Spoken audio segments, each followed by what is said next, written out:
Hello, PUBG Esports fans. PUBG's second global offline tournament in 2023 after PGS1. PUBG Global Series 2, powered by Gamers 8, will kick off on August 10th in Riyadh, Saudi Arabia. PGS2 is a 2-week-long tournament where 24 teams will compete for a total prize pool of $2 million. The 24 teams consist of 16 teams that advance through the regional qualifiers of APAC, Americas, China, EMEA, and Korea, along with 8 PUBG global partner teams. The biggest change in PGS2 is that the battles will take place on a total of 3 different maps: Erangel, Miramar, the 2 classic maps, and the newly introduced Taego. Teams will be divided into 3 groups: Group A, B, and C, and they will compete with each other over 3 days in the group stage. Then, the top 16 teams will advance to the winner's bracket, while the bottom 8 teams will fall into the loser's bracket. The top 8 teams of the winner's bracket will secure their spot in the grand finals, while the remaining 8 teams will join the rest of the group stage teams in the loser's bracket. The loser's bracket is the final gateway to the very last stage of the tournament. Only the top 8 surviving teams will advance to the grand finals. In the grand finals, the 16 best teams will compete in 18 matches over 3 days. On the final day, only one team will emerge victorious, claiming the $600,000 grand prize and becoming the champion of PGS2. But that's not all. The top 4 teams with the highest points total from PGS1 and PGS2 will qualify directly for PGC 2023. PGS2, powered by Gamers 8. Who will seize the loot and claim the trophy to secure the direct ticket to PGC 2023? Stay tuned.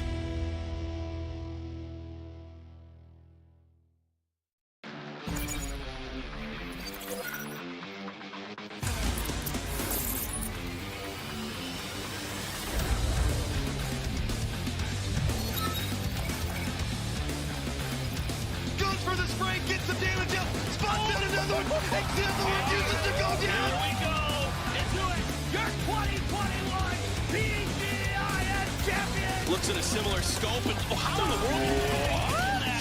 Your PGS1 Champion.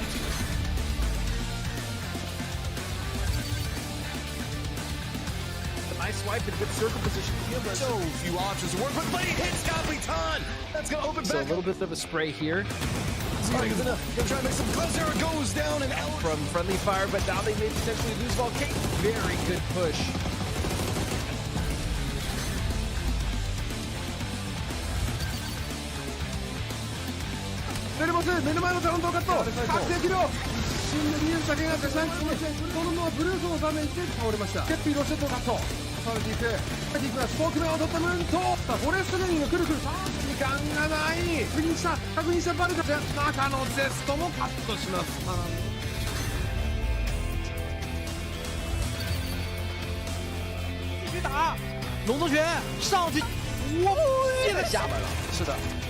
但是中的是一颗雷。他其实现在唯一机会就是打那种，你看像现在的一个火连打上来了，扣点。张德胜的出枪，但还是被球抢。但是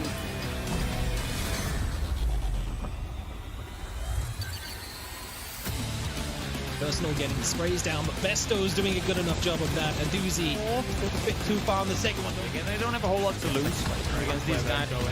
The red Shillo with the P9 outside of all of these fights going on. Okay, how's this gonna go? Usually not done against the barrel. Come out big time.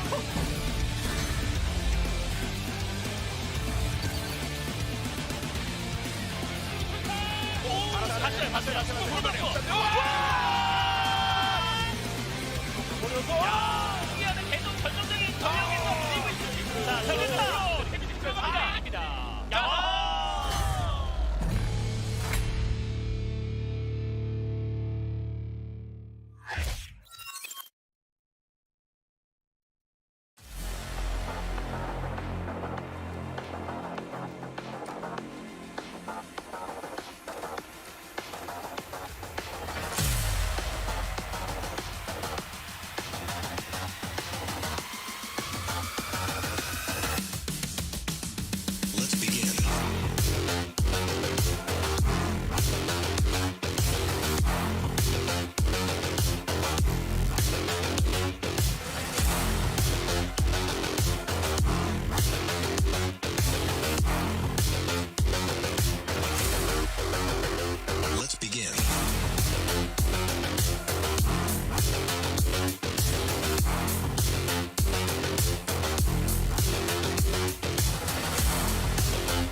Looks like you need my help. Go down! Let's go. Water clears the mind. Soldiers, give me strength. I'll take care of it. I shall protect my kingdom. Trust my shield. Stop right there. Come at me. Ha! All right, here we go. Hey-ya! Surrender to the power of the dragon. Go away. Back off. Now, shall we fight? Fire away! Rapid fire! May lightning always be with you. Get struck by lightning. Thunder, lightning. Oh, is it time to go? Ha! The power of the land! My heart is burning up. Go to hell. I'll show you overwhelming power. My turn. Take that.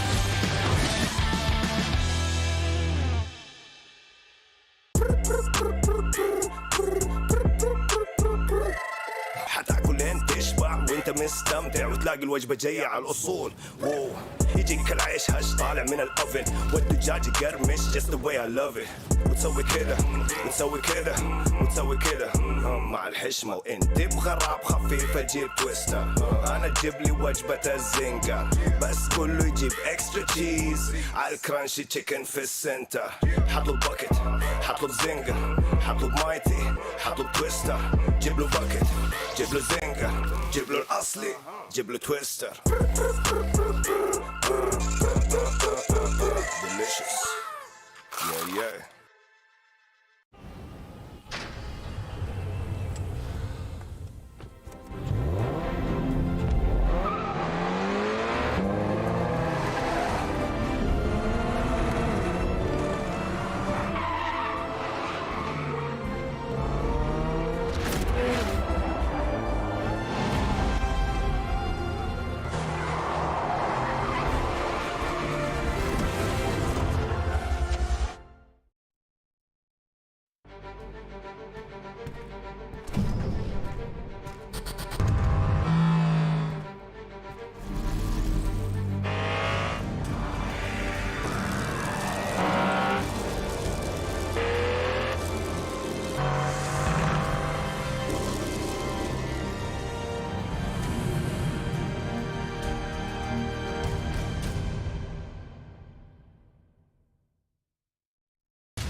Welcome to Update 25.1, where we introduce a powerful new armament, new desert gales that will reshape your strategies on the harsh landscape of Miramar, and an iconic collaboration that's sure to turn heads.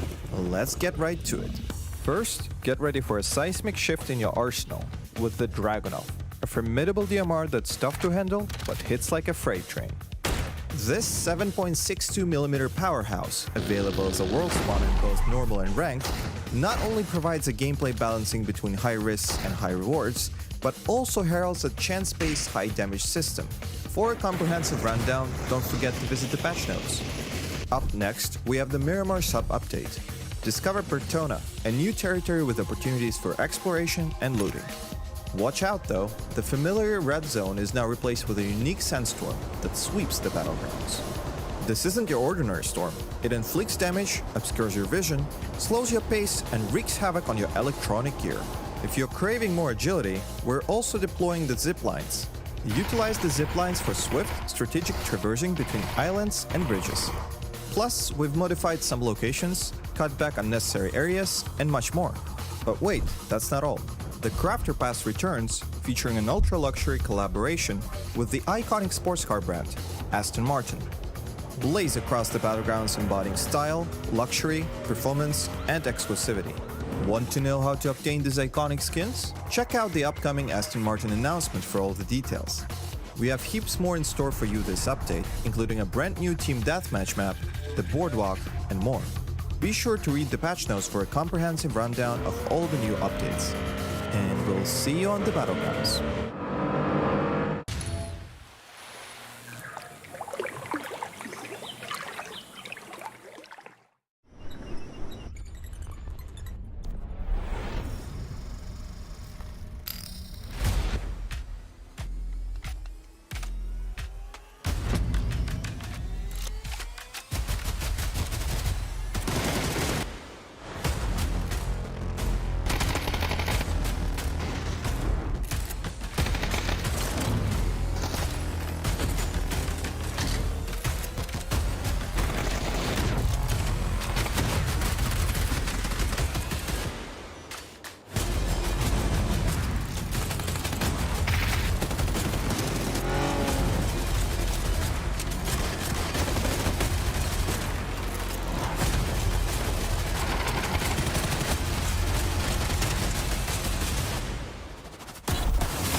مستمتع وتلاقي الوجبة جاية على الأصول واو يجيك العيش هش طالع من الأوفن والدجاج يقرمش just the way I love it وتسوي كده وتسوي كده وتسوي كده مع الحشمة وانت بغراب خفيفة جيب تويستر أنا تجيب لي وجبة الزنجر بس كله يجيب اكسترا تشيز على الكرانشي تشيكن في السنتر حطلب باكت حطلب زنجر حطلب مايتي حطلب تويستر جيب له باكت جيب له زنجر جيب له الأصلي جيب له تويستر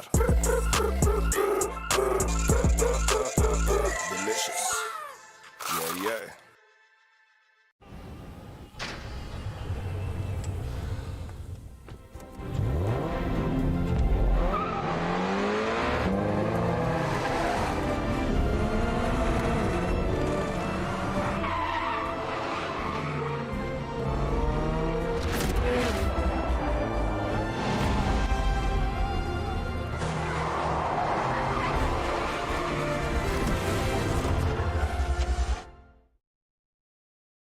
Welcome, ladies and gentlemen, to PGS2. We are in the thick of it, as now we've found ourselves in the losers bracket here for the day. Joining me here at the pre-show, brought to you by Savvy Games Group, it's myself, Kalaris, it's Toby, it's Godspeed, it's Avenger. We're all happy, happy people, and now we got ourselves more games on the way. But before we get to the losers bracket, there are some anomalies that already stand out here. Toby, I'm going to start with yourself. China not having the best time. Not at all. It's the first time we ever see all the Chinese teams at a global event in losers bracket. And honestly, I think a lot of it has one thing in common. APAC. All the fights that a lot of these Chinese teams are trying to take, they're going up against Cerberus, they're going up against Expendables, who right now are just playing the best PUBG up close we've seen in a very long time. I'm going to take DD team kind of out of this equation because, to me, they still lack a lot of experience on the team, especially globally as well. But for the rest of the teams that we've seen here plenty of times before, they're trying to execute a edge early, then grab it towards the center, and they just time after time run into Himas, run into Taekon, some of these heavy-hitting players, and really, really get in trouble because of it. Some of those GPT teams as well here looking to try and perform well. And another GPT team we have on our radar, Godspeed, is of course Na'Vi, our defending world champions. Yeah, Na'Vi, I mean, I can just tell you very quickly what their issue has been is the fact that they can't keep 4 alive past Circle 1. I mean, for whatever reason, this team, we've seen obviously win a World Championship and their rotations and macros generally very good. Not been the case here. They've been losing Alia, example, constantly in early fights. Uba will usually be the last one left alive, and I don't really know what's going on. So I'm hoping they're able to fix those rotations because this is their last chance. And honestly, the big problem is also the quite big difference there is from group stage to winners bracket, right? You saw how well Tyloo and Expendables they're able to do in group stage, but winners bracket is just a whole different beats. It's very similar to what it is in grand finals. So the question is really try to survive, try to get out of losers bracket, and try to apply that new strategy that we've seen the other teams do in winners bracket. There's some teams that are going to maybe have a little bit of a harder time down here as well. Toby, if you have to think about who might have a little bit of a rougher time here, even in the losers bracket, because it's still a great lineup of 16 teams. Who are you looking at who might have a hard time? I mean, E-Arena, D+ Kia, some of these teams with limited to no LAN experience, especially at a global competition. I think with so many heavy-hitting teams down here in losers too, they're going to have a very hard time. Yeah, when we were making our fantasy teams, it was ridiculous. We had the pick of the litter on who we wanted to go with. But anyway, thank you, gentlemen. It's time to get geared up and ready to go for the losers bracket of PGS2.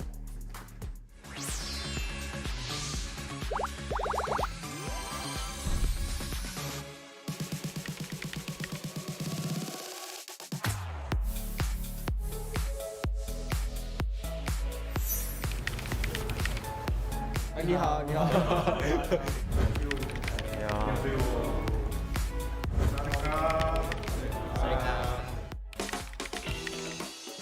感觉这边天气很炎热，然后其次官方组织的活动也是非常多样化，在这边的体验很开心。 여행을 이렇게 돈이 없이 온 건 처음인데.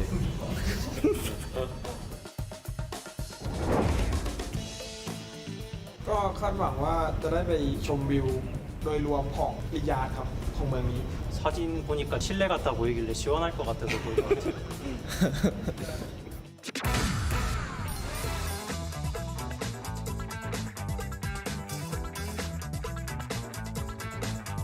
뭐야?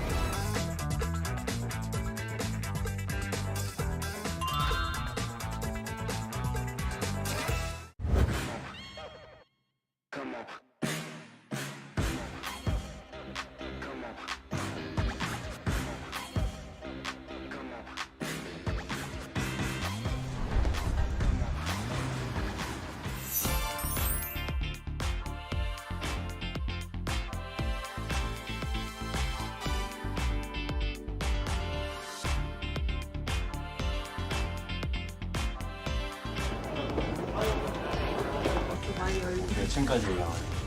99. 나 고소공포증 있는데.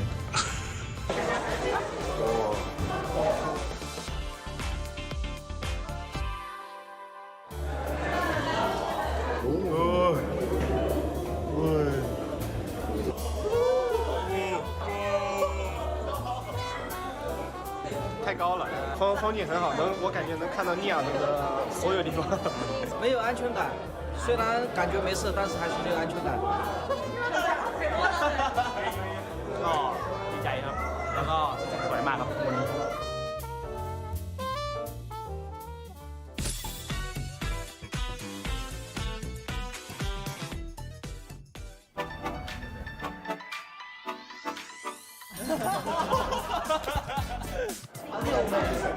想想人呢？能讲讲两个人帮助拍一组照片吗？那就直接来。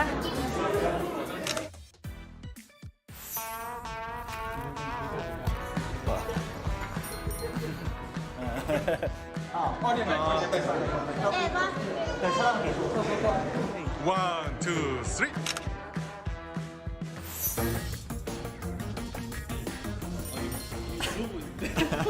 네, 선수님 5명.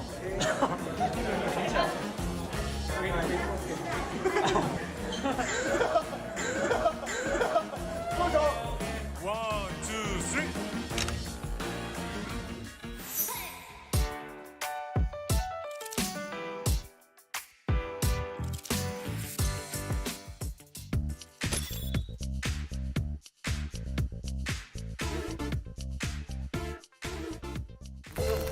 你怎么看？哇，啊，这个还好。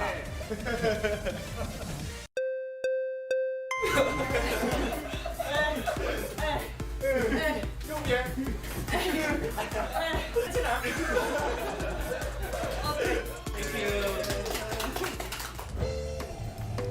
숫자 괜찮은데? 3번이. 나쁘지 않다. 왜 나쁘지 않아? 그래, 쉽잖아.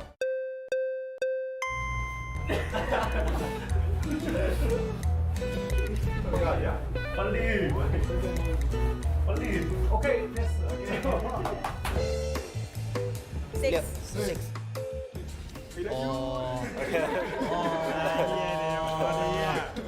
오케이.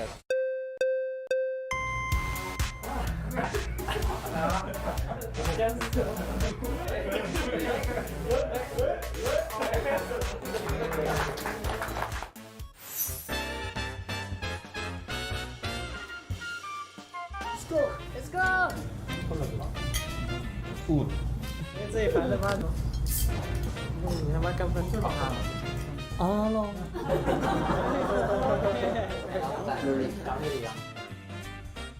Ready? Yeah. Oh my god. Yummy. Yeah, thank you. 엄마랑 술 먹어. Very good.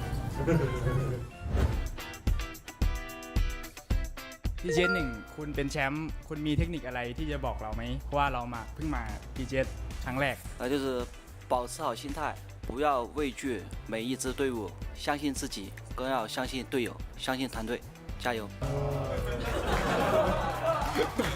석유 부자가 되면 영입하고 싶은 선수가 누구예요? Salud So You good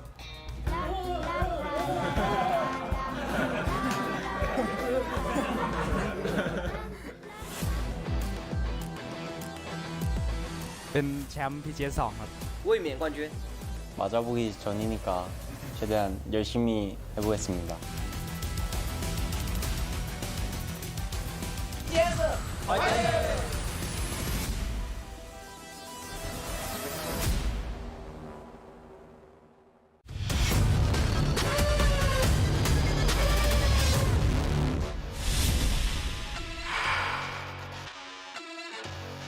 That's an ambush. That is an ambush set up perfectly by Sonics, and Expendables have no clue what was waiting for them. Once again, we're seeing these trap plays, and this time around, Expendables are kind of know what's going on here. As you said, those angles were difficult, but speaking of difficult here now, it's going to be Falcon stuck in a ridge, and Shed is going to find two, and they just got absolutely destroyed by Tyloo. Somebody still has Mortar. Menuda will find Haisaki, but again, this is the problem. This is what Mortars do pose as far as staying in the open, and that almost led it directly. Oh, no, there it is!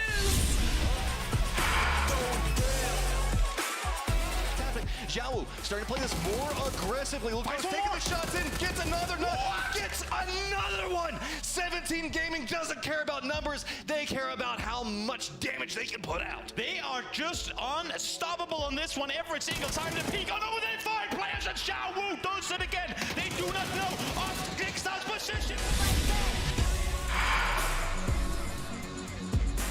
Duckmine, good job on not being with the rest as they are now toast.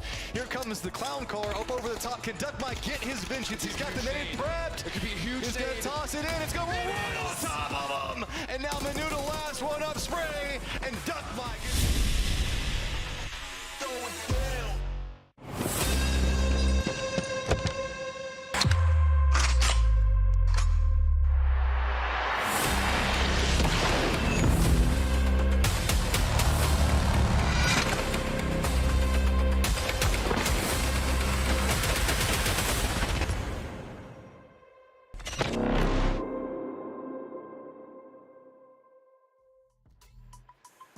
One final chance, one final opportunity for 16 teams to try and bag themselves a spot in that grand final. Welcome, ladies and gentlemen, to PGS2. Welcome to the losers bracket. It's do or die here for the next 12 games. Joining me to my left-hand side, I have Erangel alongside myself, Kalaris, doing all right, doing happy, and we have got ourselves a gauntlet for these teams to run through here, Erangel, because there are some excellent teams down here vying for those grand final spots. It is, and only half the teams that have one chance. The other half, they missed their chance yesterday, of course, going into this. And yeah, one big team, our PGS1 champion, of course, 51 points on day number 1, and only 9 points, missing out by just a couple of points going to the grand final. So my eyes are, of course, on them. What are they going to be capable of doing going into this? It's a good question. Let's take a look at how everything breaks down, of course, as we've concluded our group stage and winners bracket as well. And we now find ourselves in the losers. After these 2 days, we will have 1 day off before we move into that grand final, where we'll play 18 games out to determine who is going to be our PGS2 champion. And of course, it's all for that grand total of the 2 million smackaroonies here, Erangel. It's a lot of money on the line, of course. Right now, there's still a huge difference. This is also where we decide if you get 20,000 for 24th, or if you move up and get a little bit more further and get a little bit more of those moolah. No, for sure. And also, there was also some extra special prizes that we've looked at, like MVPs, unstoppable teams, everything in between here. So far, Server seems to have dominated that, but here we are with the format as a whole. And as I say, we all lead up to those 18 games for the grand final. 16 teams will participate there for the chance to strike out at the lion's share of the prize pool. So far, so good for some of our GPT teams, not so much for some other ones here who now find themselves in that lower bracket. But we've already moved teams through, like Cerberus, like Therathon 5 as well, here into that winner. So here is what we're left with the losers. And again, mine, it does bear repeating, the lobby is excellent, even here in the losers. Yeah, definitely. I was talking to some of the Luminosity guys, and they're like, there are actually some really, really good teams. We have our PGS1 champions, we have our defending world champion here. Of course, it's going to be rough for these guys. It's only 12 games. You need to have a good start. If you don't move into today and have a fantastic start, your morale could be completely destroyed by tomorrow. Could be. Of course, as the road to PGC is here as well. We have got lots of points on the line. But again, for the most part here, these teams are just thinking mostly about survival and trying to get to that grand final and get themselves a decent spot. There's not going to be any PGS points for these teams if they don't get to the grand final. So it's definitely get up here. And here's the players to watch, brought to you by LG Ultra Gear, because we've got guys like Xiao Bei and Uber. And Uber is kind of an anomaly here, because for a long time, I mean, we say it in the back, this guy is the GOAT. Like, when it comes to the overall length of PUBG esports and how it's worked out. However, in the winners, didn't look so hot. No, it was extremely rough for them. Of course, you saw 0.3 kills average per game. You would say you would have a minimum of 1 if you're considered to be anywhere closer to. Of course, you have 4AM versus Twisted Minds. both the same amount of kills here, but not enough points to go through. Yeah, looking at this head-to-head, let's be real. Coming into this tournament, Erangel, people considered these two to be championship contenders. Now they're on the verge of elimination. Likewise here, 17 Gaming, PGS1 champions after running it back all the way through the losers bracket as well. So they're no stranger to this position. But considering what we saw in the winners on day one especially, they probably should have been in the grand final already. Yeah, and also like I'm thinking of 17. I'm like, okay, they did this before. They've done it before, so I'm confident in it. But then they had 9 points yesterday, and as I said in the opening of the show, 9 points is just absolutely insane. While we check out the Gamers 8 Club Awards here, these teams that, of course, some of these guys, Na'Vi wants to get in this. They don't even have one team in there right now. So if you have 2 top 8s, you need to get to the grand final. Then to get top 8 in the grand final to be considered for the Club Awards, where there's $5 million additional dollars to be distributed. Yeah, for teams like Twisted Minds, of course, they're looking to try and move up those rankings as they currently find themselves in 3rd. Here's today's, everything's breezing by. We've got ourselves Miramar to start things off, and of course Erangel later on, after that kind of intermission of Taego, which is always exciting. I think as the days have gone on as well, Erangel here, we've seen more use of mortars here, the pride of being able to just hit everything from a distance, and also the honor, as you can check out highhonor.com as well, with all of that Magic 5 Pro goodness. It's right there. But looking at how these matches are going to play out here today, Erangel, I'm excited to see who's going to be able to rise to the occasion. For sure, and as you talk about, as you said, mortar, there's so many different things. You can definitely tell that the players are not as used to it, as comfortable as they are just yet. So Taego, again, it's a wildcard map. You have to get your points on the 10 other maps, but it's still super fun to watch and see. You know, as we talked about yesterday with the mortar, it's like having a bolt action. You can have that opening knock, but you need to move in on it and really take action on it. You got to get your Spotify playlists on, as you can also check out Spotify as well at home. I know probably everybody in the world probably uses it anyway, but you know what? We got to keep it going here for PGS2, for Gamers 8 as a whole. But yes, so talk to me. I want specifics here. Who are your eyes on coming into this losers bracket? Definitely 17 Gamer, right? Na'Vi, the big names. So there's also some of the teams where we're having high expectations to them because what we saw in the group stage, right? The Expendables, Taego, 2nd and 3rd place. All right, well, it is time to get things rolling here for PGS2, the losers bracket. As I said, do or die here. You have to make top 8 or you are done. Let's go.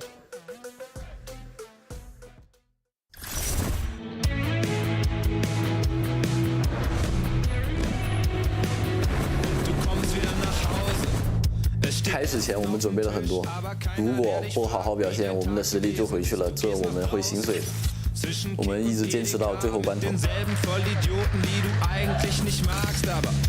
So terrifying to see such an unexpected result. Just because we are in the loser bracket, it doesn't mean that we are give up. I believe that we deserve to climb higher. 쉽게 집에 들어갈 순 없죠. 끝날 때까지 모르는 거잖아요. 마지막까지 불태워볼게요. 突破逆境是我们的目的，如果我们能够打破逆境，那么我相信拿到冠军义无反掌。 Playing in the loser bracket is not the end of the world, so we're still gonna make it to grand finals.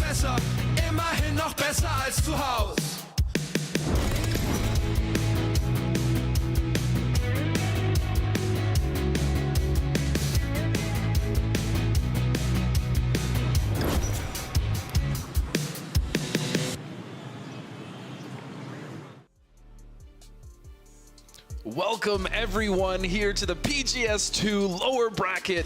Of course, my name is Godspeed and I'm joined by Toby, and this is going to be do or die for all of these teams, as it is their last chance, Toby, to qualify into the grand finals. Last chance indeed, and with how many good teams we have placed down here currently, in my book there is no saying who's going to come out on top. All these teams I feel like have had top performances in individual games. They've had, across, I mean, there's a reason they're here. They've also had bad performances, but it's just, I mean, this has got to be the most stacked losers bracket we've ever had at a global event. 100%, and even something that you were mentioning on the pre-show, you know, very briefly, is the fact that all the Chinese teams are in here, which I would not have expected, especially when you look at a team like 17 who won PGS1, especially when you look at a team like 4AM, which is now a super team essentially, and it's crazy to think Petrichor Road, another one of those teams. Taelu, again, how good were they in the group stage? Couldn't bring it together in the winner bracket, which again shows you how stacked the winners bracket is, but it also goes to show you how disgustingly difficult it's going to be for these teams to make that top 8 to get into the grand finals. And that's the thing, right? Because normally you go, okay, as we saw in the interviews here as well, losers bracket at the end of the world will be fine. But then you look at the teams that are participating in the losers bracket this time. I made a tweet last night where I pointed out some of the teams that I was thinking, like, wow, they're really going to go out and do something. It was only after I posted it that I realized, wait, I put 9 teams. Like, at least one of them can't qualify. Yeah, There's no way all these teams that we almost would take for granted was going to make grand finals are going to be in. There's literally one team too many. So this is definitely, definitely going to be, at least, if anything, a very good indicator of what the grand finals is going to show us. Yes, I agree. And even looking at this as well, we got to talk about the teams that actually did play in the winners bracket, right? Because they got those extra rep, they got the extra games. So teams like Twisted Minds, who came in straight from, you know, the group stage, they haven't been able to play. So they've pretty much been sitting in spectator mode and just kind of watching everything. Friendly Fire, another one of those teams. Forest Gaming, right? All these teams that didn't really get a chance to play as we now head into our very first map here as we go into Miramar for lower bracket. Yeah, I'm curious to see if the teams that did not play are able to immediately start the ball rolling, or if it's going to take them a little bit of time because they didn't get the extra reps in the winners. And now there is a region I should say, that we've been speaking quite a lot about, but one of the teams that we usually mention in that region that we haven't, Daytrade. Even Daytrade is here, and how are they going to turn this one around? I feel like every single team outside of them and Forest have really showed up out of the APAC region. I feel like this is their time to really turn that ship around. Which is very strange to say, because you're absolutely correct, but when you think about the APAC region, and before we kind of saw how disgusting Cerberus, the Expendables have been, as well as the other teams, is Daytrade was kind of that team you thought about, right? The team that's going to come and perform at the international stage and really kind of, you know, push the pace and play the game and impose their will on the other teams. That has not been the case. In fact, they have been struggling even in just their simple rotations. Yeah, it's not been easy. It's not been easy at all.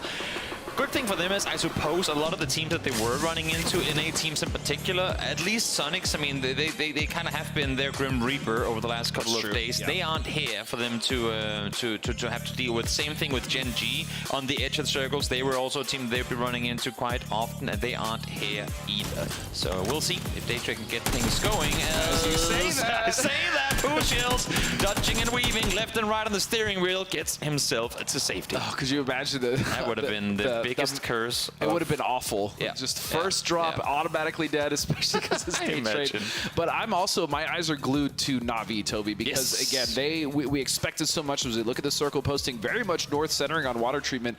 When we look at that team, when we look at their pedigree, especially the way that we're coming into this event, we were sure that they'd probably make it out of the winners, but they just could not keep more than 2 alive past Circle 1. They stomped their way through the entirety of PGC last year, winning every single bracket they were in. They had 7 second places in their 12 group stage matches during PGS2 here.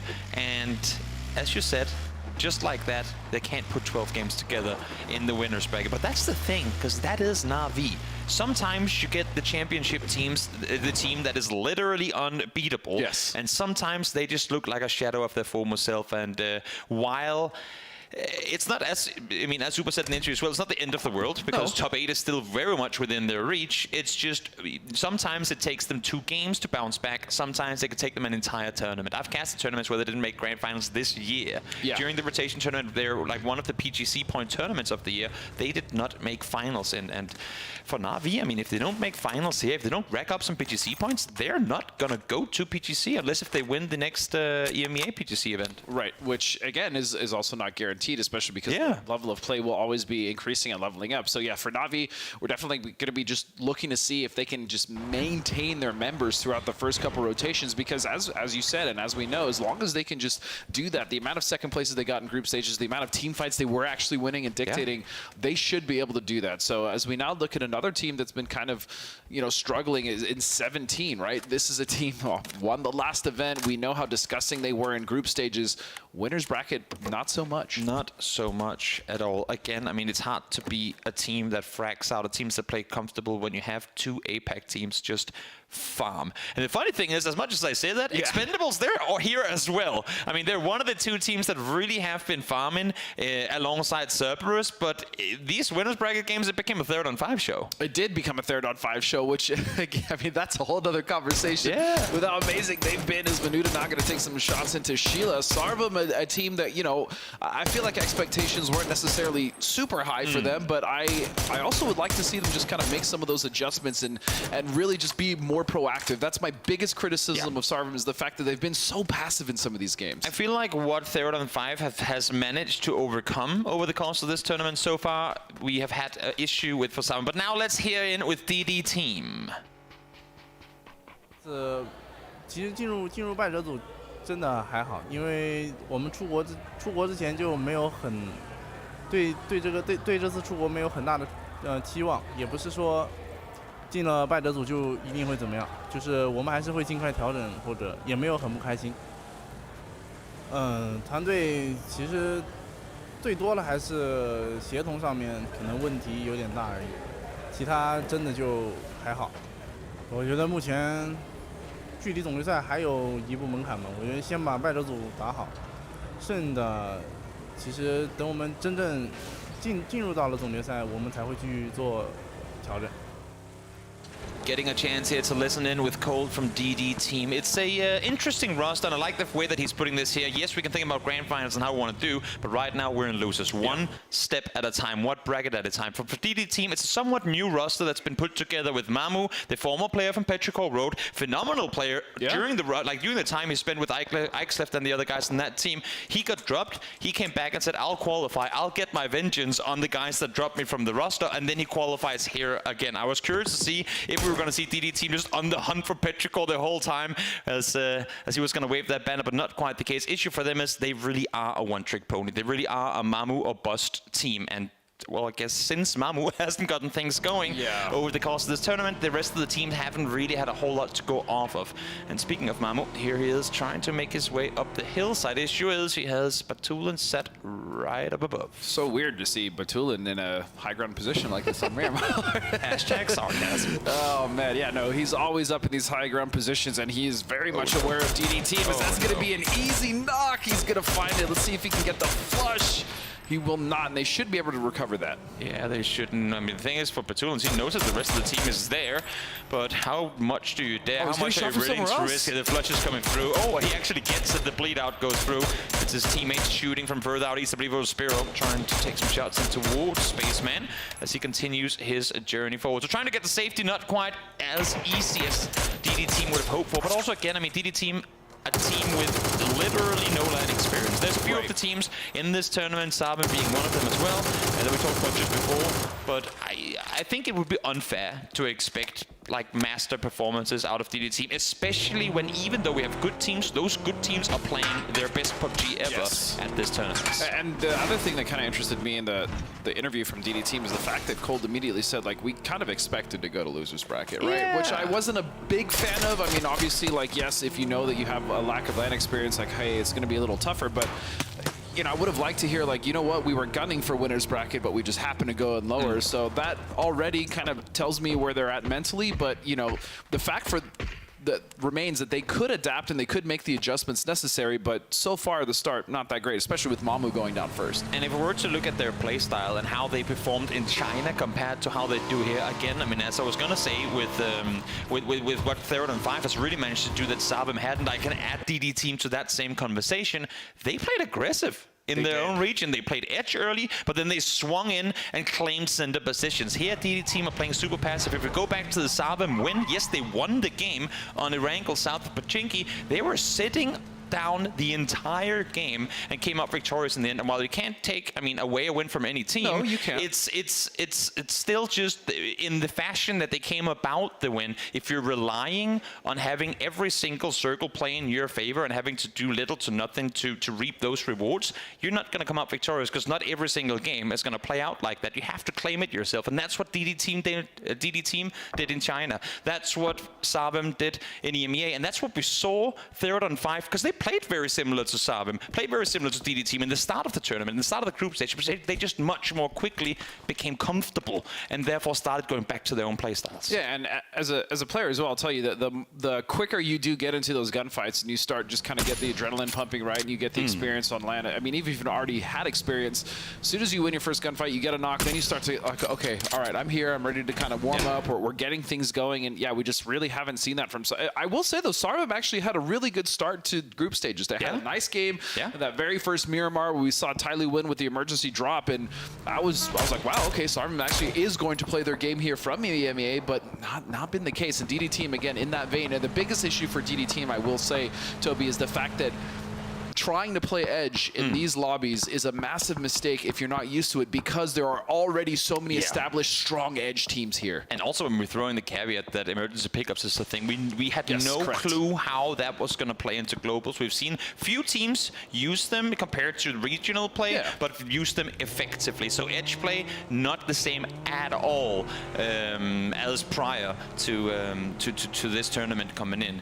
And just real quick to bounce off your point, T5, again, a team that has liberally been using those, but they've been using them to great success. I think there's only been like one drop that actually failed. All the other ones were all success, which is, again, so impressive to see a new tool being used so well from a team. And also, it's one of those things where there are only so many teams that can like have success with it. Had 3 teams try to do what Third on 5 does, neither of the teams would make it work. But Third on 5, off of some mediocre first games, quickly read, wait, no one is doing this? Why aren't we just doing it? Like, just send it center. Why do the center teams get to maintain their splits for so long? What if we just jump in, punish them, take away their spots, and get the wins off of it? Well, speaking of send up, that is exactly where Twisted Minds are going to find themselves off of this Western shift. Yeah, Twisted Minds very happy with this shift, as you do see Batulin still on that same high ground he was earlier, and they have a nice approach as well, as long as they can just get Batulins through this kind of awkward rotation here by E-Arena. But this circle specifically, Toby, has so many different elevations. It really does. And one of the worst aspects of it is that all the players pretty much exclusively are coming in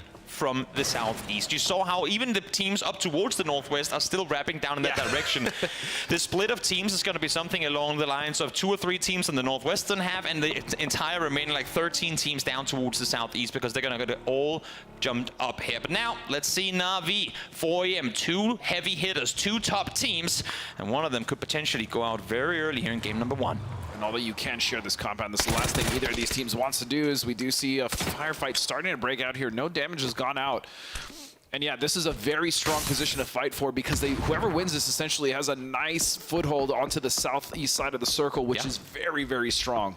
Sure is. Ali are currently isolated. 3-1 split for Na'Vi. Not sure if it was intentional or not, but we do know that these buildings can be, I won't say easily defended, but if you have yourself a Molly or 2 and a DPS as well, you ain't set up for success any better. So we'll see if Ali can do it on his own, because right now I don't think any of his teammates can wrap down to help. But I like this. He's actually playing the bottom side, which usually if you are solo, you would play it in the top. Because stairs are so difficult to push, but the trade is there. And Alia will fall, first casualty of the lower bracket. Yeah, nice wrap around there from HSMM. They were holding the angle wisely, and now again, they know they have full contain. They know that there's control on the other side. Taego now wrapping around. I would be surprised to see them really get too much into this fight. But of course, 4AM hearing the vehicles on the northern side of them, they have to now be worried about how they position. So you can see Lou on the roof instantly jumping off. And you have to, as you said, those rotations, they're immediately going to be able to see that angle, which would have been fantastic for this fight, but not viable now. Is again, Na'Vi circle 1 to 2 already losing a member. I mean, this one is less egregious as they're not rotating, they just got crashed, but they just cannot seem to get it together, Toby. Long's taking a few shots there, not connecting as much as he would have wanted to, as Shen now regroups with the rest of the team. Again, we got to keep in mind, this is happening on the very edge of the circle. We talked about how cramped it is down here. If you look up towards La Copraria and everything up in that area, there's so much space still to play around, but teams just can't get there, because as much as Taego probably would have wanted to go further, there's way too many teams ahead of them already. They do need to be careful, that position that they've stopped at as well. If the circle shifts, they kind of do get trapped in that gas station just to the south of water treatment. So smart from Na'Vi. I like that they're like that they're pulling off. They've already lost a member. They realize that 4AM is not going to stop this push. They lose one. They lose full. Like as soon as they lose the south side compound, or south side building, I should say, the 2-story that Alia died in, they lose full control of what's going on. That was the wrap opportunity. That was where he could hold off the longhouse for them to run the other way. But now they lose it. They say, you know what? Let's back off. And that is something that I like to see from Na'Vi. They have never been a team that overcommit to fights. They know when enough is enough, and they'll get out of it wisely. Yeah, so they at least have 3 alive. They have sent it to that kind of little bunker building, and they will be able to flex out a little bit, but I do still worry about the approach, especially when you have a team like the Expendables there just on their south side. We're very much aware that a team is probably pulled up in that direction. Definitely. Next circle popping in 5 seconds. Going to be very interesting to see where it goes. As you said, it's very hard to traverse this area of the map, and with teams already now being so much piled up. How is this one going to work? Savim sat very good in this one. Day trade as well in good positions. We know that the circles tend to favor these areas of the map, but how do the 3 teams in the northwest make their way down here? Yeah, that rotation is going to be very difficult. You do see Arena being the first ones trying to make it into that bunker building there. They should have a nice position. They actually should be able to dictate quite a few of the rotations that are coming into the northwest. But we also have DD Teams Cold trying to make a push for that building, as we also see Forest will have to make their way into the circle as well. And Xiao, that is I think that goes there. No, exactly. And the issue is because of that happening, they have to dip out completely. Petrichor full speed up the hillside, claims the spot ahead of them. That is where they would have really wanted, because yes, you have Twisted Minds in the compound just ahead, so they weren't going to sit there for long, but at least get some high ground, get an opportunity to scout further forward, and then make your play. But 17, off of a little vehicle mishap, has to disengage. And we do see as well, Relo has fallen to Delwyn here. The Expendables are going to be in the remnants of what's still in San Martin, as Larix is going to take some shots at Friendly Fire, another team that would love to punch their ticket to the grand finals, as they are now coming in and they're going to commit to this fight. Toby in a first knock coming out from Rob. Nice pull up here, great read from Friendly Fire, seeing 2 vehicles leave earlier, and now that is a good call for them there. In a 4v2, it works their way. Issue is Chewy ain't done just yet, and Summer finds one as well. So a little bit of help coming over the top as the entirety of Petrichor now pulls up to assist. And that was beautiful there. Nice little assist, as you said, and 2 members down for Friendly Fire. A nice nade going to get some damage onto Mill, and the knock is going to come out as well. So all of a sudden, Friendly Fire starting to make the comeback in this fight, as they did open it up. 2 for 2 so far. Chewy, the only one up close. Yeah, Blue Zone Raid is going to do a lot of damage. At least the Sharpshooter should fall to it. Comes through, finds the flush on one. That's Roth making his way on in. They do still have Summer up the hillside. He's very limited in how much he can help with. There are only so many angles he can really do anything from.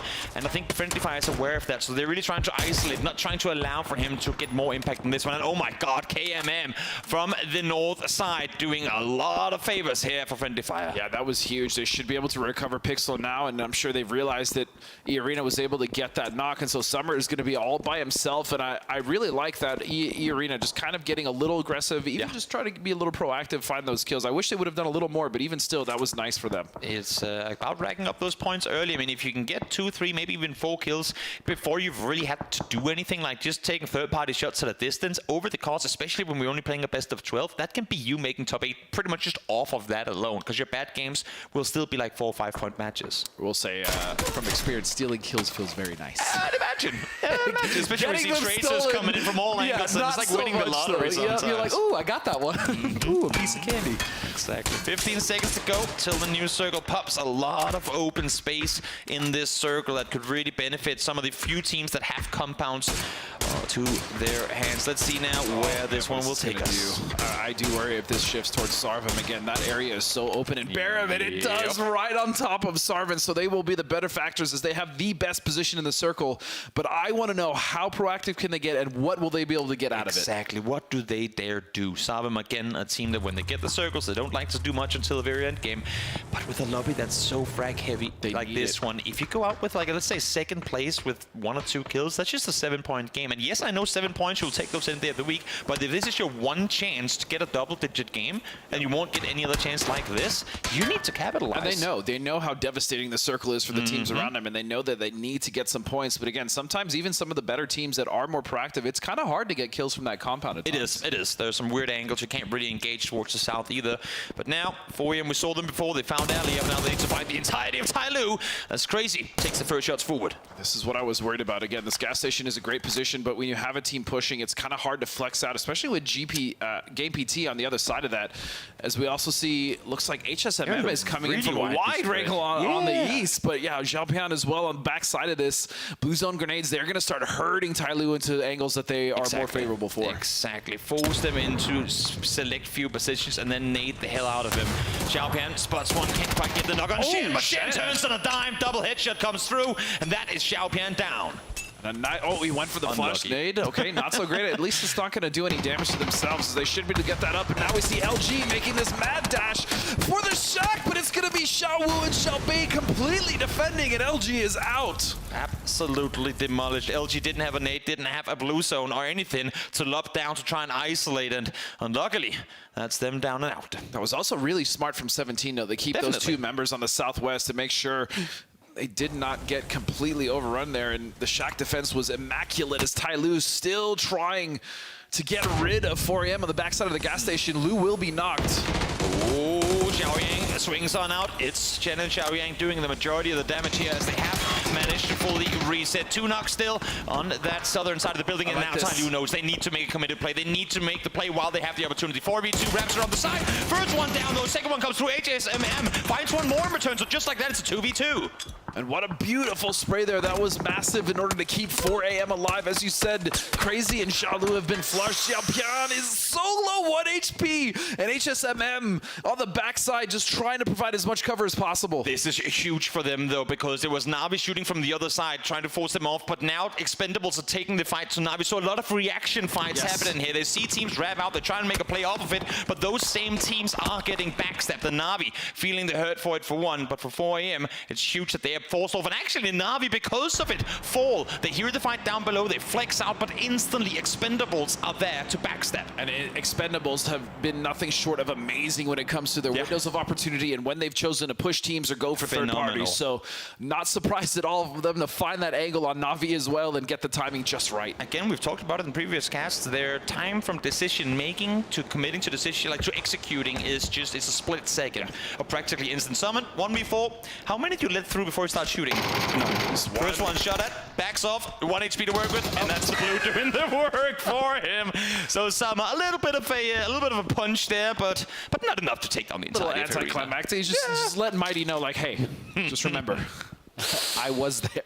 Check every tree. You will never know where I am. And DD team actually doing quite a bit of damage here now to 4AM. They've been kind of taking shots of this fight, as well as Game PT up there in water treatment, but now the circle is going to be very difficult to navigate. The south side, though, is completely under the control of the Expendables. Exactly. Expendables flex out, they take full control, and now they can be the ones to peek on over the exact same spot that Na'Vi did just before, because they were the team to punish this angle. So they go, great, we took him out, now we got all of this under control. It might not be in next circle, but we damage these teams as much as possible. That's going to make our own transition that much easier. And the amount of, I was going to say the amount of space they can govern. We'll get back to this one, as E-Arena is really just taking the fight to 17, and they will actually just wipe them out completely. So very nice from E-Arena. Love to see some proactivity there, and as well as some aggression. Playing edge, playing slow initially, but knowing when to strike, and they've now done it twice. First on the compound, up towards the north, and now on the shack, just down below. We talked about it. Some of these teams that kind of lacked that proactivity, the aggression before, definitely need to show it here. So E-Arena starting off very well, as we now see shots. Twisted Minds have been kind of taking their time on this high ground, coming from the west, as they are going to find a knock here, and they do need to clear these teams out, because they know they need to kind of play this west side edge. Sure do. Which is going to be difficult with all the teams, as finally Tyloo gets rid of 4AM. Then the fact that they get to keep 3 up, if they do get the res up on 755, that is going to be very, very big for Tyloo, because that's actually going to allow them to try and wrap forward. Issues how much Expendables are going to be able to do about that. Nice nade from Hella. Lobbed on over. Does he find Taego with the second? I don't think so. Doesn't. No, gets the flush, though, at the very least. That will be a point going their way. And D+Key now in a world of hurt, as they still need to rotate in. And Game PT, just the benefactors of this, just able to hold them out so effectively. Very nice stand here from 2, make that 1 player now as Taego goes down. Hella trying to dodge and weave, make his way across the streak through the smokes. He wants these points confirmed. They want the extra amount of points coming through, as there's just nothing he commit to it. He knows that he's in trouble. He knows that Twisted Minds has the angle. He has to back off. Yeah, just back off, get the res, do what you can for the time being. As Zenith now trying to get aggressive, but again, Twisted Minds not letting that happen. And this is a team, honestly, I would be the most afraid of, because you know they do their homework, and you know Batulans is pissed that they didn't make it into winners or grand finals already. Exactly. I talked with them earlier as well. So they said that we have to play it smart today if you want to win. Everyone knows that it's not just we'll go losers bracket, it's going to be fine. No, everyone knows elimination is the next stage of this if you don't make top 8. So they have to play smart PUBG, and when they do, it's phenomenal to watch. Speaking of him, Batulans peeks on over, finds the flush onto 1. Zenith is prone on the street. He's going to be all right for now. But let's see now that he peeks on over. Oh, that's running straight into the nade, but able to get off.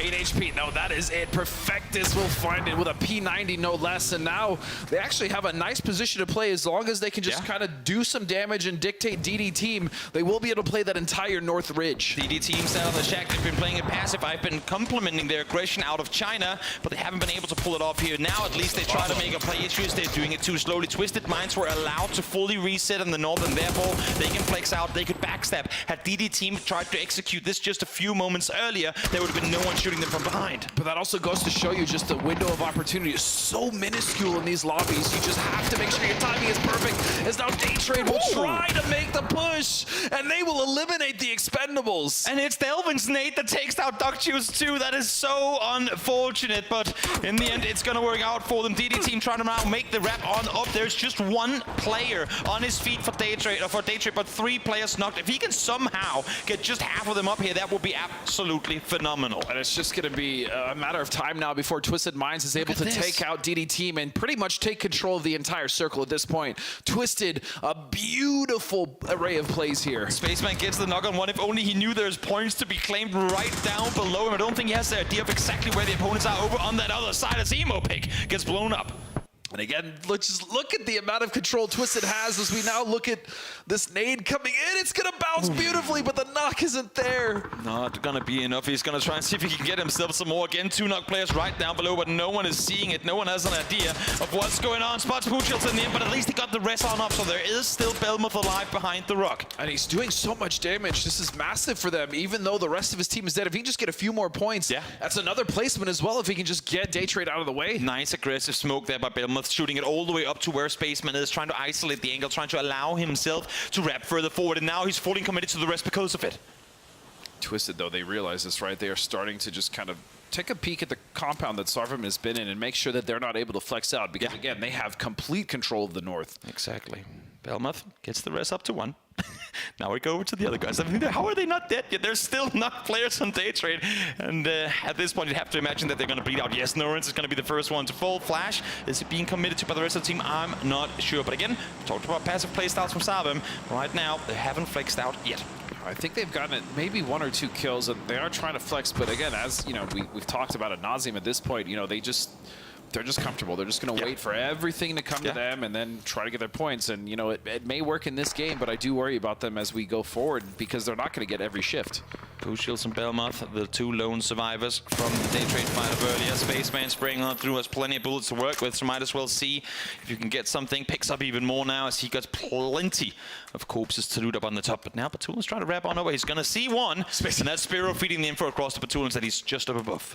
Sparrow was just staring straight into Spaceman. Like, nope. As soon as he saw that, but again, as you said, look how much space this has bought Batulins. He's now pushed up on the backside of this, and if he can get rid of Spaceman, which he hears these shots, that would be huge for Twisted. Spaceman saw one in the building, thought that's me safe. Why are they set down there? Why would the B1 up this close? But Batulins should have to imagine that he peeks on over now. Spiro breaks the attention, not even needed, as it jumps on up, and now it's going to be rewarded with a crate as well. Already had a half 3 west, but this should be Spiro allowed to wrap out, and I'm surprised that all of them find us seeing a knock this far down the side. They hear the shots, it's far away, that Sarvim doesn't do more to try and claim this ridge line.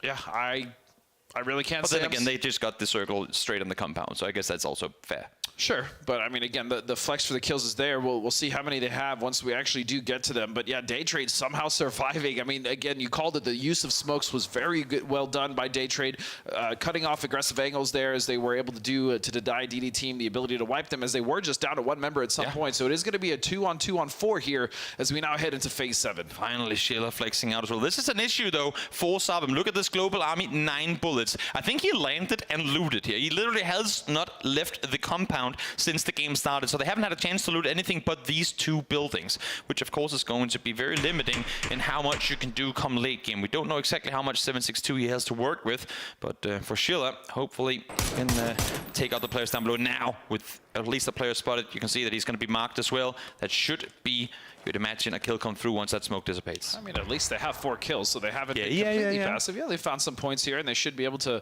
I mean, they should be able to clean this up, as we did see Poochills fall to the blue there. Belmoth now proning at just the right angle here, and Sheila is not able to get that knock, and the closer he gets, more time. He might be able to buy. Batulins, though, just kind of staying, leaving Spiro where he has to. Spiro has to just play the bait right now. If Batulins can peek on over and get something done with the Groza, that would be absolutely insane. As I say, that shots do come through, but Spiro falls.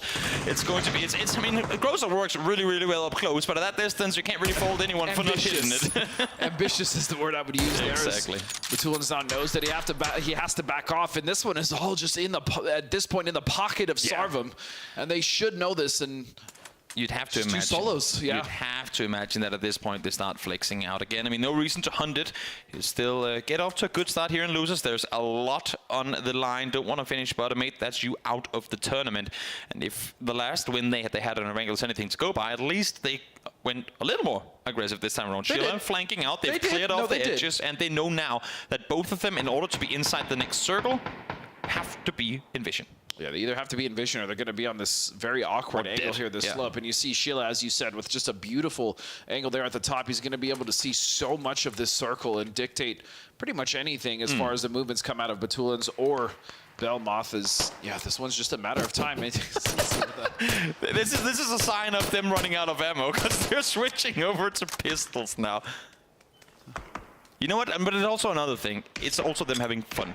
And of course, I know they're dead serious, but it's allowing yourself to have a laugh in a very, very hectic situation. Not necessarily this particular game for them right now, because they're chilling in that compound, but overall, they're playing the last stage, their first ever global tournament with a chance of being eliminated, right? So to be able to come into game 1 with a little giggle, shoot some pistol shots in the air, have some fun with it, get a kill there in the end as Belmoth tried to deny, didn't work. Yep, and now it's just up to Batulins in a very precarious position. I mean, he might still be able to get a point with the Groza. I mean, you can very quickly melt members, especially if they're not careful and they're a little overzealous in their push. So not impossible, but still very much difficult for Batulins, as he will find one. Damage done to the second issue. His headshot comes in return. They know that one connected. That CC over the top, and they will claim it. We said that that kind of luck doesn't strike multiple times. They claimed it in their first chance. Now they claim it again. Sure, circles went their way, but they brought home the wins, both on Erangel in the group stages and now here in the losers bracket first match as well. Yeah, and at the very least, you know, we have been kind of talking about they've been a little too passive, but they did flex out there. They did get some kills, and I feel like they did enough in that compound. Exactly, and in this compound in particular, you have no reason at all to try and do anything else. So great game, great win for Sarvam as they come up victorious here in game number 1. But still also a very good start for Twisted, as we saw. Yeah, definitely. The Expendables were able to get quite a few kills there, and Day Trade did manage to make it all the way to the top 3 as well. So for those teams, again, a very nice start. And again, to double down on what Batulins was saying, we have to play smart PUBG. We have to be wise about it. And the way they were controlling the compound, not leaving until they knew exactly where everyone was, wrapping around the northern side as well, they did exactly that. Now let's hop on over to the highlights of match number 1. They're the master of quiet victories here, Sarvam. I mean, why not when you've got a compound like that and the circles come in your way? Sarvam was able to get the victory for the start of the losers bracket and get themselves on the board here, Erangel. Yeah, for sure. And it's a very fortunate case that nobody breached them, right? Because we saw extremely early on that this was going to be the compound that's going to be last into the circle, right? But I liked how Twisted Minds played. Like, you're getting out of the compound, then you're taking control, and they're trying to kind of sweep. But I felt like they could actually have defended that side and push from the top, right? They didn't necessarily need to have all guys committed. They could definitely have consisted for it. But overall, it was just a slaughter. You saw so many pull-ups on small shacks, so many pull-ups on situations where it's like, this is necessarily not the best play, but it's going to get you 3 to 4 points if you succeed. Yeah, not bad at all. As you say, with Twisted Minds kind of holding down a lot of what was going on the low ground. And Day Trade was kind of the last remainder very far away from them, as we take a look at some of these final moments from this game and see how much kind of angle Twisted Minds was able to force down on some of these players at the bottom. Of course, you know, Batulins tries to go for it towards the end, but it's not to be the case. There's just too many guns looking his way. But he managed to get 4 kills, and he started off very early on to have that high ground. A very classic Twisted Minds, scouting for information, trying to get some of these fantastic compounds, right? Yeah, very well done, very well done. So let's talk about some of the other teams that were trying to kind of move on through this game. I guess, you know, Day Trade technically was able to survive for quite a long time on their side of the circle. And it's not exactly the easiest spot to survive in when you've got a lot of teams kind of looking that way from water treatment, those kinds of angles. And in general, like, when you have that southern side, there's not that many teams that actually played south. There's way more teams teams that play water treatment side, way more teams that are playing towards like the road uphill, and you can definitely tell we're like, okay, we don't want to contest the compound where Salmon was in. We'd rather try to be the last team trying to play up the ridge, but it's just so hard when you have a team like Twisted Minds that take the control of the northern side, because then they have backs free and they can just kind of sweep all the way along the ridge, right? Yeah, and for Twisted Minds, actually, if we focus down them on a little bit here in the analysis segment brought to you by STC Play, they have a style which we are very familiar with, of course. We know that they're going to be playing information heavy as Batulin start things out on those rocks, as always. Teams going near him, a little bit wishy-washy a play to go near these kinds of rocks on Miramar, knowing that there's always going to be someone lurking here, but they do get themselves second place. So having that information game is what I'm trying to say here, Avenger. It's very powerful looking east from where they were rotating in, because they know exactly where they need to go, those checkpoints they need to kind of rock up on. And there's so many places in Miramar we have this. Of course, here are the top 4 teams, and TD team, as you can see here, they lost their first play to the Balloons at 6 minutes and 11 seconds. Unfortunate for them, but it is Sarim that are gonna be winning our first game here in the losers bracket. But Shilla pops off here with 3 and 600 damage. That is quite a lot, almost 700 damage in fact. Yeah. I mean, the fact that he's able to do that here, in the original fantasy when it came to the groups, he was actually one of the guys that I picked. I mean, we know some of these guys as, you know, kind of up and coming players here for the Man of the Match brought to you by Gideon, and Schiller is definitely one of them. He's just gonna, I think, when it comes to the first international land that they're gonna be on, great that they're able to get some stuff on the board here, but we're not looking at them as the champions. They need maybe a little bit more kind of carving and refining to be able to hit something like that, right? Yeah, this is like, for sure it's one of the wins that we see them very comfortably winning, right? Yeah. They are going to be able to defend pushes, they're going to be able to defend teams, and if somebody breached them, they would very likely have just taken them on and potentially win one against them, right? But 17 points here, the match leaderboard. It's also going to be a total since it's the first one. Twisted Minds on 13, of course, they got a lot of kills going there. Batulin's on 4, good to see from him, so they're able to also rag out a little bit on the other end, though. Navi and Forest and 0. Yeah, and LG only getting themselves 1 point as well. They got rocked up on hard and fast. That was not easy for them to deal with at all. I will say as well, focusing a little bit on other teams that did pretty well in this game, the Expendables already started racking up the kills here. And of course, if we remember them from group stage specifically, I want to focus on, they looked fantastic. In the winners, not as much, but the fact that they got themselves 11 points here, really also kind of controlling the south side of that ridge line, which is an all-important feature of this kind of final circles here, Martin. The dip that they're able to play, and also, as I said here, the control that they had on the southern side was crucial for them to go far. Yeah. And Doc Juice, of course, coming in and popping off. He's been having some really good times. Tanwood too, also looking really good. And in general, the team that they have had, they're the team that had the best day so far, 67 points, and their best day in group stage. But yeah, big surprise for them to come into winners, and they just weren't ready and prepared for the meta change you're gonna see. You're gonna see way more, you know, passive playstyle, center-heavy playstyles, 4 guys strong. You're going to see way more players left alive towards the end, and they couldn't really push through that. So let's see what they're able to do here in the losers. Let's get to it then. It's Miramar once again here, our final Miramar for the day, as these teams try and rack up the points in the losers bracket. Thank you very much, Martin and James. I can call them that because they're my friends. And I know that. You can do that? Wow. We are going to be heading into the last game of Miramar for the day. And as you and I were kind of actually just talking about it just before, you know, we got the throw from the desk.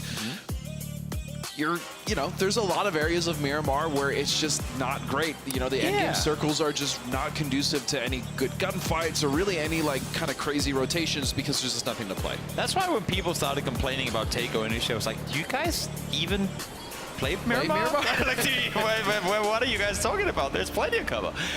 Of course, there are areas of, and you know what? Honestly, I feel like it's great. There has to be in a map as big as what we see right here. There has to be areas that are just, you should not be here under any circumstances, because if not, then I don't know. It wouldn't be good. I feel like there has to be dead space somewhere. Sure. There has to be those really, really tricky areas. And also, I love seeing pro players try to make something happen in areas that are just brutally difficult to play, and that's what we saw. The whole ridge line being able to maneuver net the way the Twisted Minds did in this game.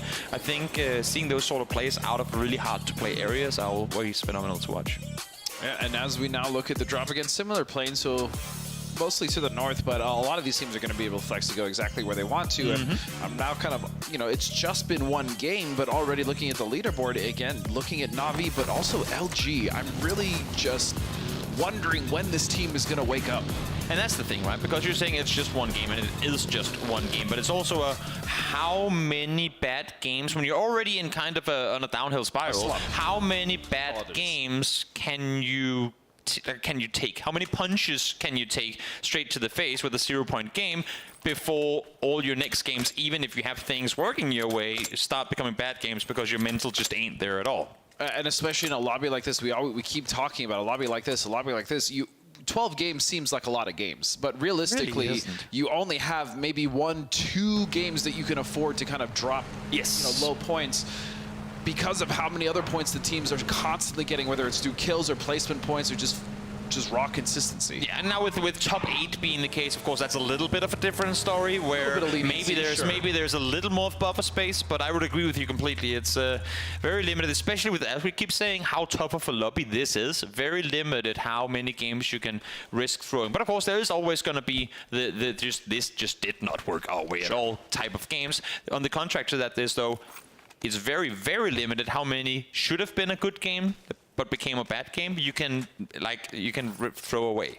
Yeah, that's probably more it. But then look at winners bracket as well. Though. Look how close and tight that top 8 was. It was separated by I think like 5 points in 5 different teams. So again, it's not going to be ideal for these teams to really have multiple bad games in a row. Oh, no. I mean, I'll call it already now. Coming into the last game, game number 12 of Losers Bracket, we're going to be in a situation where the likes of 7 or 8 teams can make it in or not. Probably, yeah. Because of how close I'm anticipating this to be down the line. And the fact that Sabim got the first win here, which I don't think is something they're necessarily going to be replicating over the course of these next 12 games, that's just going to make it even more close when some of these bottom teams that could potentially be all the way out of competition start racking up points early. They will maybe get caught up by some of the other teams down the line, but they'll still be in the race because they've had 1 or 2 really good games. Right, and that again, that's also the kind of the mentality shift that you get when you do win a first game like that. Oh, CC? He's shooting him with a Vector.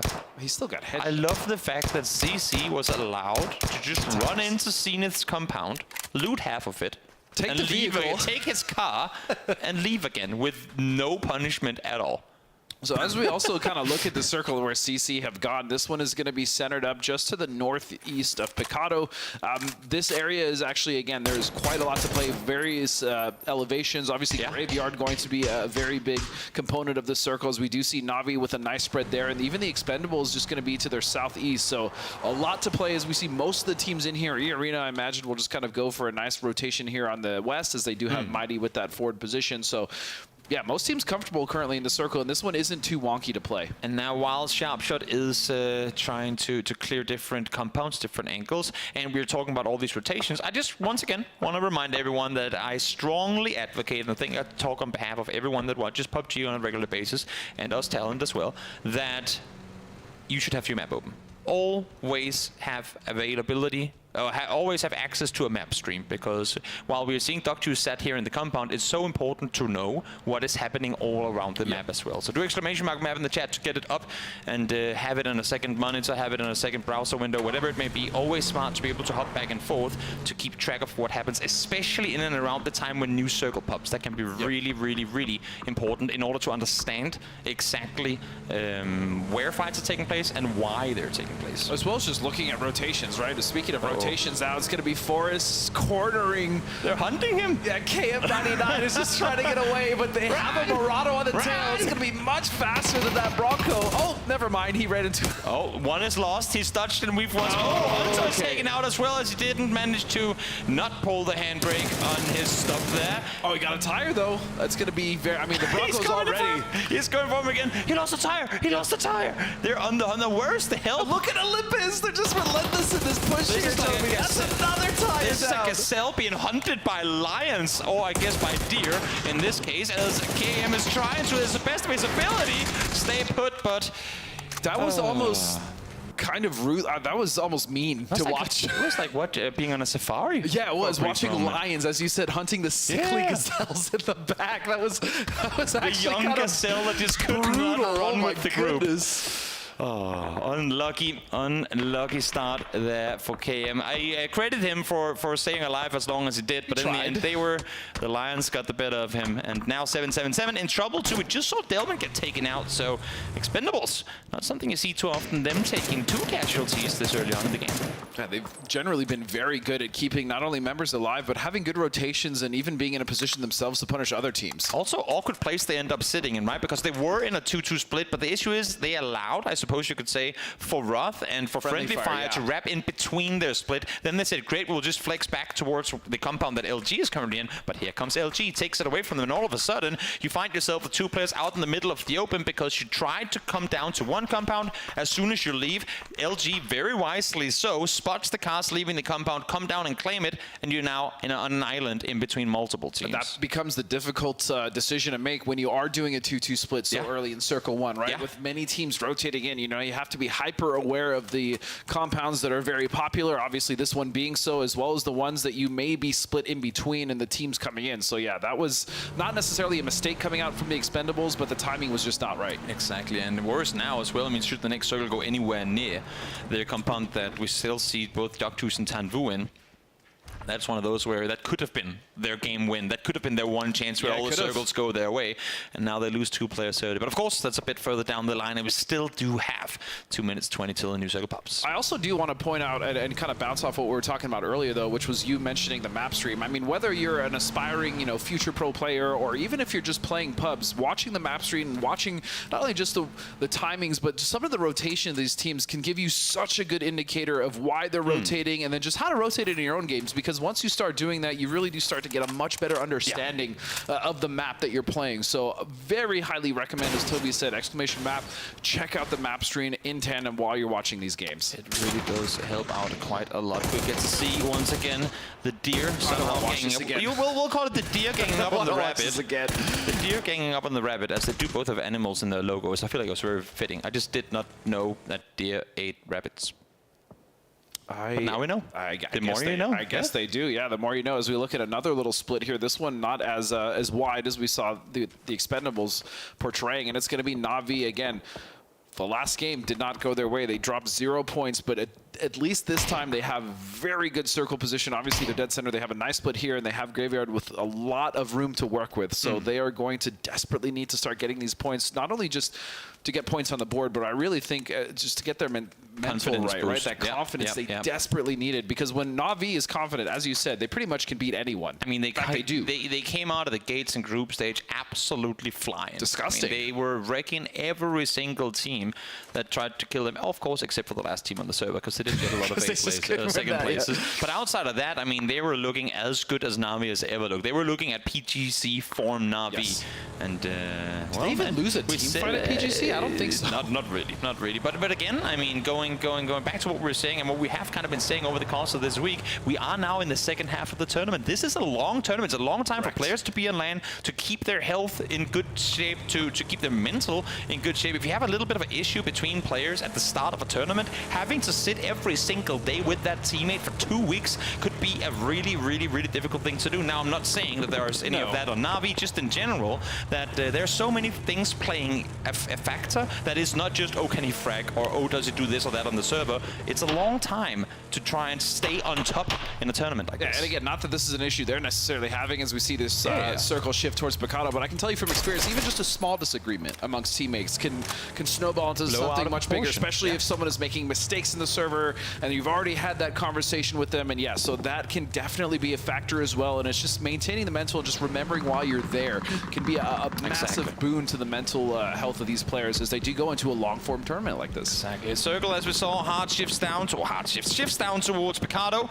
and while that's all good and fun, the issue is there ain't a whole lot around there to play. It's kind of in the corner of the Dorito down towards, well, between Picado and Chimosera, and you have to commit already now. Are we playing uphill? uphill or are we playing downhill? Because that's the problem with the circle. That's the issue, right? There's so much space in this circle as we're seeing all these teams try and maneuver through. That is just what we're seeing right here, an open slant. And because the face of the hillsides go up like into this valley, with teams sat still on both sides, you can't play that at all. No. If there was only teams on one side, you kind of play off the side of the other. But here, with teams on both, that's like half the circle that right now cannot be utilized at all. And you're seeing the main issue with that, even just with rotations, right? It was, I do think we saw Game PT up in the air, but as you saw friendly fire coming in, I mean, not only does your side potentially have the angle on you, but the other side, we see Twisted Minds there to the ridge on Power Grid can also very much see those rotations. So even just coming down, and this can be very difficult, but Batulins now has some neighbors as all 4 members will jump, and he is going to parachute the hell out of there. Batulin says thank you to the devs for adding emergency parachutes for situations just like these. Normally you would have a bike up there, but one Batulins just does not do it against an entire Game PT. This is going to cause issues, though, for Twisted, though. Definitely. Game PT have a wonderful angle there to kind of work and pretty much just harass Twisted as much as they want, but at the very least, they do have a nice split that they can go to in the north. I mean, one thing is harass, another thing is if they're trying to get down the hill, shoot the next circle shift down there, they now have 0 info to go off of. For the next 1 minute and 30, they're going to be blind as to what's happening down in, let's call it for now, the Picado Valley. Sure. Because they've just lost the high ground and the chance to scout further forward. And also, as you're saying, they have to be very, very cautious when it comes to playing anything outside that compound. Yeah, especially when they do have a team like, you know, I mean, they don't know it, but we can see Day Trade above them. We also have Sarvum coming in on the backside of Power Grid, as well as D plus Kia that's going to be shadowing Sarvum as well. So this plateau, for obvious reasons, very strong, but it's about to get very crowded, especially now that they've lost all that information that they used to have. Look at this. Expendables. They were set up by Graveyard. Now, like, guys, so what if this circle hard shifts south and we just make a move 1.5 minutes early? There are only 2 left alive, and they've just fully committed to sending it into the blue to try and wrap all. I think they would have wanted to cross earlier, but now that Shen is there, it makes it a little difficult. But committing all the way around, they got a 2-tire Bronco to try and make this rotation with.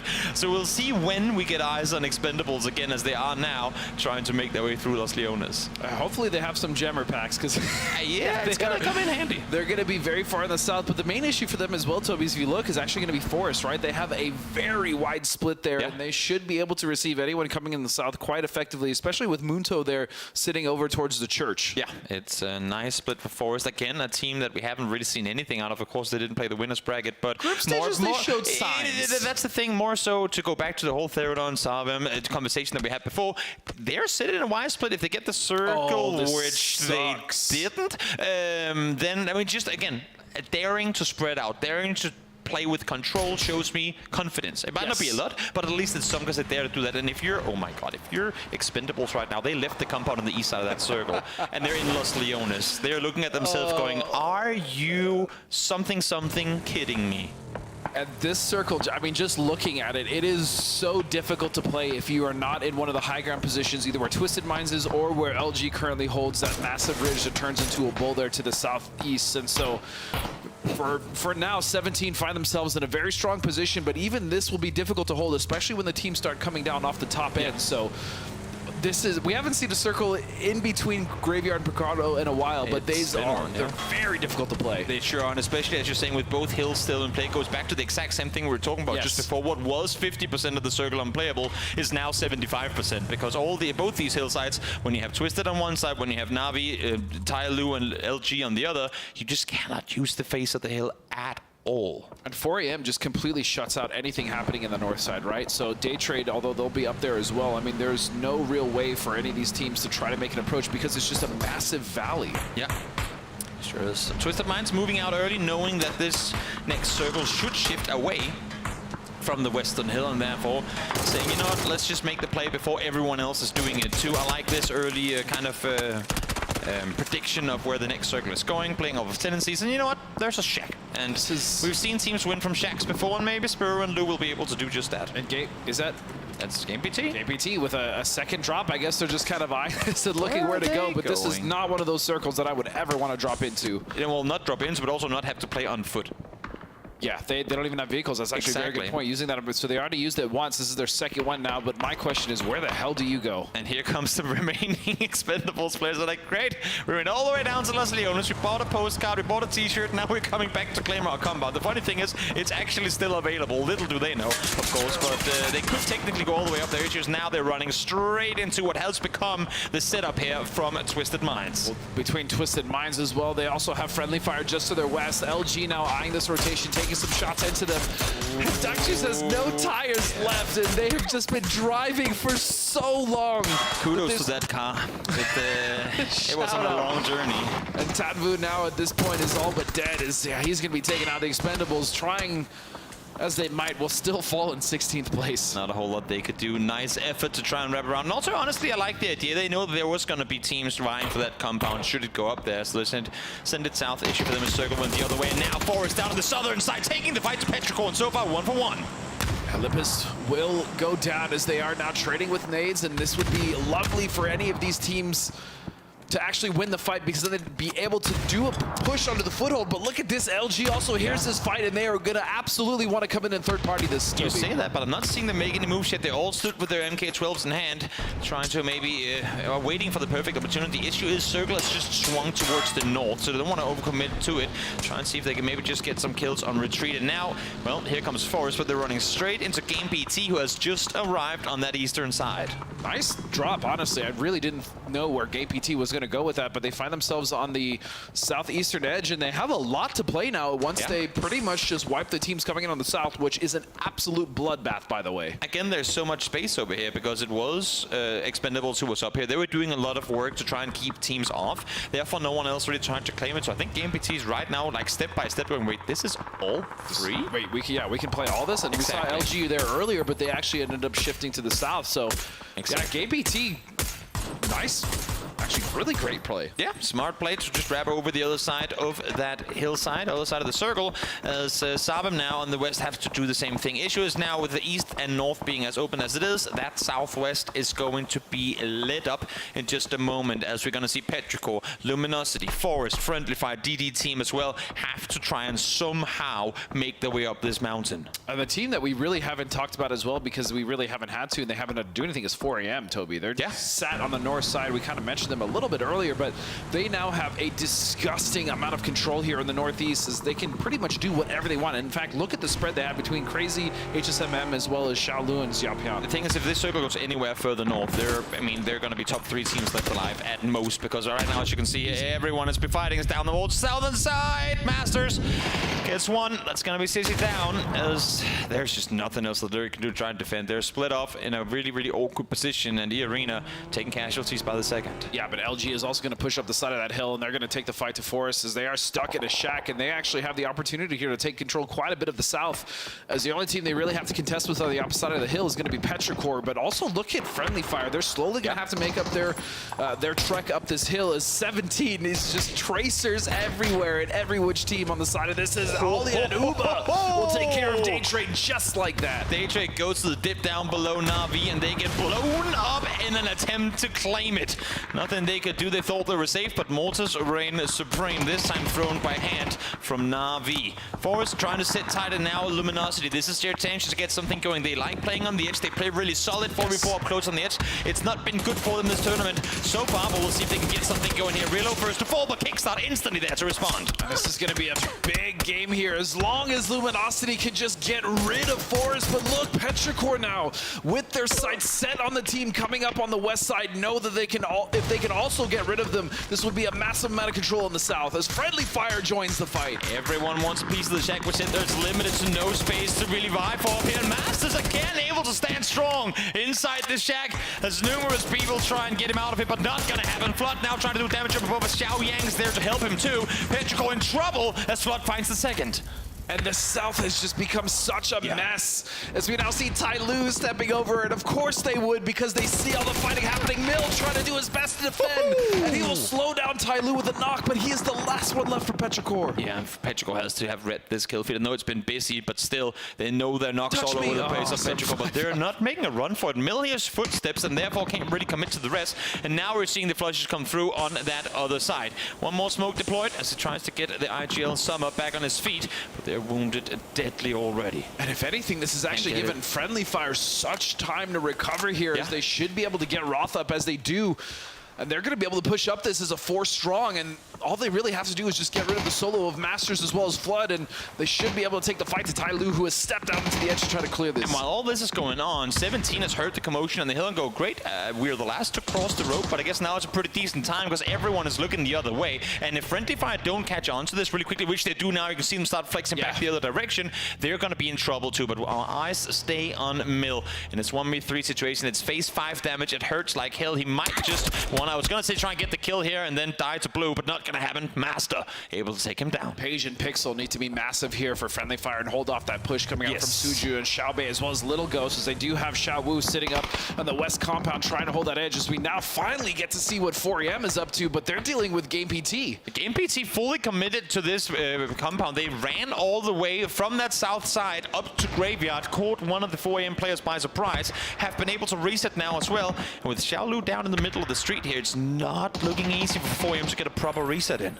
I'm sure they probably weren't expecting Game PT as well, just coming in, because there was no one above them when they had checked last when they had the split. So again, emergency pickup just causing so many issues for these teams that are so used to having control without a surprise. Exactly. Now Sabim starting to look in this direction to a Schiller. Good shots coming through. Finds the knock. It's going to be Global Army at a bit of a distance to wrap over the top. Nice play on their part too. They were sat on the hillside for the longest time, but realized that eventually they have to make the play. And with Game PT crashing into the compound, this could not have been a better time for Esports, for Sabim Esports to engage. So far, a really great decision, being much more proactive. Again, we saw a little bit of it last game, but now Sarvim really starting to come alive on the edge, and this is great for them as they now have to fight Game PT here on the side of this hill, and they're looking very good as Daku goes down. Yeah, good reset has come through here for Sabim coming into this match.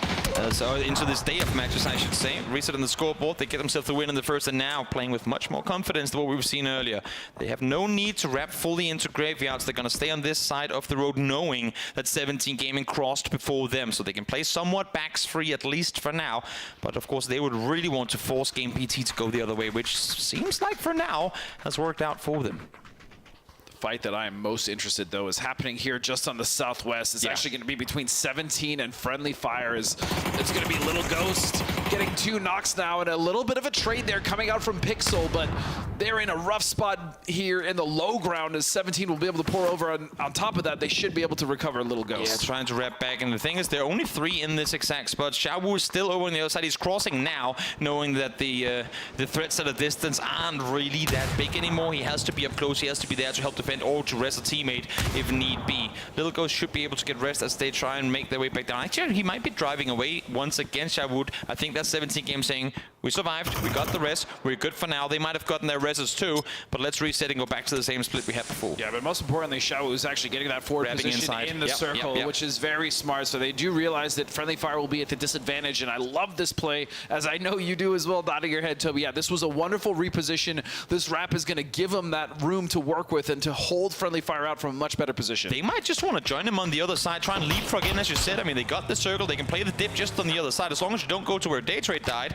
they should be all right. And I think they're doing exactly that. They say, great, we tied that fight, but now we have the better spot in the circle.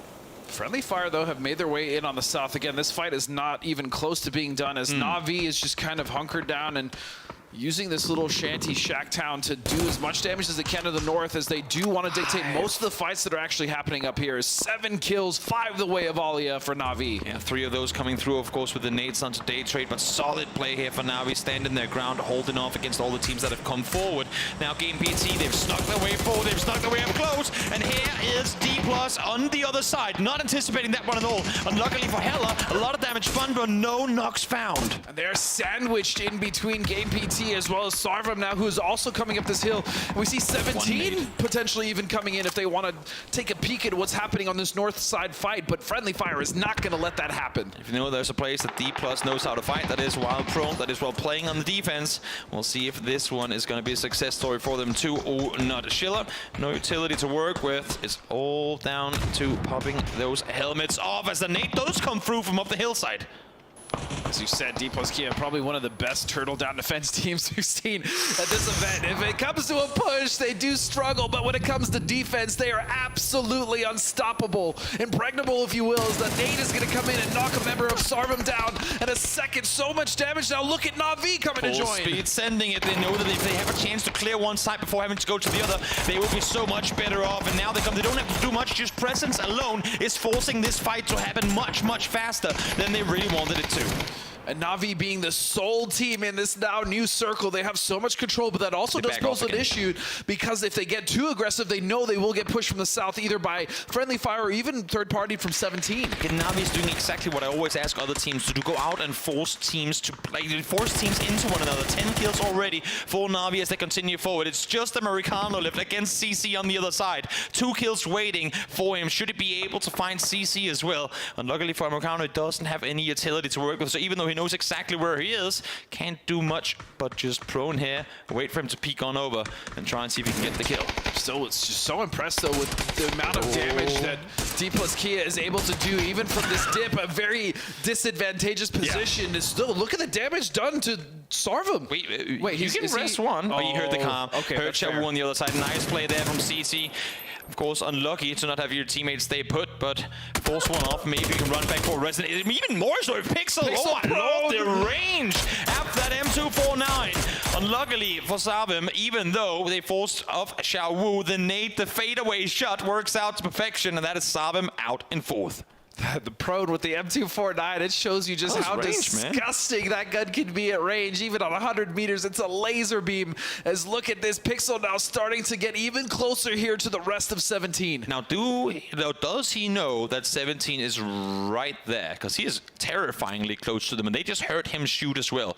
So I'm a little surprised none of them are looking in that direction. Now I think they're realizing it. They're hearing the footsteps on the other side too. They have to try and play the surprise rule, but I think Pixel as well is being fed the info that opponents are just on the other side of this ridge. I'm not sure they did hear him. I know he's close, but not close enough. But he knows very well. It's just 17 also aware that there could be a player making that push down the hill. He did prone and fire 50 bullets with him 249. Yeah, it was like 50 meters further south. Right? I mean, I think they have an idea there's someone in the area. Yes, 100% you're not wrong. As Na'Vi now starting to spread out a little more, they would love to have the rest of these kills and the win, as that would be a massive start here to their day. But Pixel is going to pop up and find a second knock there on a 17. We've heard, oh my god, and he flashed himself with the tree. That's unlucky, but we'll see if the flash fades far enough, soon enough. Not going to happen. Little goes, peeks on over, gets one. I was just going to compliment Pixel, but a mistake. Flashbang is going to be the end of him as Melman gets the flush confirmed on Xiao Bei as well. But look at how much time and how much delay that did to 17, but also the distraction from Na'Vi, because the rest of friendly fire is on the backside of this in the southeast. Na'Vi currently fighting on 2 fronts here, trying to deal with both duos at the same time.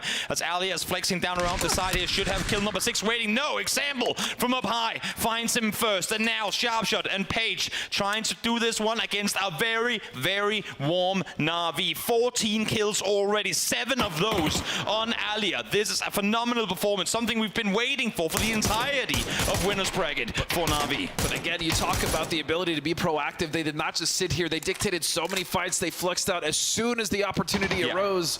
And so that is exactly the Na'Vi, as you said, we have been expecting this whole time. But even a nice game here from Friendly Fire, able to make it to the top 2, and Pixel doing a lot of work getting them some kill points as well. Also just incredible shout out to Alia. I mean, Alia has really popped off this tournament. I feel like a lot of the good things that has been happening for Na'Vi throughout this tournament has had Alia written all over it. I know he falls here, but his ability to find kills in this game or in the games in the past have been absolutely incredible. Normally Na'Vi is a Uber and a Millman show, but Alia has really, really stepped up here during PGS2. Yeah, now we do see the knock there, but it's just on a Page, and he is stuck between a rock and a hard place, literally, as the blue is going to be right there, and Na'Vi will take a massive kill win here in Game 2 of the lower bracket. Absolutely insane. 16 kill chicken dinner for Na'Vi. They were a shadow of their former self throughout Winners, but here they come, I think, actually racking up as many points in this game as they did in winners bracket, if I'm not wrong. At least it's going to be close to it,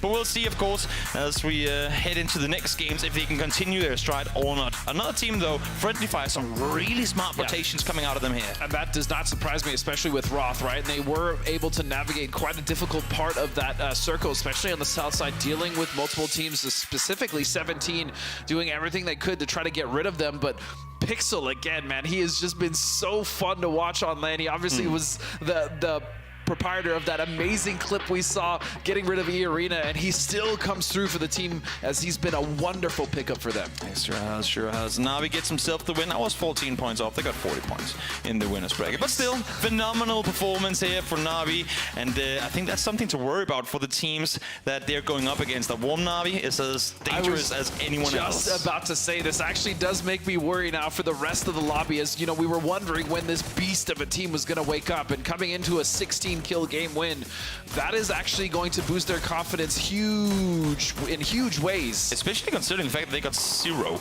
in the previous game, one. yeah. So a huge turnaround for the boys in yellow here as they come out victorious, as we see the highlights before we'll get an interview ready in just a few moments. But what a hectic game. We keep shifting up towards that graveyard area. It's so hard to play for all these teams, especially coming in from that south side. Yeah, and we talked about it even before that shift happened, how many different elevations there were going to be inside of that, and how difficult it was to be as well to push that. But Master as well, just a master of this shack. How many times did he defend against multiple people coming in trying to breach his shack? Yeah, it was a good standoff there as the south kept burning. The north started to as well.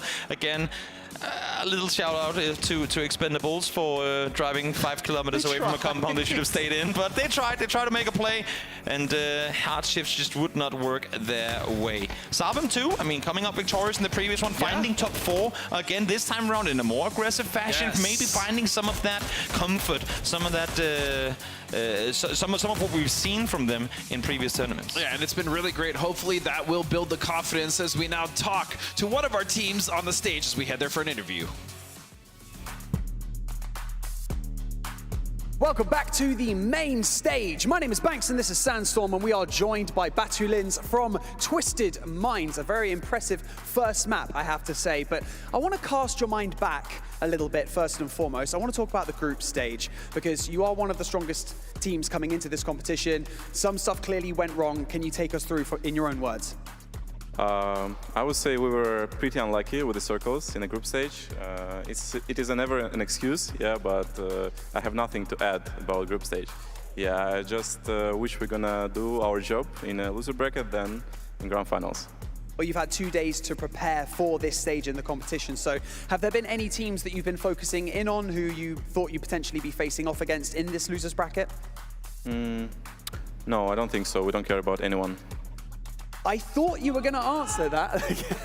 You got some fans in the crowd over there. But, okay, following on from that, this is an extremely stacked lineup coming into this losers bracket, possibly the most stacked losers bracket that we've seen. So has that affected the way that you've been, maybe preparing for this? I know that you don't really care about, let's just say, the other teams coming into this. No, not at all.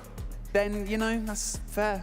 simple answers. بنرحب فيكم اعزائي المشاهدين والمتابعين في المسرح. بنرحب طبعا بباتولنز من فريق تويستد مايندز بعد بدايه قويه في المباراه الاولى، وحبينا ناخذ رايه بما انه نحكي عن PGS2 واحنا داخلين. ما اظن اي حدا كان بتوقع انه يشوف فريق تويستد مايندز متواجد معنا في اللوزرز براكت. فسؤالنا انه هل يا ترى او شو بالاحرى صار معاهم بمرحله المجموعات؟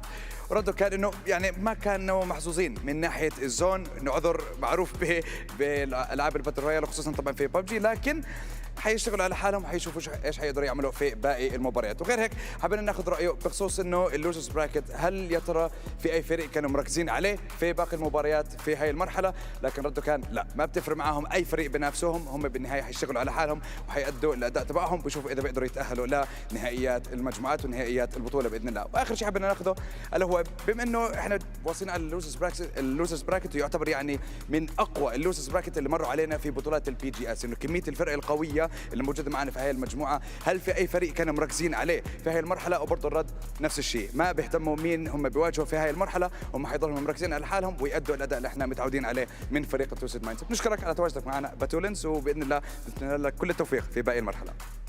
Thank you. Thank you. Well, Batulins, it was short, it was sweet, but thank you so much for joining us in your post-match interview. We're going to Taego next up, so best of luck in that, and we're going to go back over to the desk to continue the first day of the losers bracket. Yeah. Thank you. No problem.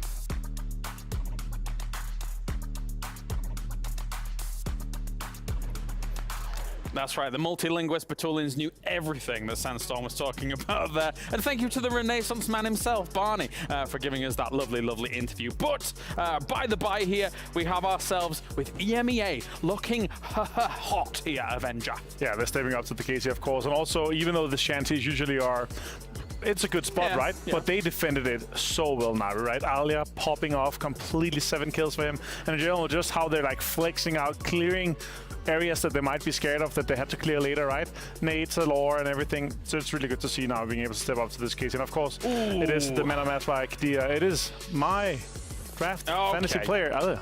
Yes, he's trying to catch up to me, but will he ever? We'll see. We'll see it. Avenger. But yeah, I mean, looking at Alia, looking absolutely fantastic here. I mean, the whole of Na'Vi looked fantastic across the board here, getting so many kills on the board as well. But Alia being able to really step up to the plate. Taking a look, 26 points for the boys here, the defending world champions at the moment. That being said, though, Friendly Fire, 12 points on the board. I think that Friendly Fire came in, they had a bit of a chip on their shoulder here after the group stage, and they wanted to prove themselves worthy. This is a really good step in that right direction. Yeah, and as Rod said in the breakfast here, of course, he's been grinding. He didn't want to go down and on. He opened up quite well, got some kills, got everything setting here, but it does look very EMEA heavy, as you said when we started up. You know, it's Savim, Na'Vi, Twister, and half of Friendly Fire is EMEA as well, so it's basically top 3.5. That's so we're EMEA. the best, is what you're saying. No. Meanwhile, though, actually, D plus Kia is actually trying to be on the chase as well. 17, the Expendables, and DDT. There are some names. I'm going to say it right now. We have to say it, yeah. We have to talk to it. We have to say this. I think we're losing some big favorites before we get to that grand final. Looking at what we've seen so far, what do you think? Yeah, 4 AM at this point here, we're coming into the tournament. We're like, this new 4 AM revived roster here looks crazy. Yeah. A lot of expectations and a lot of tier lists that have them in the very top as favorites to win the tournament, right? And right now, it's just 2 games. I know, but this is not the start where you want to have. You have to play catch up from the very get-go. They were some of my favorites coming in, and some of my favorites as well as Doritos that you can check out over on Instagram as well. So check out that. It's all very nice. And also you can check out Razor over on Instagram as well with @RazorMina as well. Why were you pointing at me? What's going on? Yeah, the Razor equipment. It's there. Yeah.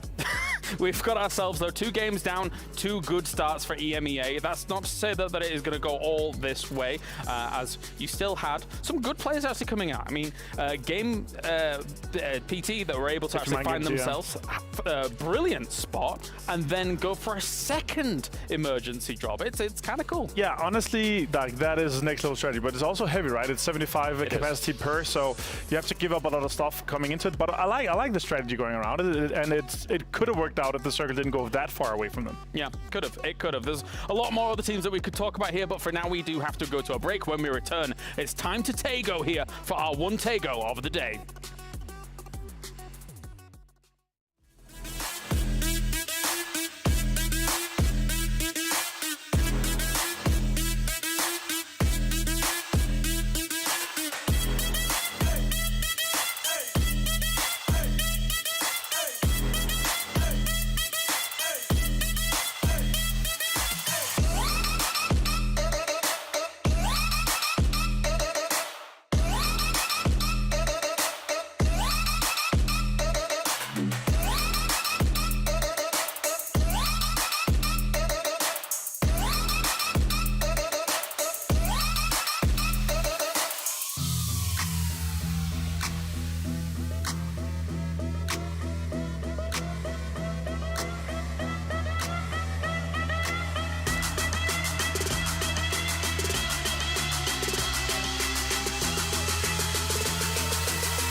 وانت مستمتع وتلاقي الوجبة جاية على الأصول. واو يجيك العيش هش طالع من الأوفن والدجاج يقرمش just the way I love it.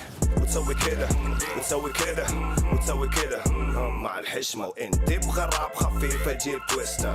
أنا جيب لي وجبة الزنجر بس كله يجيب اكسترا تشيز على الكرانشي تشيكن في السنتر.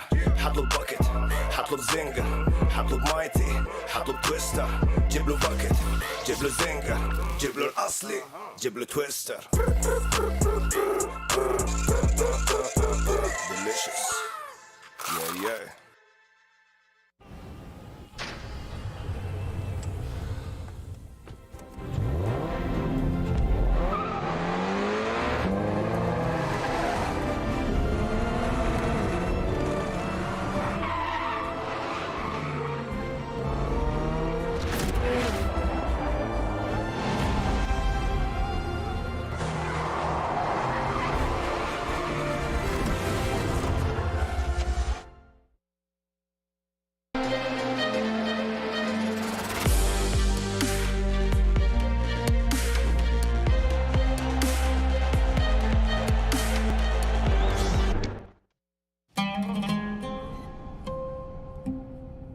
There is a place where you can elevate what's hidden inside, where you can reframe yourself. Sonomi means the new you. The you can step into. Because when we know who we really are, we become unstoppable. Enter new dimensions of you. Sonomi.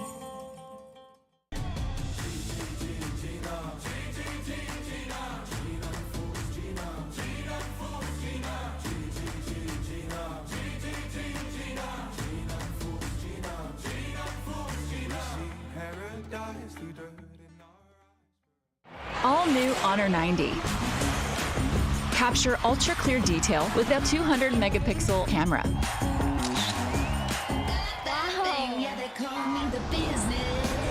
Care for your eyes with risk-free dimming display.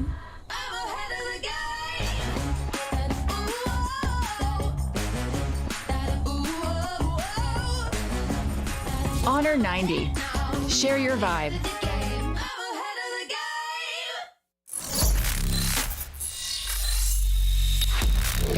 Open your eyes.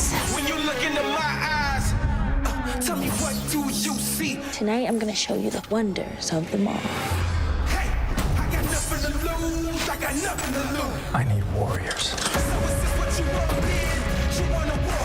Show me what's up, then. Now we ready to bust in. Take everything. Take everything. Leave them with nothing.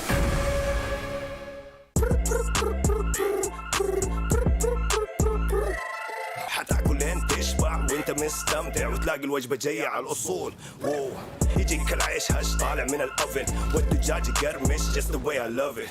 وتسوي كده وتسوي كده وتسوي كده مع الحشمة وانت تبغى راب خفيفة جيب تويستر. أنا جيب لي وجبة الزنجر بس كله يجيب اكسترا تشيز على الكرانشي تشيكن في السنتر.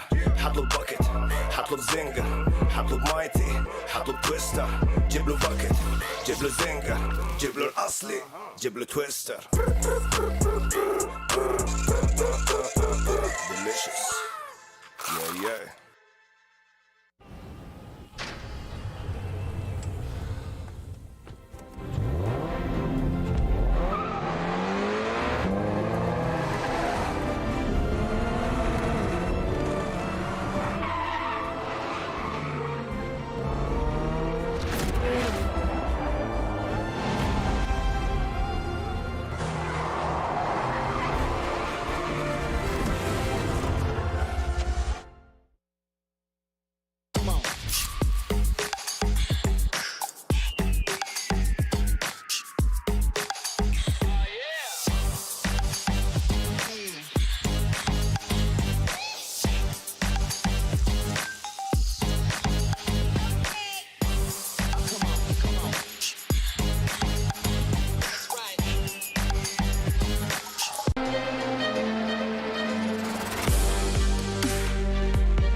There is a place where you can elevate what's hidden inside, where you can reframe yourself.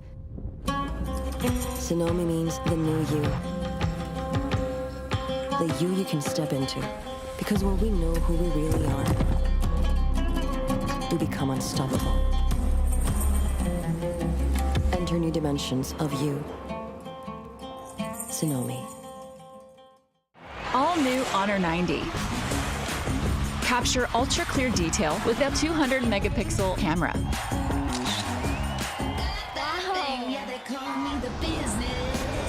Care for your eyes with risk-free dimming display.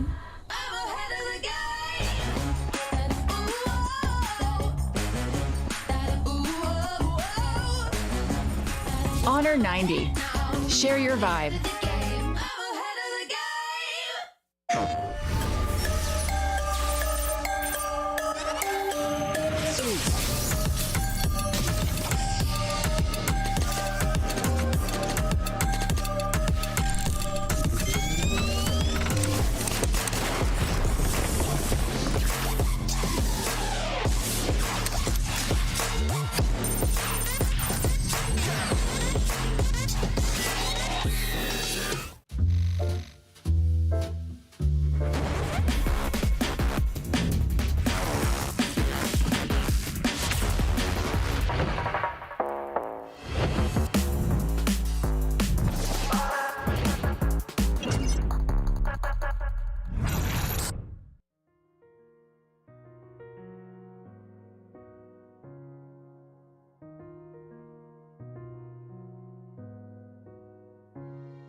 الحياة لحن، ولأننا جزء من مقطوعة عظيمة تحركنا، تلمسنا، تصنع من لحظاتنا ذكريات بديعة. لأن الوجبة، التجربة، المغامرة، حياتك بعد جديد في هيلتون الرياض.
Welcome back, ladies and gentlemen, to PGS2 presented by Gamers8. We are now heading into our third match of the lower bracket, and we are going to what's quickly become my favorite map in Taego. It is a phenomenal map. I've yet to see a boring finish to this wonderful peninsula, and I'd be surprised if this next game is going to be any different from what we've seen so far in terms of great entertainment. We're seeing the playing path there of example screen. It's going to be pretty much straight down the middle, so it should be fair for everyone. All these teams are playing on through. We had no commotion in the early game. There was a little vehicle stealing here and there, but outside of that, no big issues over on Miramar, so would be surprised to see if we were getting any sort of hot drops or whatnot during this match too, especially with how much is on the line. Yeah, unless, I mean, you say there was no early game issues, unless you were at KM99 from E-Arena, as we well, I mean, it did get hunted by an entire team, but I feel like that was after. But yeah, you're right. It was a little later. It's been fairly quiet games here as we head into Taego, and I will say this, I'm very curious to see if we are going to get the consistency from Na'Vi, or if they were just able to kind of make the best out of that game. That's the weird thing with Na'Vi, right? Sometimes they make that one game just a double-digit kill finished as it was here, and then go straight back to a 0-point performance right next. But as we alluded to coming off of the previous game, a hot Na'Vi is a dangerous Na'Vi, and as you say, they can bring this one through. They might just qualify for grand finals in day one.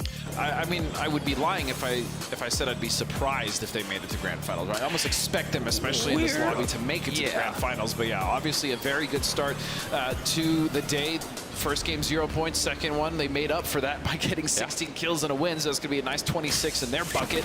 As we see, I doubt we're going to see any hot drops, honestly, especially coming into a lower bracket. I don't think the teams can afford to have those early games. No, not at all. Not at all. We've had I feel like pretty good variety of circles here on Taego. We've been down towards southeast, we've been up to the Northern Island, we've been out east towards Kanyong. We're only really missing Shipyard and Airport and that whole like northeastern sector of the map. That's the only area that I've still really yet to explore in terms of Taego finishes. So how about that game, if I could feed that to you? I would love that, or I would also love Hop-Ho. We actually haven't seen too many games end around Hop-Ho on the very west edge or the northeast, as you were saying. So as far as everything else, though, the circles have been really fun to watch. Obviously, there's so many dynamic areas in Taego because it is truly a mix between what we've seen in Erangel and Miramar. As I'm fine with this, I absolutely love these northern circles. Again, there's just so much terrain to play on foot, and it's so conducive to that play style. Really is, and I guess both good and bad. A lot of teams already up on the Northern Island too.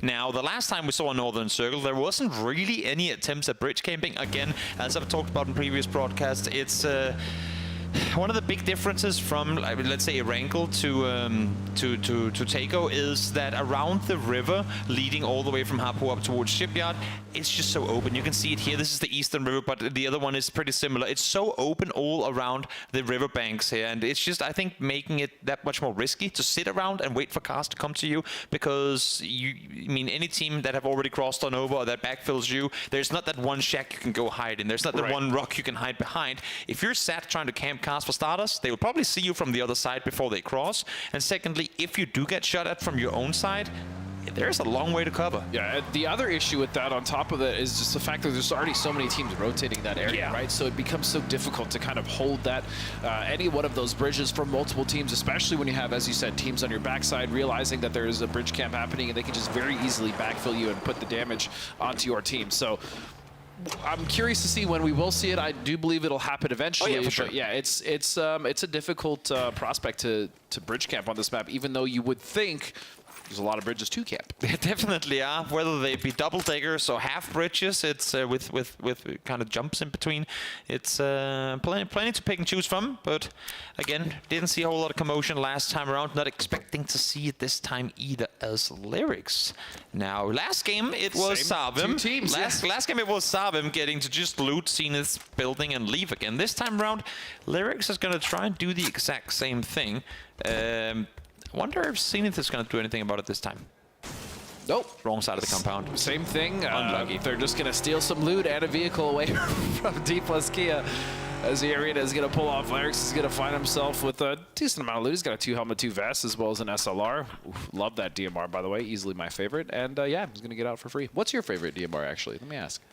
You don't know this, or are you pranking me? No, I genuinely don't know this. SKS all day, every day. What bad after my own Let's see heart. now the nade. Oh, damage dumper can't find anything. Perfectix though finds everything as Sharp Shot Pixel falls down. We were questioning the potential of bridge camps, and well, here is one. Right off the side again, Perfectix has one rock to sit behind. A good thing for him is he makes perfect use of it. They did not see this one coming at all. Not at all, and that's going to be very frustrating for Friendly Fire. Yeah, he's... Good night, sweet prince. You've done enough. Actually, you really did do it this game. But last game, he did quite a bit. But yeah, this is not the start again. It's just going to be Paige and Roth now as they survive that very effective bridge camp. But look at this, Lou actually ahead of them. I'm curious if he's going to hear this, or maybe they catch him off guard, or maybe he's just going to finish off the team. He'd have to. I would be surprised if Lou just full speed sends it after him. I mean, again, Twisted Minds, it has come off to a really good start, but for any team out here, I mean, we've seen even them have a very hard time getting back-to-back good games going. So I think it's just too much of a risk. And for Twisted Minds in particular, now them setting up a bridge camp, it's very unlike a Twisted Minds playstyle. They usually don't create these sort of very early game trap situations. But again, for them here, being in and around Palace, I just think it made perfect sense to go, you know, let's see if we can get one. We full commit everyone, so it's not just a one guy, two guy thing. If something goes awry, we are all here to help. So little risk, so I suppose you can say, involved for them, and this time around, well, 2 kills off of it. Yeah, 2 kills off of it, and I'm sure they've also done their homework, right? Oh, definitely. They've seen that, you know, this team likes to cross around this time, or this bridge is very popular. So yeah, I'm not surprised, as you weren't as well, to see that effectively done by Twisted Minds. As now a lot of the other teams started to make their way into the circle. We do see 17 crossing one of those bridges, as well as they find themselves just under 4 AM's position, and pretty much everyone at this point has made it to the circle, aside from Petrichor, E-Arena, and then all the way in the south, actually, it's going to be Tyloo. Yeah. See as the remaining 2 Friendly Fire players make their way up towards the top. I think we have an interview ready in it's going to be in just a couple of moments from Forest. Yeah, we'll wait with that one to be set up. And now here's Paige and Roth chilling. I think they're going to be chilling at least for a little while longer, as Master sets up the emergency pickup. We've seen it work perfectly for 3rd and 5, so we'll see if we can hear as we get a word in from the Master. เสียใจนิดหน่อยครับแต่ก็เราไม่ได้เล่นตามมาตรฐานของตัวเองครับที่ตัวเองตั้งไว้ครับฟอร์มก็เลยแย่แบบนี้พวกเราก็ต้องฝึกต้องกลับไปทำการบ้านให้หนักขึ้นครับแล้วก็ซ้อมให้หนักขึ้นแต่พวกเรายังไม่ยอมแพ้ครับพวกเราจะกลับไปให้ได้ครับพวกเราต้องเรียกขวัญกำลังใจทีมไฟท์ให้ทีมตัวเองแบบว่ากลับมาให้ได้ครับแล้วก็พวกเราต้องเล่นตามเกมที่เราแบบว่าซ้อมทุกวันแล้วก็มาในถึงระดับ global ได้ครับ Yeah, and I really like hearing that from you. You know, we're just focused on making it to the grand finals. Hopefully we can just support each other and make sure we get there. And yeah, I mean, we did see some flashes of brilliance actually from Forest in the group stages, especially from Scappy actually. Scappy was doing a lot of work, getting many kills, and I like this position here from Master, as they're going to be able to see so much of what's happening in the circle. Rare times that you wish you had a 15x, but I think for him right now it wouldn't be the worst scope to be in position of. Yeah, with the DD team, they'll be safely crossing on over. And to go back to Forest for a brief moment, I mean, a team that I think probably, if not E-Arena, then Forest is the biggest surprise qualifying team out of pretty much all 24. So not too surprised to see them in the lower bracket. They come out of APAC, and I think them coming back to APAC and maybe trying to take things away from some of the successful APAC teams that are here. They're a team that has shown, as you said, small glimmers of hope, and just to be able to come back to your region with global experience. Whether you come out in first place or last place, you have sat on lane, you've been on this stage, especially with bad games have gone your way too. That experience can just really boost you when you come back to your region again. Defeat can absolutely be one of the best teachers, right? And especially, as you said, getting all of this experience. I mean, even if they are a team that falls in very last place, I mean, the fact that they were here, the fact that they got to really kind of get a piece of what it's like to play against some of the best teams in the world, that is going to be a massive boon for them to go back into their region, not only just for them, but also all the other teams that maybe came here and got their first LAN experience. Oh, Xiaoyang jumped out of his car in the hunt for kickstart, but because it did, his car is going to send its way down the hill. I don't think it made it. Nope, it stopped right there. So not in the water just yet, but it is sliding down. And Kick obviously with shots being fired towards him before. Here's that double headshot comes through. Xiaoyang torn apart. Beautiful there from Kickstart, but now, I mean, he's got to get back. Yeah, he's not really that close to his team, as we do see Rollo starting to make the adjustment here to try to support Kick. And if they could get rid of Tyloo early, that would be massive. Imagine 118 hit in there. He's going to throw a second one in the exact same spot. This one, though, a little bit too far, as it was cooked for a bit longer. Oh, I was just going to say long. That nade didn't go far, and indeed it did not. Xiao Yang knocked once more. Is this going to be the kind of the go call for LG? Perhaps. I mean, Kick is still set up close. You can see the remaining Luminosity players have positioned around it. The issue is they're also hearing the cast from 17 right behind them. So very quickly, I think, for LG, if they don't react now, either push or don't, they will get third party. So nice call. You can see Rillo instantly driving off as they heard the cast come in, picking up Kickstart as well. They want to reset. They want to get out of here. I like this. They had an opportunity there, although it wasn't that great. But yeah, the catalyst just wasn't enough for them to actually make that push. And as you said, yeah, I mean, just look at that area, though, Toby. You want to talk about trying to get across the river. That's a perfect example of how difficult it can be, as that was just basically a 90-degree slope that they would have had to traverse to go straight up. And imagine if there was another team actually camping that side. Exactly. Not easy to work with. And for 17, you can see the fact that they try and go out and make these sort of plays. They're hungry.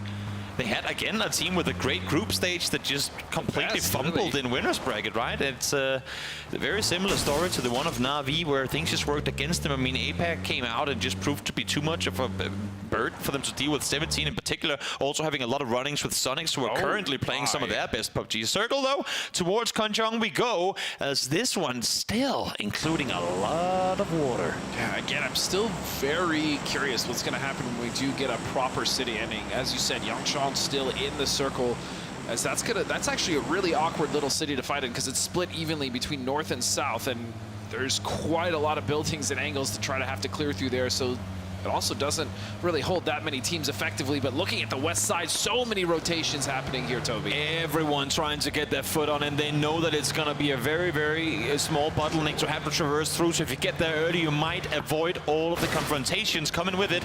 Twisted Minds is checking in with Lou here, as he's trying to essentially backfill friendly fire right now. 4AM shooting in the air, saying, everyone get away from our compound. There's a lot of people up here. We don't need anyone crashing us right now. I think that's the wise thing to do. You don't need to shoot at the opponents, just let off a ton of shots and really make people think twice about crashing your compound. Especially when these rotations are happening. If you hear 2, 3, 4 people firing, you're just not going to want to crash. It's just not worth it at that point. And yeah, 4 Angry Men have done a great job to kind of stave away a lot of these rotations around them, as E-Arena finally dropping in. It looks like right on top of Emo Pig. Oh, and he has no clue, does he? Hasn't been shot anything yet at all. And now he's being seen from down below. Sizzy spots him over the top, jumps down, gets him in return as well. Just to go back to 4AM for a second before this entire circle pops off. They're playing, I think, coming into this in very similar fashion to Twisted Minds as well. They got to play smart, they got to play control. So for them not to engage in all the commotion, third-party pull-ups and all that in this fight, very smart decision-making. They want to have control. And with multiple teams driving on in, as Flood gets blown up by Perfectix, it would have been impossible for them to control anything with the amount of teams coming that direction there. Yeah, because normally, as you said, you know, 4AM is a very aggressive team, and they generally would flex out to try to get those. But at this point, it's just much more worth it to just play, as you said, smart PUBG, which came straight from Batulins. The last one's alive. He will get knocked, and yeah, LG. LG is still kind of playing off of the kind of the weird split they were in earlier, caused by Tyloo, and just couldn't reset in time properly. And with all the teams just out of nowhere, full speed sending in their direction, it's very limited what they could do in a wide 2-1-1 split. So Snakers now all that's left alive on the LG team, as they try to at least get something out of this game. And he could still savage some toes. Oh, yeah, there. definitely. He's going to be on the south side alone, so maybe, you know, we'll be able to come in and strike later. I mean, we all know the Snake Circle's going to shift towards the south. Then we go down towards Tanvu and Dilwyn. It's just bound to happen. I see you got the script. Yeah, well, exactly. I received it earlier. I know it's bound to happen. And for Snakers, well, he's just going to be chilling.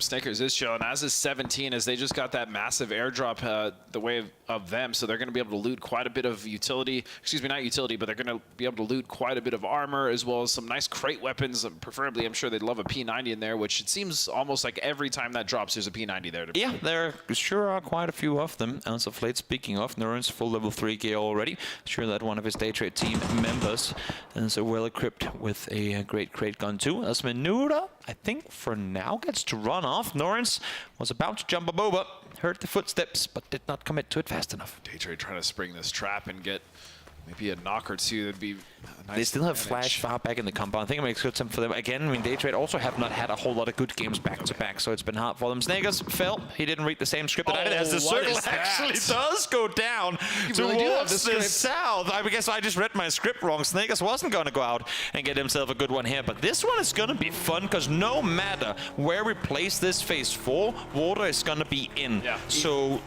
there might just be a world where this one goes south, because again, there's going to be water in regardless, but is it going to be enough? Example, down early, Mailman now being shot at as well as Friendly Fire, with only 2 left alive, are trying to do some damage. Yeah, that's the one thing about Friendly Fire. That team will always find a way to be scrappy and get some kills, even when they're down at 1 or just 2. We've seen it before. We've seen it for Pixel, we've seen it for Page. All 4 members of that team can be very dangerous, even as solos. But now look at D+K as Daytrade realizes, okay, this is not worth it anymore. Is look at this circle. That's what we were just talking about, how difficult that coastline can be to play on both sides of it. I mean, where is Flash going? I love the way that Flash is playing this, and that's why you're seeing Daytrade currently back off. It's outside the circle, they don't need to aggress. And look at where Flash is on the far southern side. He's set up a massive perimeter with the open space in between Belmont and Flash, saying, boys, come down to me, I can see this entire area. I don't even mind tanking a bit of blue for now, because if this one swings east, I have found a place for us to go. So I think the way that he's currently setting up far down that southern soul line, we know that the likes of European Ascent does it, we know that Gen G does it, full spread out on these edges of circles to claim as much info as you can, especially when the circles shift away from you. Really nice from Flash to go down there early on. Yeah, and even though it does look like there's not a lot to play, there's actually a lot of room that they can have, especially under that bridge. They'd be able to take quite a bit of control there in the southwest, and as you said, a really great play there from Flash. He was able to buy them so much space. Yeah. Exactly. We see Sabam set up the mortars. Haven't seen a whole lot come off it just yet. In the meantime, Sanghet and his fellow teammates trying to make their way to safety as they find little Ghost in transition. Oh, there's a glider. Let's drive past that. Ooh, that's a glider. As Hella will go down, but even here, Game PT does have a nice position here just to the off-angle center there to the west side.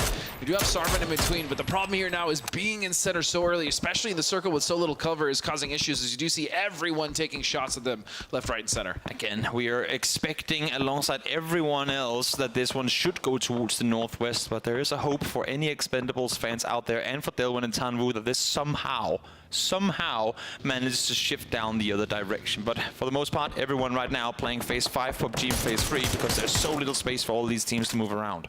There's also very much a world where this just, again, keeps that river center, which we're talking about. That's just so difficult to play. There's not really many rotations these teams that are going to be able to make. They're even going to be safe at that point, as everyone is pretty much already set up in the circle. Sure are. 4AM having to leave the compound now with the blue being on their back. They haven't really engaged in this fight just yet. They've seen a couple of knocks come through, and now they want a piece of it. As I say that, they'll know they're driving straight through it.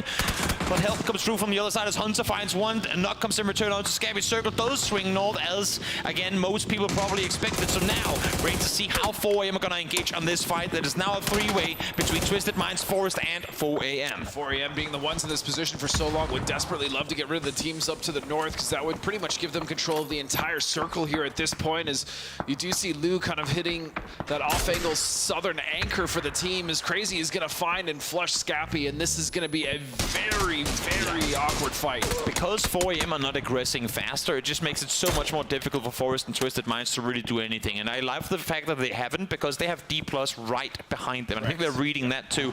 HSMM got shot at earlier by them. It was like, guys, we cannot fully commit because we're going to get backstabbed instantly if we do. So play it patient. Yes, you could risk everything for 3 or 4 kills. Rather just play it smart on the backside and claim whatever you can for free. Yeah, and even still though, Twisted has been fighting. You see that 5 kills the way of Perfectus, and Lou is a duo. I mean, they're very strong. They can still salvage this game as they're still in the circle and they get more and more points. But 4AM is slowly going to start closing it. As you'd imagine, they've been keeping track of the kill feed and realize they're just down to 2 members. Exactly. If they could somehow back off here, they'd be all kinds of perfect. Perfectix 400 damage, 5 kills already. Could be a 6, but I don't imagine that knock being converted into a flush anytime soon. No, they should be able to get up. Crazy as he will stand now. Delwyn and his teammate just trying to make it through. I believe it's Taboo. They actually do. They make it across that bridge some way, somehow. Where are they going? Where do they go? You go over to Salem. They're getting mortared as they're driving on by here. And now the entirety of Salem is spotted into somehow very limited damage has been done as more damage does start to come through. But Expendables, where are you planning on setting up shop as they quickly realize there's people everywhere? Now straight into the open arms of Game PT they go. Game PT victorious in that one. So again, this is starting to become a little worrisome with this third game now where the Expendables have struggled. Two of them just coming into a late rotation and just dying. And I just hope that this doesn't become a trend for the team who's just been doing so well overall. Yeah. They trade as well now with Belmont knocked. Gotta get the res on up. Should be a not easy but doable res as they have found themselves sort of entangled with Taelu.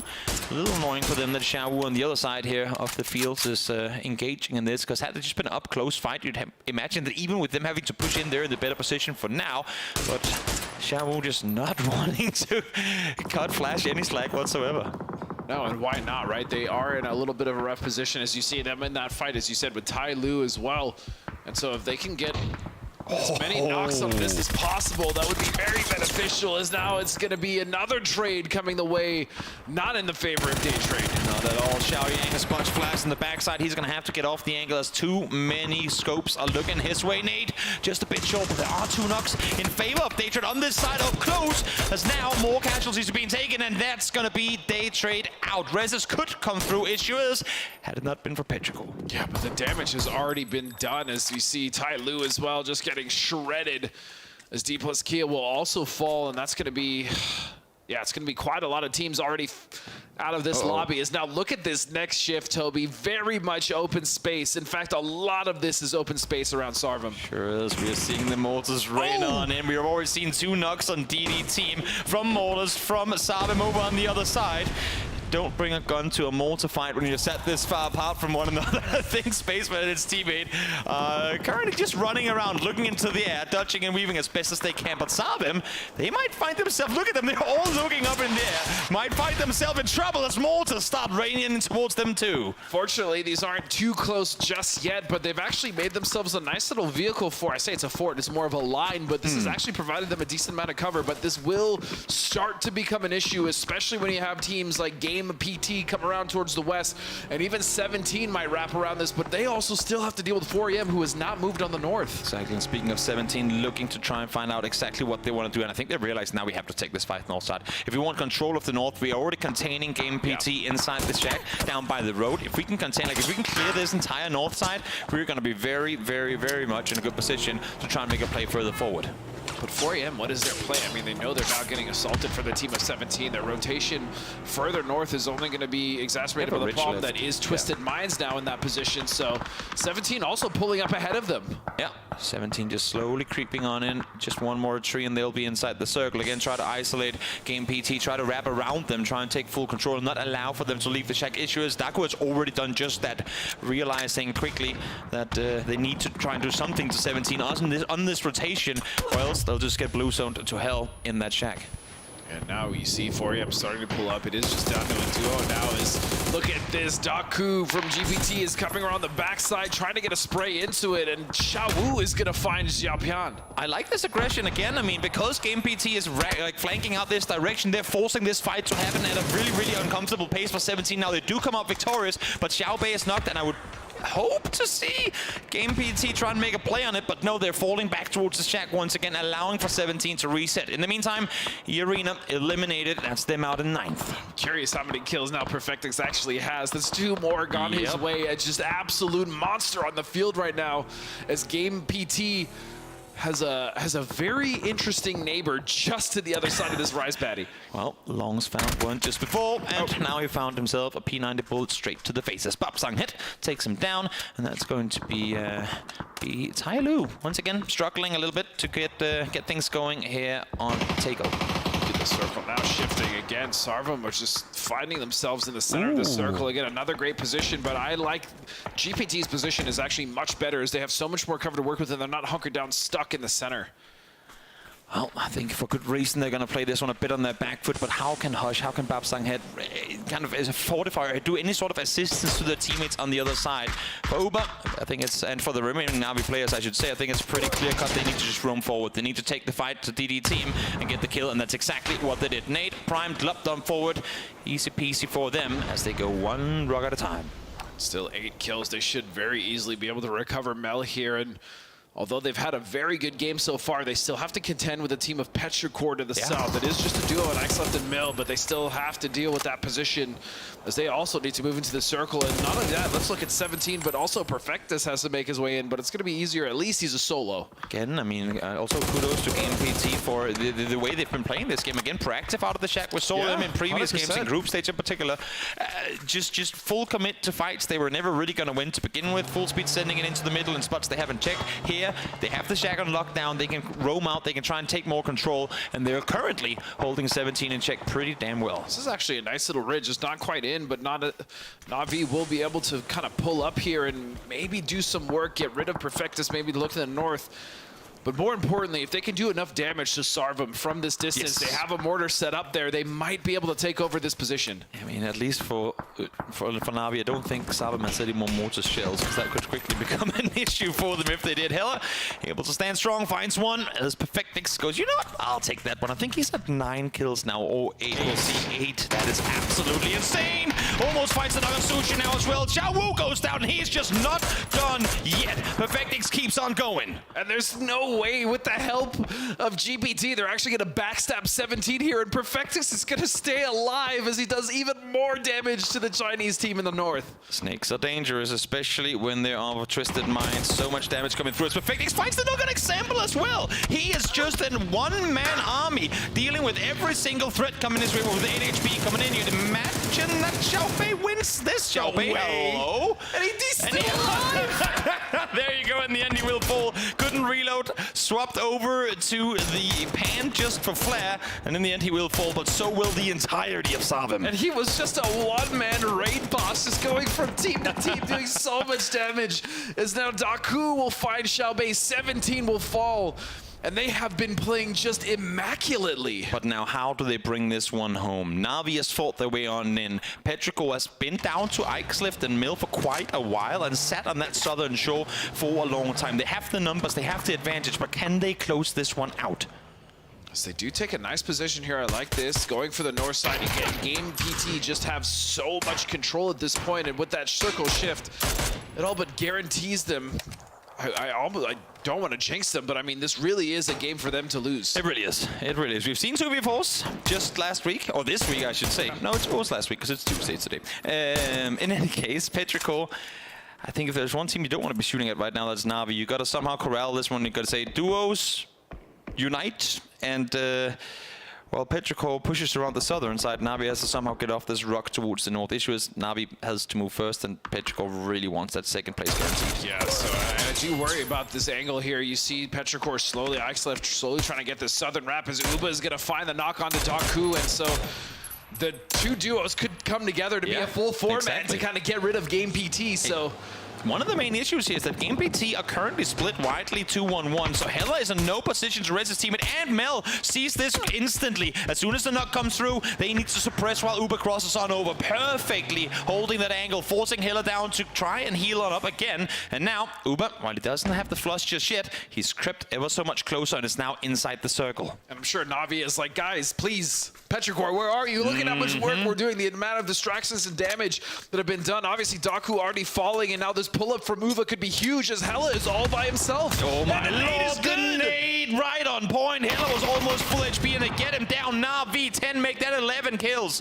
Should they be able to get the flush onto Hella as well? And just like that, the 4-man strong Game PT, who stood so strong for a long time, are starting to fall apart to the duos of Na'Vi and Petrichor Road. Speaking of duos now, it's just down to a 2v2v2 as this fight breaking off to the east side. At least Hush will find Ixleft, and Bobsinghead will find Mel. So all of a sudden, they're fighting back, and that is Na'Vi out of there. This is a 2v1, Toby. We saw the Game PT win over on Miramar. It wasn't clean, but they brought it home, and here, Hush so close. Mill down to under half HP, but he is at 28 as well. Primes on 8, throws it forward, cold with the nade in hand, but able to get back down behind the rock.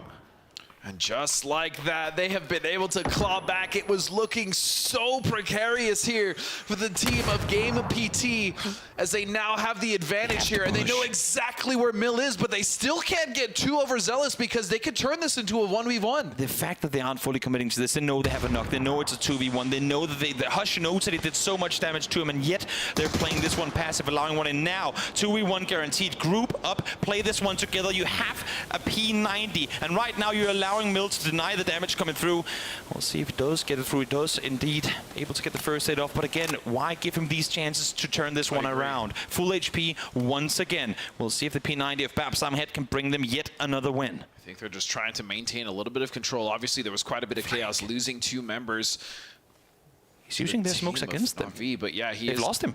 He's actually, this is very dangerous. This is something I don't like for GPT now. They've completely lost him again. Aggress when you can. You have a P90 for the same exact reason. Hush now lobbing smokes down towards his teammates, but that's going to work against him. Smokes, while it's a little, do minimize the footsteps out. Now spots one peak zone over. Hush taken down instantly now on the receiving end of it. Again, it's Babsam Head out there, converting what could be losses into wins. The janitor strikes again. The janitor sweeps again as he does clean that one up, but that got very, very dangerous there for the team of Game PT as they were able to clean it up. That being said, they were so proactive during that game. The control they were able to kind of exercise against that circle on the west side was very impressive. Phenomenal mid-game for Game PT, and a win, I will say, in the end, but probably not in the fashion that they would have wanted it. But again, I mean, GPT up against the GPTs of Petrico and Na'Vi, out victorious they come. And this makes for a good conversation of now we have Savim win, now we have a Game PT win. 2 teams that we didn't maybe consider to be the top 8 here, but it's just gonna make those final games tomorrow that much closer. And with the way that Game PT played that, I really do feel like that's gonna be a massive confidence boost, right? Specifically because of the way they were able to control the west side of the circle and do so much damage. But we are now gonna head into the highlights at our desk. Oh, Babsam Head, Babsam Head, Babsam Head. He gets it done. Fantastic stuff here for Game PT. They were able to get themselves the win at the very end. It was looking a little bit dicey. There was a lot of 2-2 hoodoos, but Babsam Head popping off. Also, Hush was able to contain that Petrico rope, which is super important for him. But yeah, lovely to see here that they're able to pop off with that. I mean, they're defending from so many angles, right? They were holding off so many players, but in the end, them getting that many crates and having that southern side to themselves with that high ground was the winning factor. Yeah, really, really important here for them to get a lot of points on the board. Now that's going to rocket them up the leaderboards here. Quite the carnage of a game, to be perfectly honest. That was quite the interesting use of the Panzerfaust, but I don't think we saw that. That was great. But I gotta say though, Perfect 6, James, 9 kills for him. That was crazy. Yes, absolutely insane. What he was able to do here for Twisted Minds, of course, we'll be able to focus on that a little bit later here, but Na'Vi, once again, also looking primed and pristine. The fact that, as you mentioned, the Game of PT were able to hold off these angles and congestion, very well done by them, considering they weren't in the most amazing position. No, exactly. First, that western side trying to contain or make sure that 17 Gaming couldn't push over, right? Then they take on Na'Vi, then they take on Petrico Road successfully. Dakko also had an amazing game here, but of course, Babsam Head in a fantastic P90 spray. And again, it's my favorite gun. P90 is super strong. If you have P90 and if you have yourself like an MK, that's just perfect setup. But he had the P90 and he's able to control it perfectly. Yeah, the analysis brought to you by STC Play here, and I have to echo exactly what you're saying. When you've got a P90, it feels like you're in God mode. Yeah, like, if you're full level 3 gear and your P90 is like, you're unstoppable. You're never losing a 1v1 or even a 1v2 if you have really high confidence, of course. Terrifying gun, terrifying.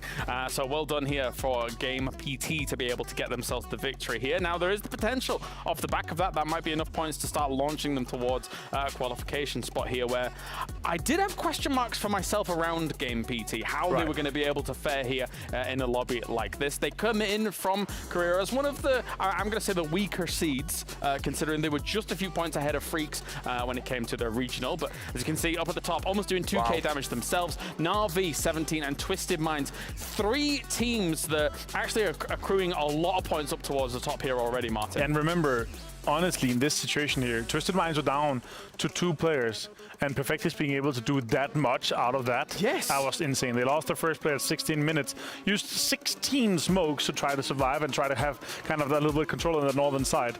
But of course, it is, if you mind, Game PT that's able to pop off. And Babsang Head with 5 kills and 551 damage. Impressive. That's pretty good. That is pretty good, admittedly, here from Babsang And 2 more players with 500 as well. That's crazy. Good to see. Fantastic. They had 7 points before this game here, so obviously a huge game for them to pop off like this. And here's the man of the match brought to you by Kidia here for Babsang Head. Babsang Head. Babsang. He's able to get it, but I will maybe flex out a little bit and say that Perfectix with 9 kills. That is the highest we've seen so far in the tournament. I don't think we've seen double digit on a single player now, so I think it has to be the highest, if I remember correctly. Just unreal, though. The fact that he was able to get every single one of Twisted Mind's kills here for this game, that pushes them up to 2nd place for the total kills. Na'Vi is back, and the roller coaster of Na'Vi. I mean, it's hard for us to experience as, EMEA guys, I suppose, but I mean, it's very prevalent. They looked great in group stage. They looked when it came to winners, but now here in losers, they're back again, back on the road again. It's like the Universe card from last time. Like they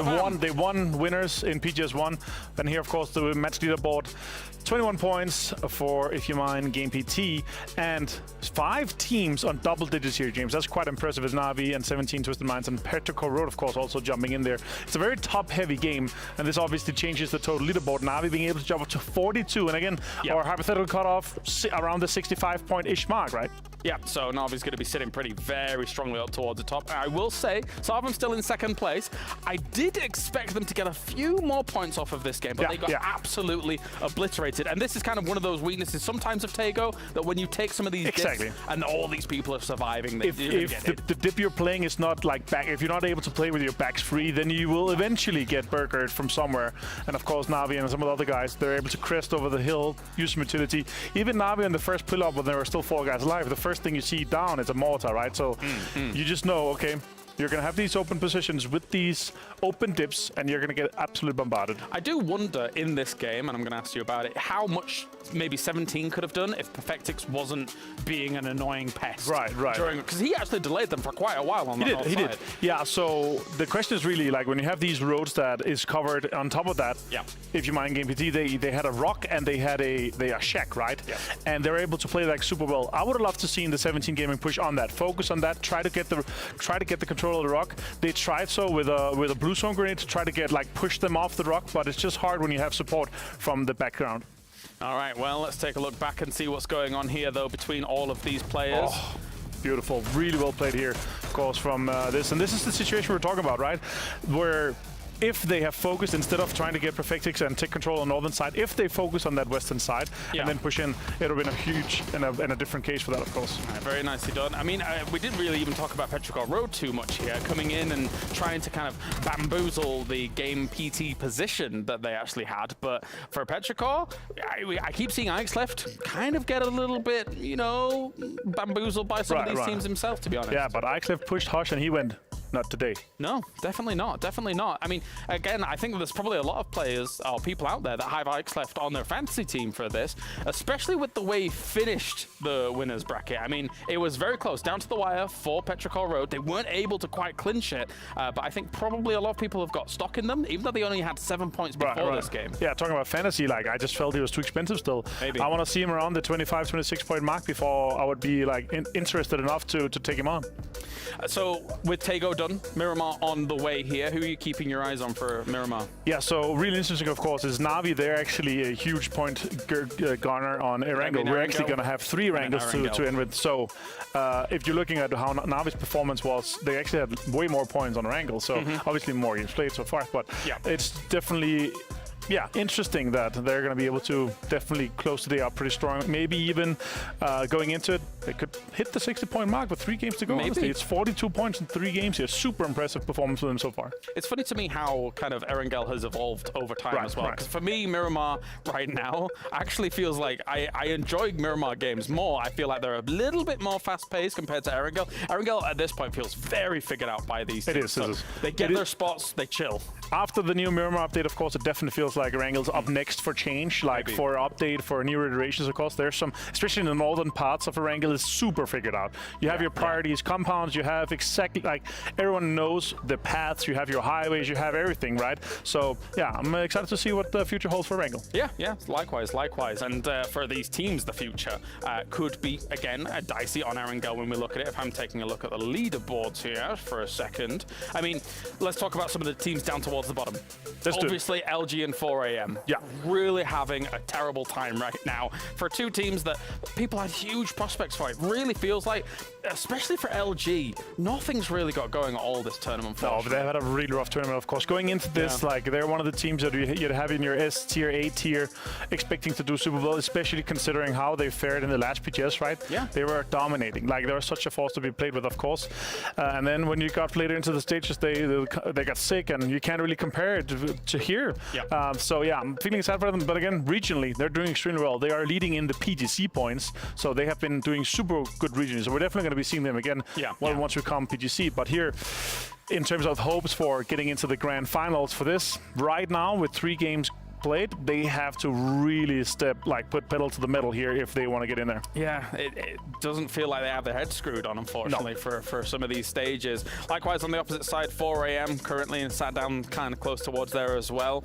What feels effectively like a super team that I thought might be in a honeymoon period in an international stage, that honeymoon period hasn't really paid off yet. No, it hasn't really come to fruition at any point, right? And again, you can see that even in the fantasy, like, they're super cheap. You're picking them, but it's not working out for you still. They haven't figured out. And again, honeymoon period can happen, sure, but at this point of time, they need time. They need to figure things out together as a team. They need to make sure that, of course, everything's come together. And now, even here in the loser bracket, like, when we started this, I'm thinking this is a team that have to go to grand finals. Like, it's such a pedigree, right? They have so much experience. They are so good players mechanically, but everything is just really not coming in to effect for them just yet. Yeah, and as one of the Chinese representatives that's looking to fight back here in the losers bracket, you would expect them to maybe be leading the charge alongside 17 Gaming, considering 17 actually won PGS1. Right now, 17 Gaming in 5th place here with a 3rd and 4th back-to-back. 17, for my money, feels like a shoo-in to qualify for Grand Final. They have to, and maybe make that run back, because they are an extremely elite team across the board, and we'll see if that occurs. If you're able to get 51 points on day 1 and of winner bracket, then you are a team that should be dominating here. I don't know, because you have 9 points the next day.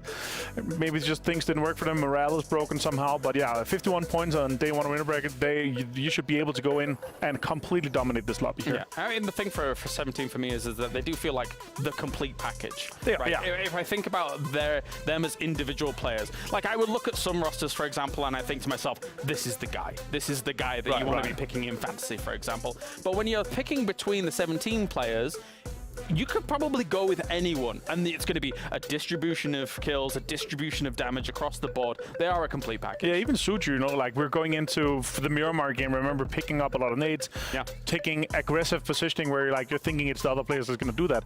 Or even let's drill back into the game we were talking about, right? It felt like the decision-making go through this one. It's like, okay, let's secure the 3 to 4 points in the north before we try to cross the road, right? Instead of being in a situation where, like, we could win this game, we're still 4 guys alive.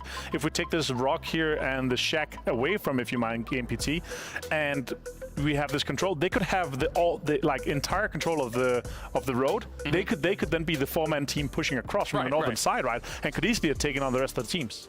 And of course, here, as we get geared up going into Erangel, there's still lots of other teams trying to vie for position. One team that I'm looking forward to seeing here, well, unfortunately, I always look forward to seeing LG, but right now it is not gaining traction. They need to have a big shift coming in to Erangel. One I do want to talk about is from a region that they are from, of course, who kind of bridges the gap between our EMEA and NA rivalry. It's Friendly Fire, who find themselves in a decent position so far with that 2nd place with the 6 kills that they got.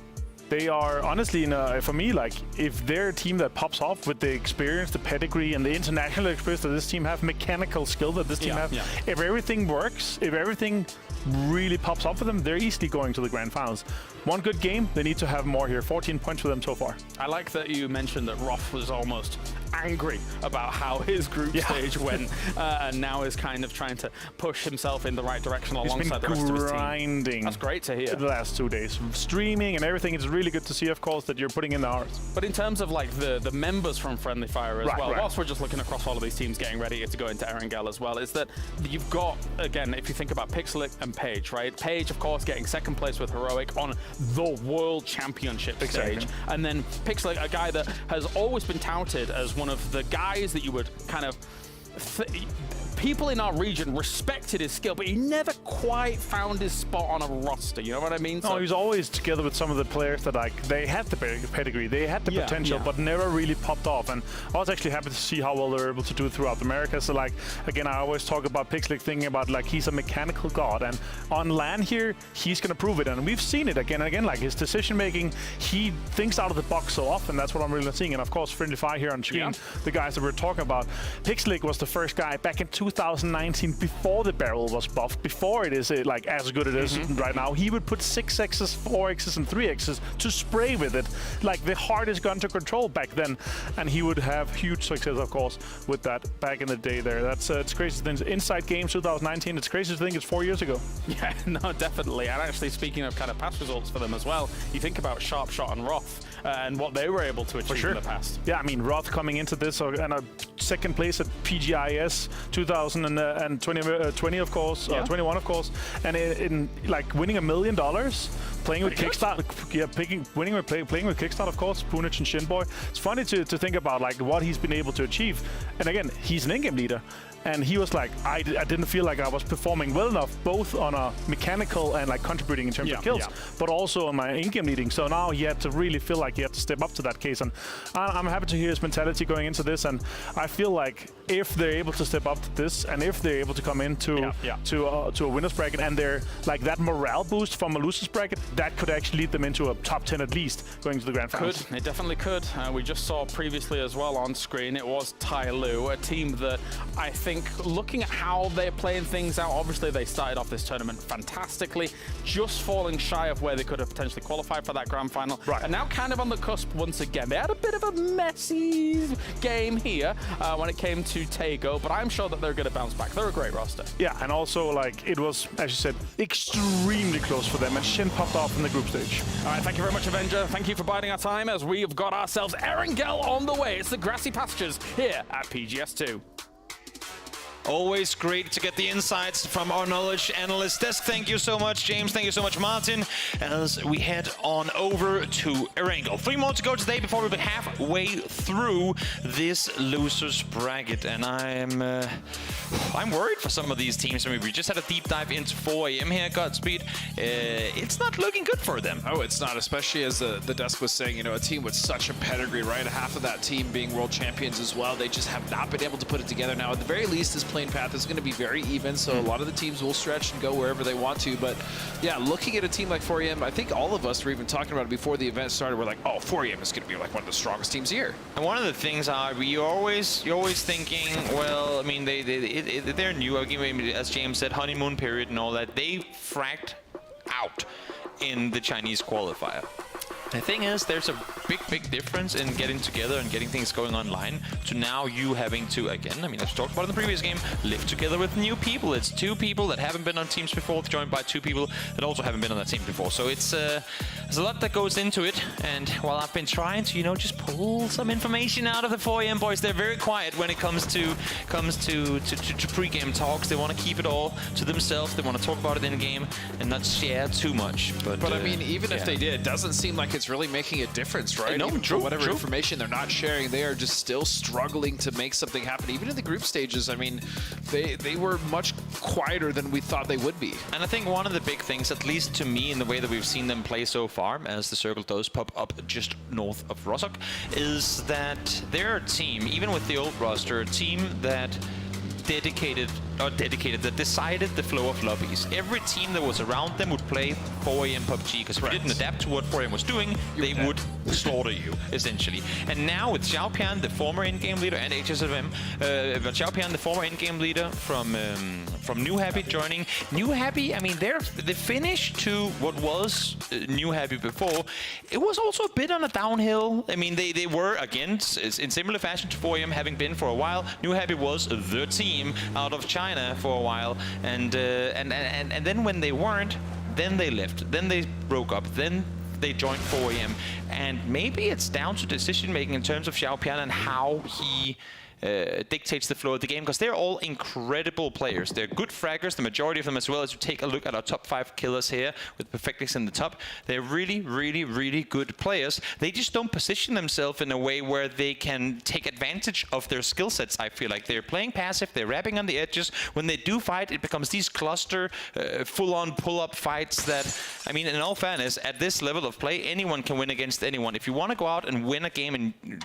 caters to your skill sets, play it out in the open, wrap around, take like smart, controlled fights. I like what we saw from the previous game, how they tried to back off from fights that didn't like, but just over the course of the whole tournament, I've seen them seemingly find themselves forced into fights where I'm like, why are you even attempting this? There's no point in it. Just back off, take a smarter fight 20 seconds from now, and go for it then. But that could just be them, again, still new team together, trying to figure things out at LAN. But then even just talking about that last game, which we did speak about how we did like the way they were approaching that, they still showed the hesitation. I think hesitation is actually what is exactly the correct word to use, is they've been a little passive, which is exactly the opposite as what we've seen from both of those kind of duos now making the team of 4 AM in previous rosters. They were, as you said, much more in control and much more in the pace of dictating the circles, and that's not been the case here. Even in the last game in Taego against the fight with 17, I mean, we were begging them to basically go and take that fight, and they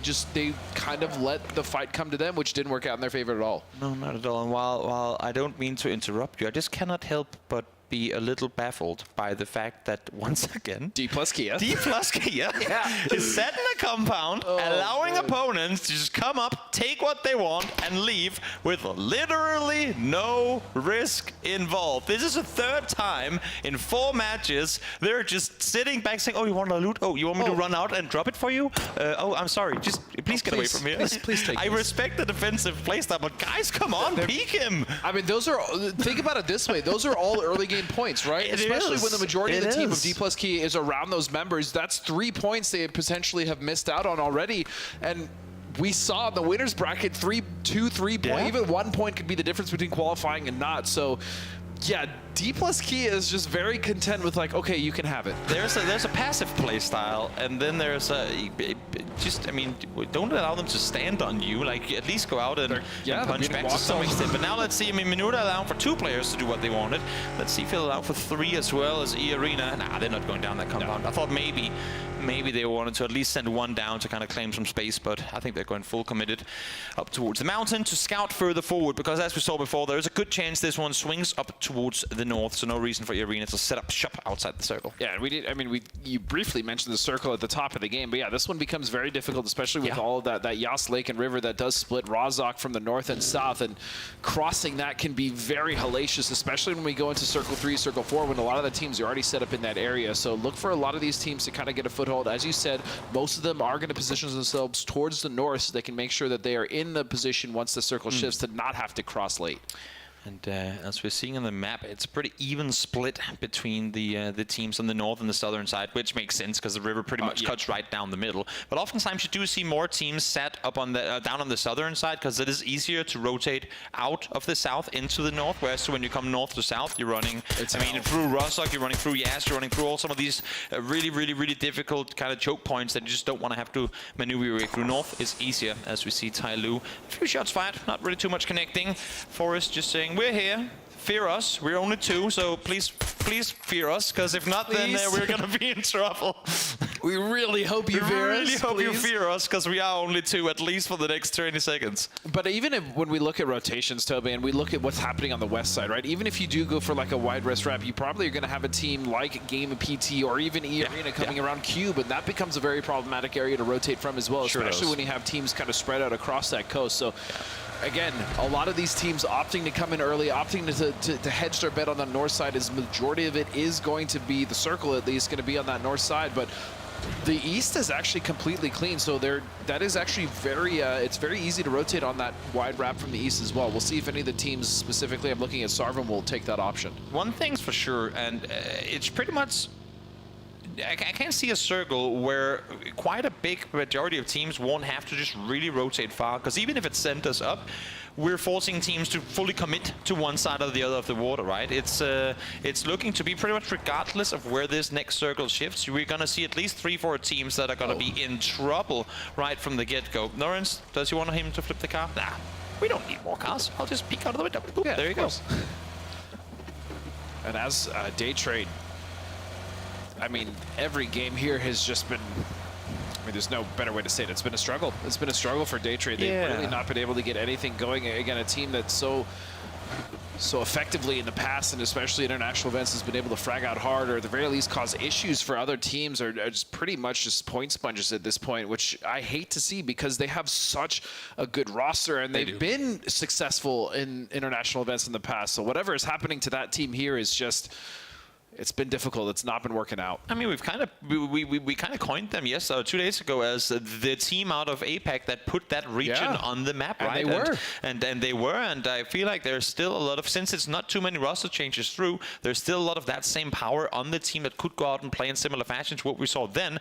Only issue is, and we see it time and time again, when a team starts improving, other teams will actively go out and try to counterplay. And I feel like a lot of the fights we've seen Daytrade go for, where they split out, where they try and, you know, really catch people from multiple angles. Teams, as soon as they know they're up against Daytrade, they expect that. They don't just look straight ahead. They start looking behind the trees on the side, where normally you could tend to sort of tunnel vision ahead of you. The teams that got punished by Daytrade in the past by some of these weird flanks and around that they like to set up, now those flanks are being caught mid-rotation, and that's why you're seeing more and more Daytrade players, even though it's a position they've won from a trillion times in the past, getting caught while running in the open. You go, wait, Norrens, you're a phenomenal player. Why would you caught like that? It's simply just because people have learned to play against Daytrade, but Daytrade haven't really invented something new to counterplay essentially the other team's counterplay. Yeah, they're kind of stuck in their old ways, and as you said, I mean, you nailed the head. You nailed the nail on the head, and it's the fact that their splits. Yeah, their splits are getting just lambasted every time a team knocks a member of Daytrade or they eat a knock. They're like, okay, they're split somewhere. We might as well just push this compound, get rid of them. Sometimes it's not even a split. Sometimes it's just one member, as you said. Norrens sometimes by himself, or even Puchios will just be off somewhere, getting an off angle. As soon as they realize that, they push that, they get rid of it, and then Daytrade becomes one less member every single circle. But at the same time, I feel like Daytrade is also one of those teams that are just one good game away from kind of unlocking or getting through the hurdles. We know APAC to be one of the most momentum-driven teams. Let's see a replay of, is that a headshot we're about to see? Ooh. Body shot, body shot, body shot. And headshot. Oh my god. A fadeaway headshot on Batulins as he fell down from that. I didn't even catch that when we were talking about the other teams. Now though, circle pops as we hard shift south. Now this one, my friends, is going to be a spicy one, as half the circle has to go south. But I give you one question, dear Godspeed. Where are they gonna go? We talked about it before. These rotations would be so difficult, as Deva will find Global Army here, as all the teams have now made their shift. And so for every team that actually decided to hedge their bets on the south will be vastly rewarded. As look at all these rotations coming in. 17 has to contend with Na'Vi on the south side of Razak. They gotta group up fast, because they're not gonna be the only two teams that are gonna be in Razak. Alia wraps up over. Headshot connected onto Xiaowu as he takes him down again. Alia, such a power player here through the last couple of days of play for Na'Vi. Whenever Uber and Example haven't been able to get anything going, Alia has been the one saying, come on boys, we got this, we can do this. Really stepping up, rising to the occasion and fragging out. And you said it, his ability to step up and really kind of help the team where they needed it the most. I mean, the fragging powder alone from just, you know, Example, Uba obviously so strong, but he has just been such an unstoppable force here and really kind of dragging Na'Vi to their feet. I mean, sometimes the people that wait the longest get the best result, and honestly, I feel like for Alia, this is where I saw him play as I hold that thought. I don't want to go down and tantrum on him, because finding one, maybe more to go with Sabim trying to run on over CC. Does his name ring next in the kill feed? No, the tree, granting just enough cover for him to get away to safety. Oh, that was close. But anyway, you were saying. Anyway, I was saying earlier, if we go way back when, just for a brief moment, as we probably won't have time to talk about it, he's a player that when he played for Swarm back in 19, yes, it's that far back, he was the player that anchored pretty well, that held the team together. Sure. Whenever things went wrong, he would be the one to corral the troops. And he, ever since joining Na'Vi, didn't really have or need to have much of that sort of role, as we're seeing again, Game PT finding Salvin players running around in the open. It's just phenomenal to see that now you have a roster where it's not been needed. It's not been needed for Alia to step up and become that player because Uber has delivered, because Example has delivered. Even Millman for a brief moment was the fragger of the team. And now Alia is like, you know what? He hasn't been waiting for this, but he's been prepared for this moment for a long time. And here he is, fragging the hell out. I love to see it. And that's a very good point because of how they played winners bracket, right? Exactly. Now coming in and dragging them again to their feet. And I'm also very glad we saw that on the west side because I was just talking about how difficult the rotation will be, especially when you go to Cube when the circle shifts south. And sure enough, we see Game PT just take control of that area. And now they have so much to work with on the west side. Well, I would say most teams, actually all teams, have somehow managed to stay alive through this. We haven't eliminated a single one yet. 60 players still alive, more than I would have anticipated. But of course, with both Rozhok and Apartments still in play, there is still compounds and spots to play for. This next circle shift, though, should be fully commit over towards school. It's going to see all those teams in the north still. The teams on the west have to really rotate. But you know what we could do to make things even worse? Maybe hard shift north again. Yeah, maybe a hard shift north. Because I was going to say, even these southern hills here, just to the north of Potato Hill, I mean, this is not comfortable positions that you see some of these teams in. Obviously, LG is going to be up on a shelf. You have Petrichor here just to their east, and it's going to be okay. This is so open, and I hate apartment. I cannot tell you, Toby, as a player, how much I hated apartment endings. But you're going to love them more with blue zone nades. Oh, God, I didn't even think about blue zone grenades. Now, how many teams can we fit into apartments, and how many blue zone nades are we going to see? Love 4am, the first ones to go, actually leaving Garden Compound. It's still far enough south of the water that it could have been in play next circle, but 4am again, they want to play control, they want to play this one smart. They know that there's a good chance of this one going further south. Nice suppressive fire there for Crazy. Getting perfect X-Knock should allow for the rest onto Xiaopian. That was huge, and this building actually is probably one of the better ones to play, especially because you don't have to deal with a lot of the apartments there. But look at how much space has been left, as you're pointing out, Toby, with 4am leaving that Garden Compound. There's so much room on the northeast. I mean, Forest are going to be coming in very scared of all the teams they're going to be running into. Soon they'll realize that there's absolutely no one up there. J Compound is free, well, Garden is free, Volcano, they can stop and scout from all they want because everyone has full speed sended into the either school or into apartments, and the rest of them aren't there yet, but will probably commit to the same because there's no good reason to imagine that the east is free at this point. No, because of the circle and because of that hard shift as well. And I mean, as you said, even though there's water, Garden, that 8-pack compound should still very much be in, at least on the very edge. And so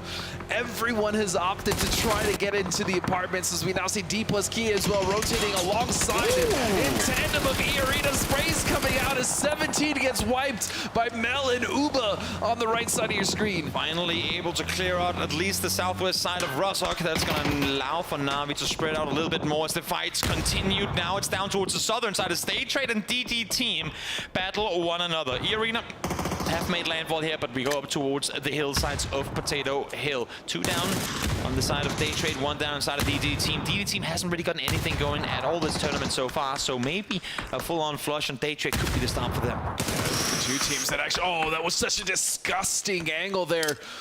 Just through the wood pieces on the backside as Day Trade now just down to Norins. Again, just a game after game, they have found struggles, and Spaceman will find it. DD Team will cleanly wipe Day Trade. And welcome to the highlights, DD Team. We've been waiting for you the entire tournament. Again, I mean, if they can corral around this, there was no kills on the side of Mamu this entire fight. They instantly hop up, take their focus to Expendables, who rightly so slowly start creeping up this hillside. But it seems like DD Team are starting to realize, boys, if we don't step it up soon, we are out of this tournament. 4 kills already in this one, looking to get even more.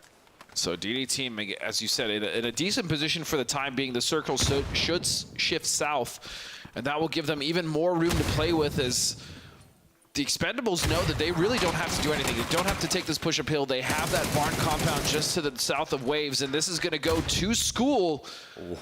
As actually a lot more of the south was cut off than I initially thought. Yeah, it's going to go pretty much as close to water as can be on this shift. Everyone on the hills are going to be forced to leave because E-Arena, as we saw just before, did claim the shacks down towards the south side of apartments. So everyone up here now having to find their way either into Arena or into apartments, sorry, or towards school, because again, little do they know, Garden is free, but no one's even looking that way. Yeah, everyone is just rotating past. I'm curious if one of those teams is going to realize the fact that it is free. Is D plus Kia will now get absolutely annihilated as the Expendables there in those wave compounds taking shots, and now look at this, crash after crash, just driving right into apartments or the two-story near it. Huss tries to quickly jump on in, jumps into fire, gets exploded while doing so, and look at the kill feed pop off here as now Na'Vi tries to wrap over the top of the hill too, but they have Expendables over on their side as well. Once again though, 4EM able to reset. The team has really been struggling this tournament so far,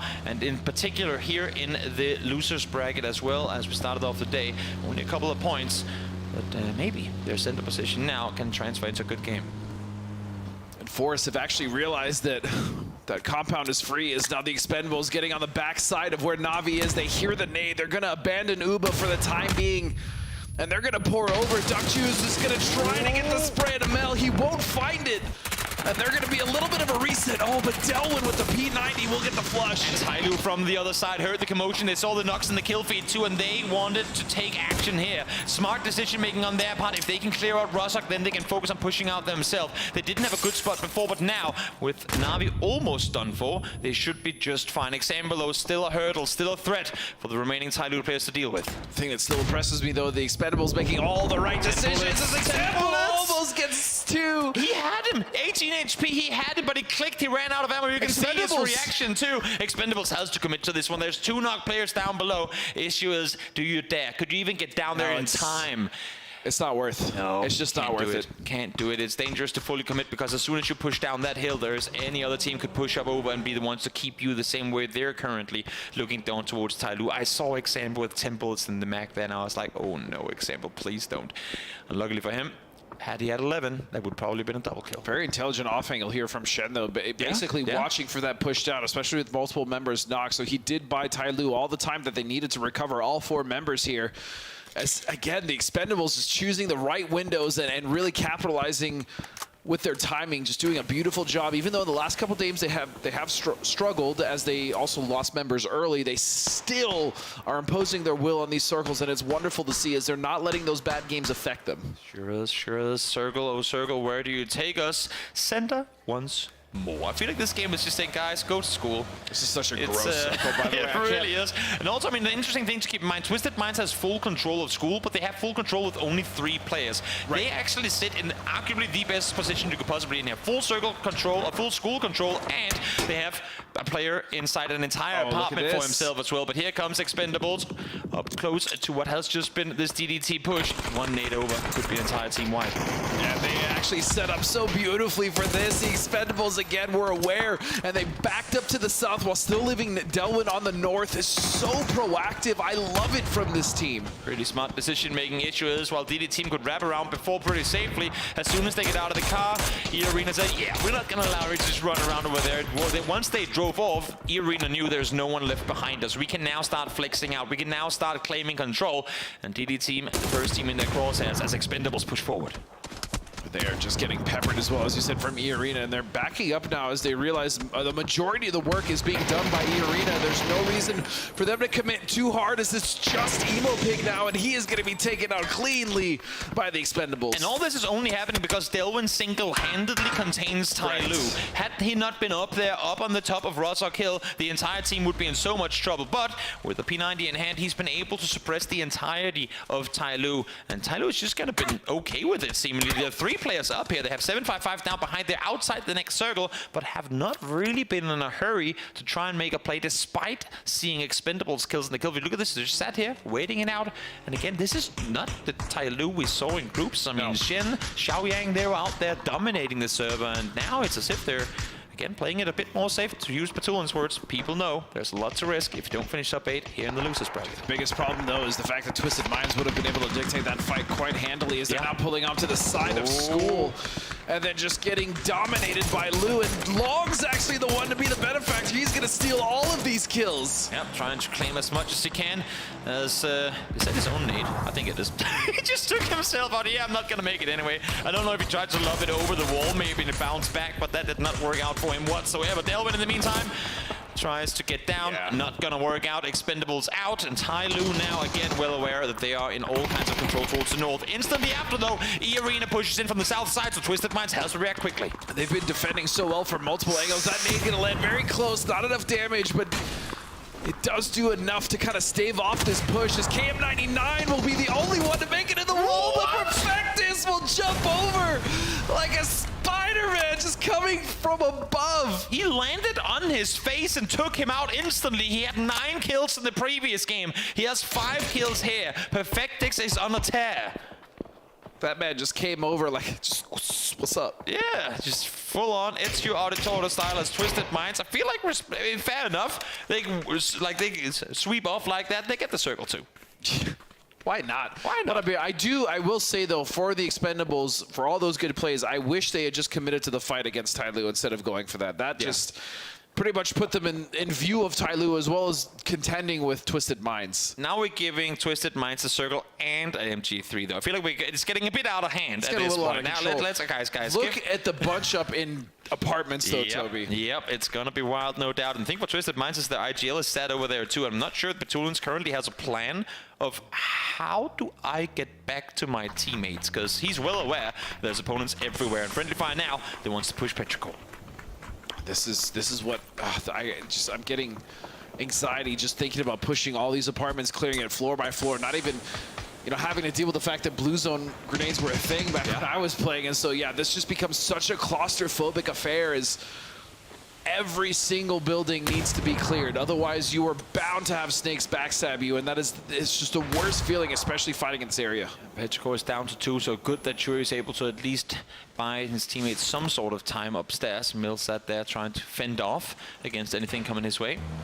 Pixel should be able to get rest here. Now Tyloo driving full speed forward. He'll try to time it right, but no one's really making a play just yet. And here comes Tyloo full speed forward. Long's first one to fall. The rest of the team make landfall, though. They will, at the very least, as you said, make it to the north side of this kind of fence, this wall. But Forrest also with a nice angle, which is going to push them on the west side, which Twisted is very ready to defend. Yeah, definitely are. Tyloo, I feel like they have to somehow try and push, if not to get inside the school proper, then make space for themselves. They need to force Forrest to look the other way, and if they just stay prone like this, I'm worried that one nade from a teammate that pushes out could be the downfall of them, because no one can contain, like no one can deny Twisted Minds to play on the east side of this building right now. Especially with the way, just Perfectus alone is just an absolute animal right now. 6 kills in this game, he had 9 in one of the previous. I mean, he is absolutely on fire. And another player on fire from Friendly Fire has been Pixel 1K. Yeah, definitely so. Only 1 kill this one, but has impressed us time and time again.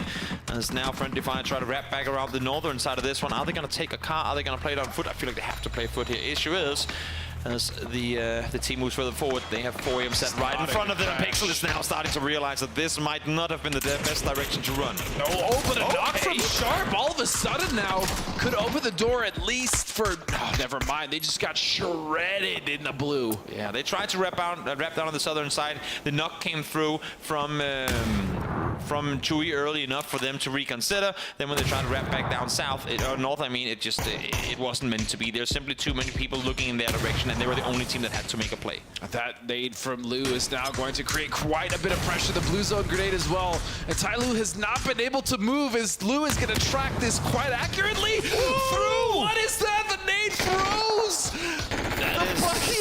So unlucky, and this is what I was just talking about. If they don't somehow manage to spread at least just a little bit of fear to Twisted Minds, if they just sit out there on the backside of the wall, there's nothing they can do to deny Twisted Minds a push to get within nade range, and therefore they fall. True now, solo player for his team, is sat here looking at Batulins trying to fend off against the entirety of Luminosity. As Kickstart, the first one to fall, and look at the space that he has to work with is practically nothing.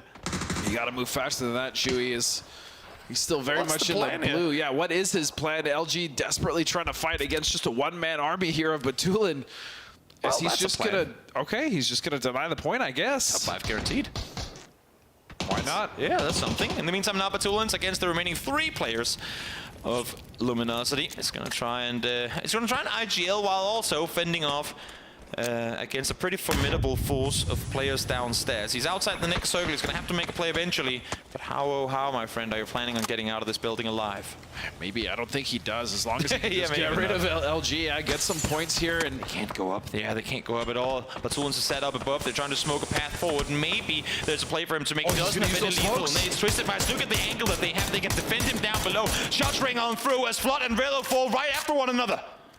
And Batulins will finally fall, but the amount of damage he was able to do was just so devastating to the side of LG, and now realistically it's 4EM that needs to make the move up towards Forest, as Forest has been sitting at that check, fortified for quite a while, as Stakers will fall to the blue. So many smokes deployed, so hard to really see where you are, where you're going, and now as you were saying, 4EM, they want to take the fight to Forest first. They know that Twisted Minds is in a position from where they will easily take them out if they run straight up the hill, so they have to somehow take out Forest without any casualties, then reset, then take the fight to Twisted Minds, but they won't let him have it. And again, just the amount of position and dominance we've seen from Twisted Minds holding school as a 3-man for this long is beyond impressive, as 4EM is getting shredded trying to cross this road between not only Forest, but as well as Twisted. Yeah, somehow still alive in this one, as Perfectix claims kill number 8. He's at over 1,100 damage in this game. There's no stopping him once he gets going. And this one could just be written home, else a win for Twisted Minds, but it ain't over just yet. Oh, 12 kills now as 4EM just trying to stay alive. Crazy will go down, Olympus will find him, and it's gonna be Perfectus, of course. Why not to finish off another 9-kill game from this absolute beast of a player? 9 kills, 1,300 damage, make that almost 1,400. We're looking at a record-breaking performance at a global stage here. Twisted Minds, we had ourselves doubting whether they were gonna be able to make anything happen after their group stage performance. They did not look comfortable, but Batulin said it earlier, we have to play smart, and what's smarter than letting your top fragger go out and do what he does here? Disgusting amount of damage. Not even just him, Lou also getting some kills, Spyro as well. The fact that they, again, have been able to defend school alone without any help, as Scappy does make it across, 14. But now Muto, what are you gonna do in this situation? Absolutely insane performance. Now, I know they haven't had to fight too much up close, but they have. Perfectus was the one tasked with defending the school down towards the southwest side. Every time a team full-on pulled up on them, it was him standing up against them. E-Arena came in, he jumped into their face and took them out 1v3, but now, here we are between the final 2 teams. Forest, do you have it in you to take out Twisted Minds when they're this warm? Oh, Muto somehow miraculously makes that cross, so they're now in the north wall of school, and they're going to be able to spread out fairly well here, but look at Lou. Lou has already read this, and he has the MG3 as well, 66 rounds, but that is more than enough to take at least 1, if not 2 knocks, if not all 3. Definitely. Look at the HP on the side of Forest as well. They have nothing to work with. I'm not seeing Munzo heal at all, so I don't even think he has got anything either. They're changing some bits, and now finally Mets are being deployed, but Lou ain't peeking just yet. He's gonna wanna, I think, really, I think he wants his teammates to try and distract so that they can then swing around the corner. And again, the setup here from Twisted is just so devastating for the team of Forest. He's waiting for the circle to close, and they have no clue he's there. No, they don't. Once the circle closes in, they're going, why would there be anyone backstabbing us? Lou is going to get a double in just a second's time. It's going to be looking very, very good, because Scappy and Munzo has absolutely no idea what's about to hit him. Yeah, so now he's going to get a free angle, and he's going to find one. Potentially, Scappy is down to 1 HP on his belly, as the vehicle explodes and gives him a better angle, but he is, at the very least, for the time being, hide behind that buggy. Oh, but this nade. He's down. No heals as well. That's going to be him knocked. And now Olympus left alive. Do we get Perfectix into double digits, or do we not? Spiro hurt him vault in. Are they going to give it to him? Are they just going to want to hunt it? Are they just going to want to secure this one? Olympus is hearing all the steps up above. If there's a place these players are used to fighting up close, that is school. This is where they go in all their normal games, all their practice games, into school to hot drop. Let's see if he can somehow pull off a 1v3 miracle. 15 kills. Look how aware Twisted has been throughout this whole game. Blue now could potentially even just throw away his life just to make sure that they know exactly where Olympus is. And he is going to deny to the Blue. Very wise as Twisted Minds with an insane performance here in the first game of Erangel. Look at the smiles of Effect as he knows, closing in on 1,500 damage. 18 kills by one player in just 2 matches. This is unheard of at a global stage of PUBG. And what a way to close out, again, their first game on Erangel. The confidence that that team has built, as we said earlier with the amazing performance from Na'Vi, has to be astronomically high. And I'm just gonna say, no bias here, but Sabim win, Na'Vi win, Twisted Minds win. Seems like EME has come out to play today. I mean, I can't deny the results are there, right? So it'd be foolish of me to do so. But man, what an adjustment and what an amazing play from them. I still look at the Expendables when I think about that push potentially on the Taego up in the north. This is where you see, look at the faces of all these players. Not only did they just get completely handled by Perfectix, but just we've been through groups. We're already into the second week of this tournament. Teams that have performed poorly and are starting to do so here again, they're seeing the patterns. It's getting to their heads. There's no smiles, there's no, come on boys, we can do it. These teams seem demoralized and they have to somehow turn this around if they want to qualify, because with performances like we're seeing right now from Na'Vi, from Twisted Minds, if you can't play to that level, you're just not going to get any points. But it goes back to what you were saying about Ollie on previous teams that he was on as well, is the ability to pick up your team. And it's like, look, boys, we're having a bad game. We really need to just bring it together. What do we need to do to fix this? Or sometimes it's just, hey, next game, erase this one out of your memory, don't GG, go next. I mean, there's a ton of times in my career where I know I've done that and it's actually helped us kind of rebound. Sometimes you just have a bad day, but you just need someone on the team to let you know, like, look, we're having a bad game, but it doesn't mean it's too late to turn around, especially because they do have a decent amount of games still left. Exactly, plenty of matches. I say plenty, but it's 3. We're looking at around, I mean, if you're at 60, you're in, I would say. If you're 50 plus, if you're high 50s, you're comfortable, but not necessarily full-on guaranteed. So still very doable. Look at that bike just cutting the head off. It was a bike, excuse me, not a buggy, yeah. But it's doable. With 2 games left to play, still get yourself some back-to-back double-digit kills, and anything in the placement points too can easily boot you up there. Yeah, we obviously have 2 more Erangels left, and for a lot of these teams, the adjustments need to be made. As we did talk about it, you still have 9 games technically. Yeah, exactly. Games, but exactly. The pattern is what I'm very worried about, especially for a lot of these teams coming into the next game. Exactly. We are going to hop over to an interview in just a few seconds. So now let's go over there to the stage with Barney and Sandstorm.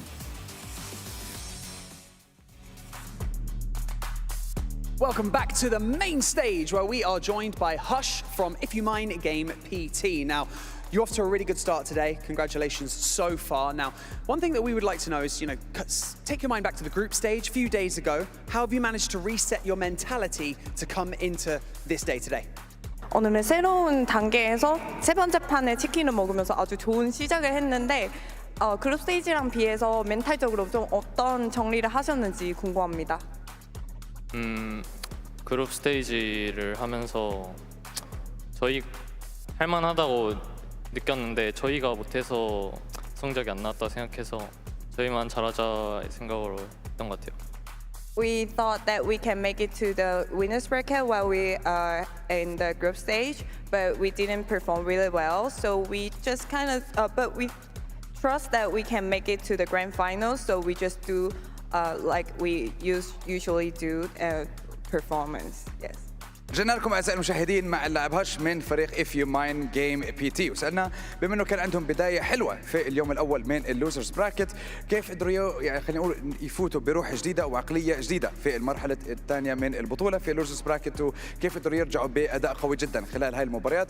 ردوا كان انه هم كانوا متوقعين يوصلوا لنهائيات البطوله خلال المرحله الاولى من مرحله المجموعات، لكن ما حالفهم الحظ، لكن حيشتغلوا على حالهم وحيلعبوا بنفس الطريقه اللي احنا متعودين عليها من فريق If You Mind Game PT، وحاولوا يطلعوا بشكل نظرات ويوصلوا للجراند فاينلز. Now, Hush, you and your teammates are actually in quite a unique position because this is your first global LAN event. So we would like to know, how would it make you guys feel? What would it mean to you to qualify for the grand finals? 지금은 GP에게 첫 국제 대회였는데 그랜드 파이널에 진출하게 된다면 어떤 의미가 될 것인지 여쭤보겠습니다. 첫 국제 대회인데 그랜드 파이널 가게 되면 그걸로도 의미가 되게 클 것 같고 나중에 PGS가 끝나고 국내 대회 가서도 좋은 성적 낼 수 있을 것 같아요. I mean, it's a massive meaningful for us if we can make it to the grand finals, and not just this international lands events, but we would keep try our best to do a better performance in our Korean League tournaments. حبينا ناخذ رأيه بما انه اول تواجد لهم في بطولة عالمية في البي جي اس 2 انه ايش بتعني لهم اذا قدروا يوصلوا للنهائيات الكبرى من البطوله. رده كان انه عم بيحاولوا يوصلوا مش بس للنهائي الكبير في بطوله بي جي اس 2 بس برضه لما يرجعوا على التصفيات الكوريه من البطولات يحاولوا يوصلوا لاعلى نتائج ويطلعوا باقوى نتيجه بالنهائيات عشان يرضوا الجميع من المتابعين والمشاهدين للفريق. نشكرك على تواجدك معنا في المقابله وباذن الله بنتمنى لك كل التوفيق في باقي المباريات يا هش ويعطيك العافيه. And I'm going to translate what you said and say, Hush, thank you you so much for joining us in this post-match interview. Really, really appreciate your time in there. There's still a long way to go, but you're in a good position right now. And with that being said, we're going to go back over to the desk because we've got 2 more Erangels to go today.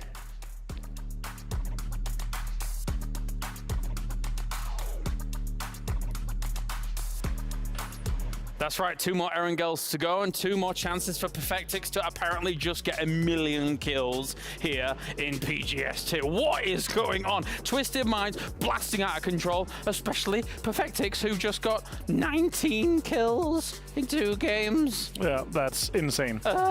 Crazy. Again, to him for drop 8 at 9 here too, like, and the damage, just like 1600 damage. It's just insane.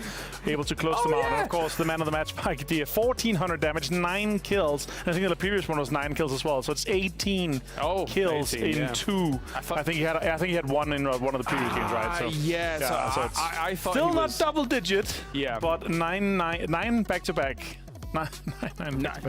Yes, indeed. What an amazing performance by him, of course. Crazy. That is unbelievable. I mean, considering the previous game on Taego as well, the fact that he was just solo for a lot of it, and now Twisted Minds gets the boon of a school apartments finish. They're just blasting everything. This is their territory. Yeah, this is a home turf circle, and they're able to pop off like this. 25 points, putting into that. But I gotta say, we gave some heat to 4AM, and they're able to get a lot of points and squeeze as much out of that close-esque ending there with that. The total leaderboard, Twisted Minds, 54 points. 15 more points, they're fine. Yeah, absolutely. What a performance by them in just 4 games alone. As mentioned on the stage, we still have 2 more Erangels today. Na'Vi with 46, Sarvan with 31, and then we peter on down from there. As you say, for 4AM, this is a really important performance for them, getting quite a few kills on the board, moving up to 17 points, now in range of striking out at that top 8, where, again, we had our criticisms. We thought to ourselves, how are they going to be able to formulate some kind of comeback off the back of this? And they have done. And the scary thing is, for obviously all the other teams with Na'Vi and Twisted Minds sponging up that much, it's going to be extremely tight in the mid-pack. It's not like you can have one good game and you could go from like 13th into 6th or 7th place easily because it's so close, right? Because you have 2 teams that are just doing that well. So very impressive, of course, for Twisted Minds to come in like this and just dominate 2 games back to back. For Forest as well, of course, they were able to drive towards that shack, and you can be driving away as well with Abdul Latif Jamil Motors, so go check them out here. But I mean, for Forest, actually very important, and also they can be entertained on that drive as well with OSM Plus. If you go check out osmplus.com with the code GAMERS82. Now, do bear in mind, again, that actually pushed them up quite considerably to also 17 points for Forest. So getting a 2nd place here, very important. They're going to be in that very scary mid-pack, of course, now that we have just a few more games to go. And of course, in this situation here, like Forest, I gotta say, in the group stage, they were behind where we saw the other teams, right? And so they have to really step up their game here. And of course, with a 2nd place like this, I hope for a little bit of a momentum that could be built into the rest of the games, of course, for today, but also tomorrow is super important. And 4AM, likely the same. Like, if they're able to have a game like this, they can figure out, they feel like we're winning our games, right? And our 1-1s, then that could put them in a fantastic situation for the rest of the day, maybe tomorrow. What a start for the lower bracket here to get things rolling for day number 1. We're going to go to a break. When we return, we have 2 more Erangels on the way here. See if, you know what, Perfectix just get 12 in the next one. We'll see. Join us after this.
مستمتع وتلاقي الوجبة جاية على الأصول. واو يجيك العيش هش طالع من الأوفن والدجاج يقرمش just the way I love it.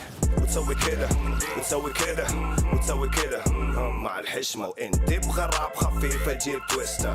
انا اجيب لي وجبة الزنجر بس كله يجيب اكسترا تشيز على الكرانشي تشيكن في السنتر. حطلب باكت حطلب زنجر حطلب مايتي حطلب تويستر. جيب له باكت جيب له زنجر جيب له الاصلي جيب له تويستر. delicious yeah.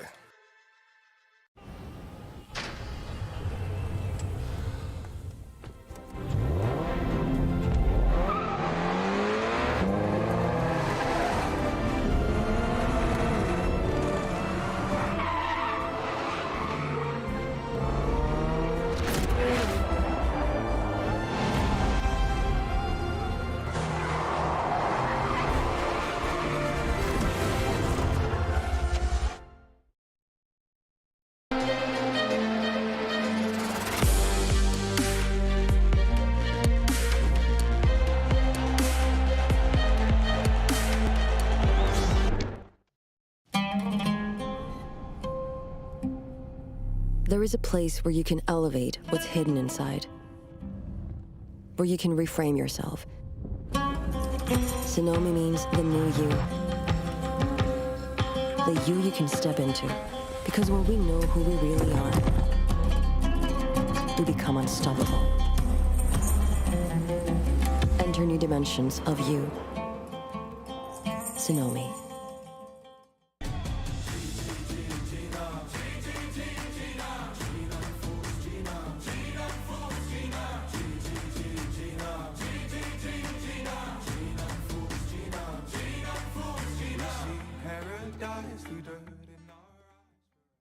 All new Honor 90.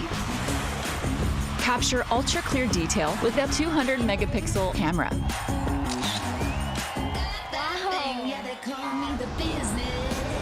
Care for your eyes with risk-free dimming display.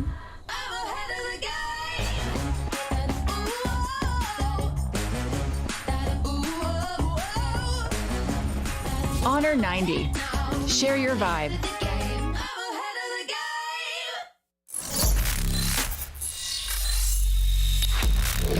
Open your eyes.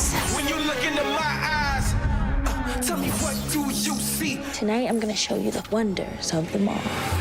Hey, I got nothing to lose. I got nothing to lose. I need warriors. So is this what you want to be? You want to war? Show me what's up, then. Now we ready to bust in. Take everything. Leave them with nothing.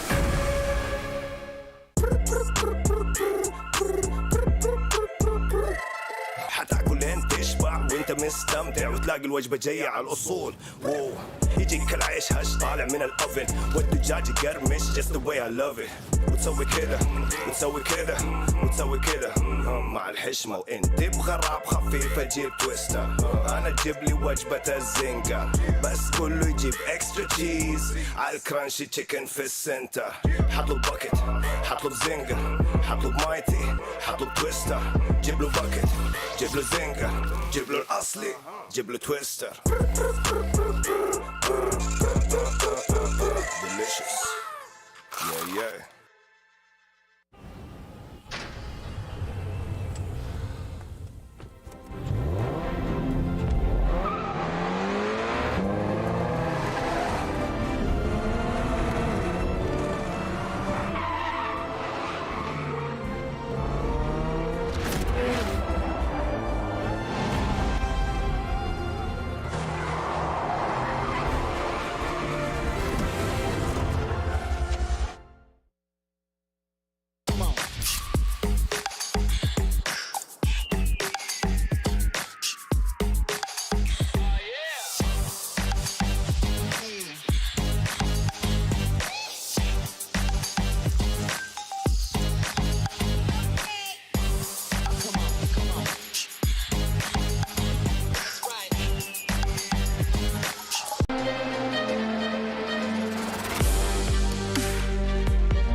There is a place where you can elevate what's hidden inside, where you can reframe yourself. Sonomi means the new you. The you can step into. Because when we know who we really are, we become unstoppable. Enter new dimensions of you. Sonomi. All new Honor 90. Capture ultra clear detail with a 200 megapixel camera.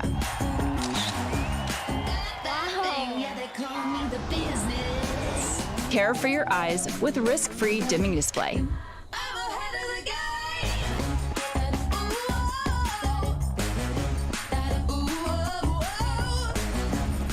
Honor 90. Share your vibe.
Cause I've been broke. If ain't no pain, then ain't no growth. To keep it 100, I came in to run it and bet if I had to, I'd do it again. It ain't no race if I don't win. I told y'all. All you had to do was watch. Keep it 100, I came in to run it and bet if I had to, I'd do it again. When it comes down to it, it ain't no race. It ain't no race if I don't win.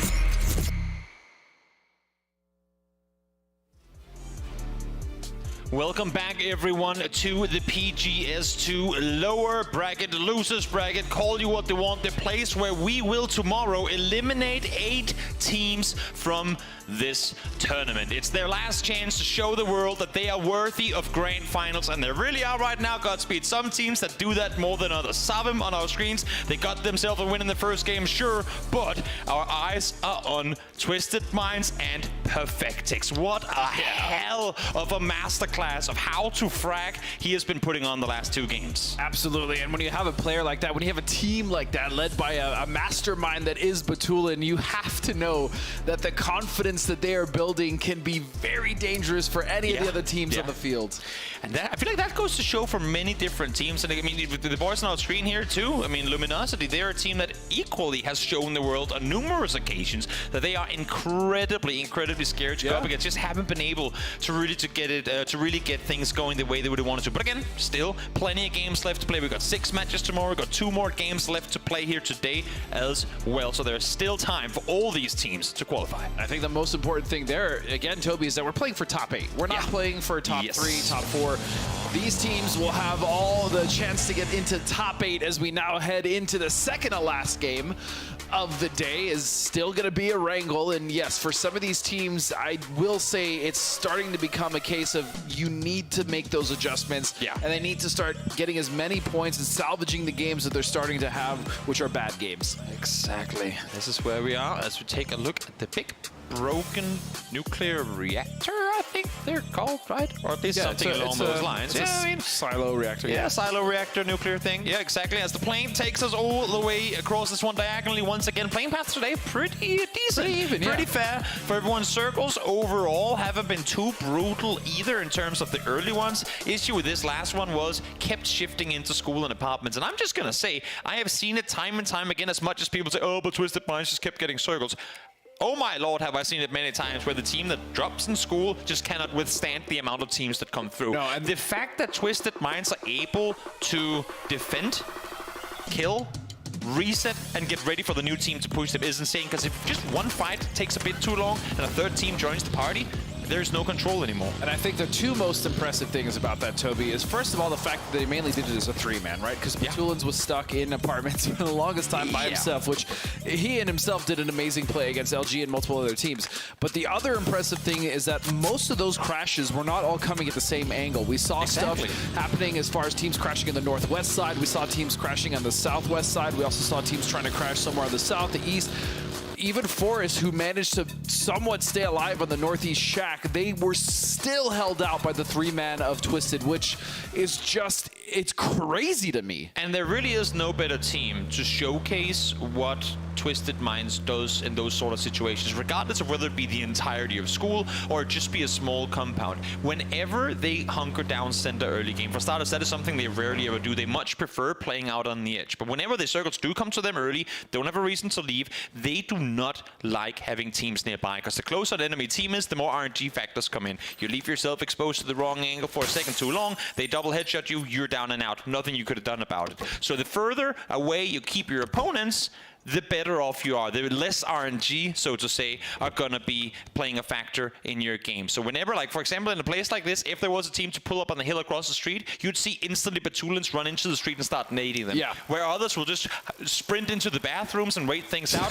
They will actively go out and say, are you sure you want to be next to our compound? And they did this in school too. As you were saying, it wasn't the same area they were coming in from. Not at all. Constantly adapting, constantly maneuvering around like a big organism to take down teams regardless of where they came in from. Yeah, and as we look at Twisted Mind and Perfectus specifically, let's also look at the circle, Toby, as it's going to be very much similar. This one much more south. So, yeah, I mean, again, that was a hard shift to the south. That last circle that we had looked at, we were even talking about it. We're like, it's probably going to go north, but it did not. And this circle, I mean, we'll say it should probably go south, but at this point with the circles, at this point, there's no reason to say anything. But so far, Twisted has been amazing, as well as Na'Vi. I mean, those two teams currently fighting for the top two spots. What a time to get things going. I mean, on our screens, thank you, observers, as I was about to mention them, 17 Gaming, they won PGS1 off of playing in losers bracket as well. They didn't get things going early on when their backs was against the wall, when it was a time for, if we do not do something now, we are eliminated from the tournament.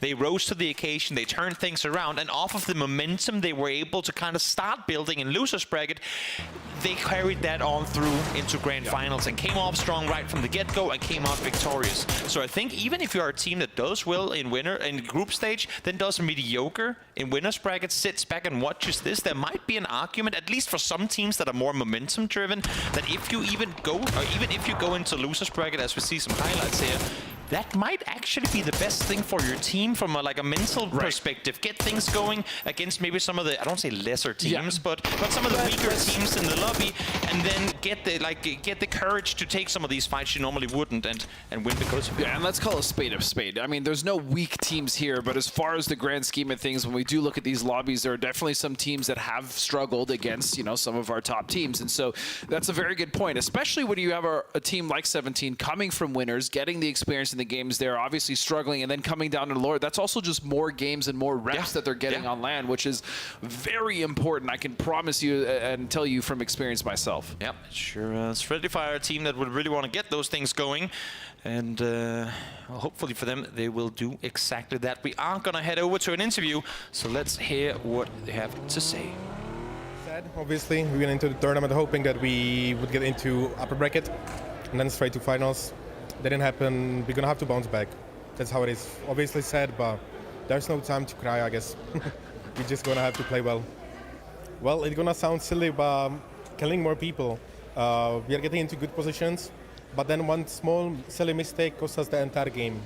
Where we are in a position to fight, we suddenly lose someone, and the game is literally just built around having 4 players. Win fights, have circles on our side, have the right compounds, don't lose people on silly mistakes, and that's it. Just play the way we are supposed to, the way we know we usually do.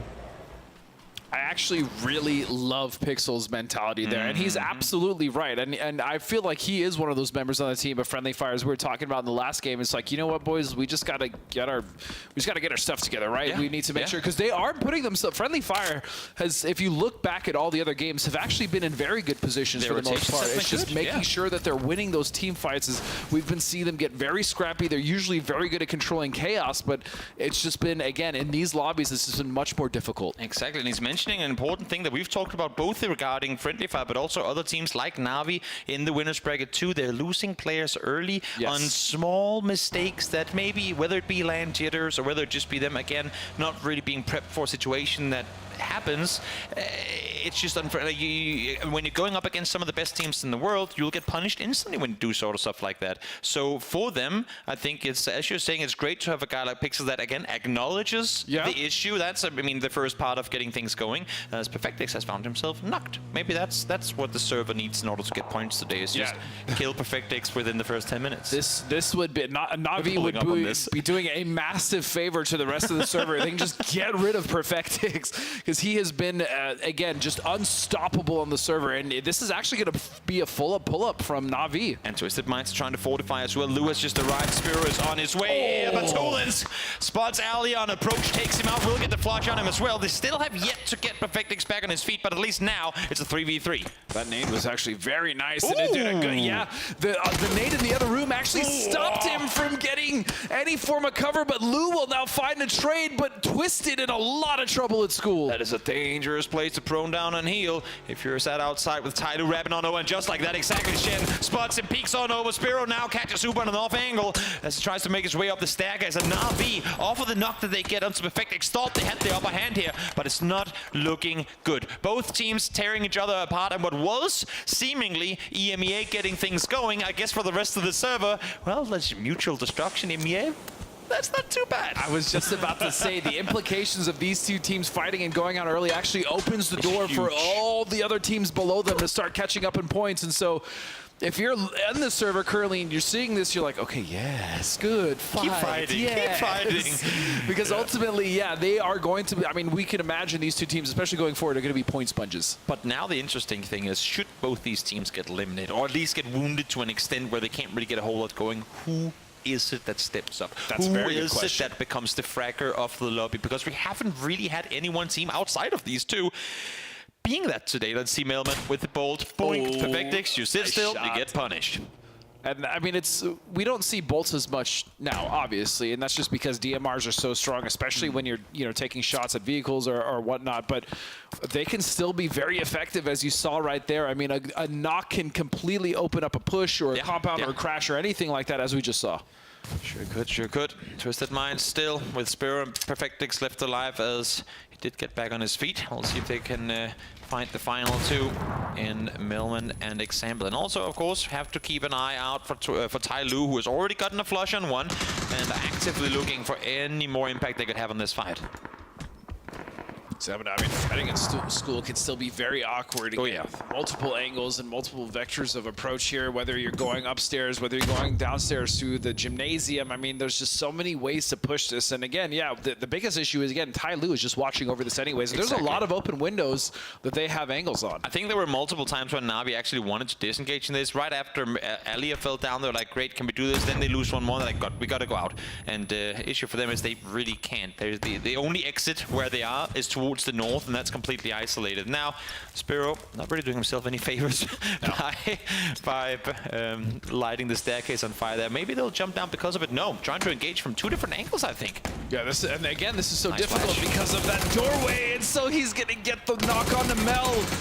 And then Example will go for the trade one-on-one between these two teams, but the volley lands in his face as Perfectus will survive momentarily, and he should be able to heal off this. Yeah, able to get the flush on one and dies at 10 minutes and 3 seconds. So thank you so much, Perfectix. As now 17, having heard all the commotion, want to come in here, want to clean them up, want to take down Perfectix, but it is not easy even if you're 4 people alive to deal with a player that is currently feeling as hot as he is, and everyone has got Perfectix on their bounty list. Expendables are coming in here full speed ahead as well to try and take him out, as the circle has swung exactly where we were in the previous game. That's exactly why you see all these teams starting to send it into school. They know that the gods of school have essentially fallen, even though Perfectus is still very much alive, and so they would love to take this position and start to dictate control the way Twisted Minds did in the last game. Exactly. Now, I mean, this actually might just help out Perfectix. The fact that there's multiple teams here, and the chance of them running into each other could potentially give him a couple more points. And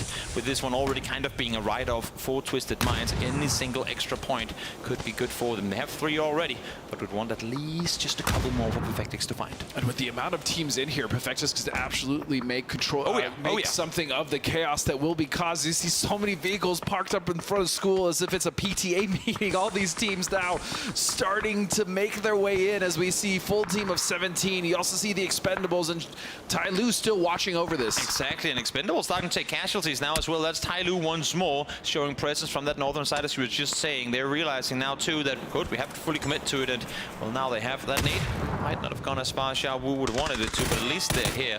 This is where the issues arise, because what was before a great hold by Twisted Minds, now there are 2 people sharing it. They cannot utilize this area of the map to anywhere near the same extent as Twisted Minds could before, because you constantly have to be wary of any certain threat peeking around the corner.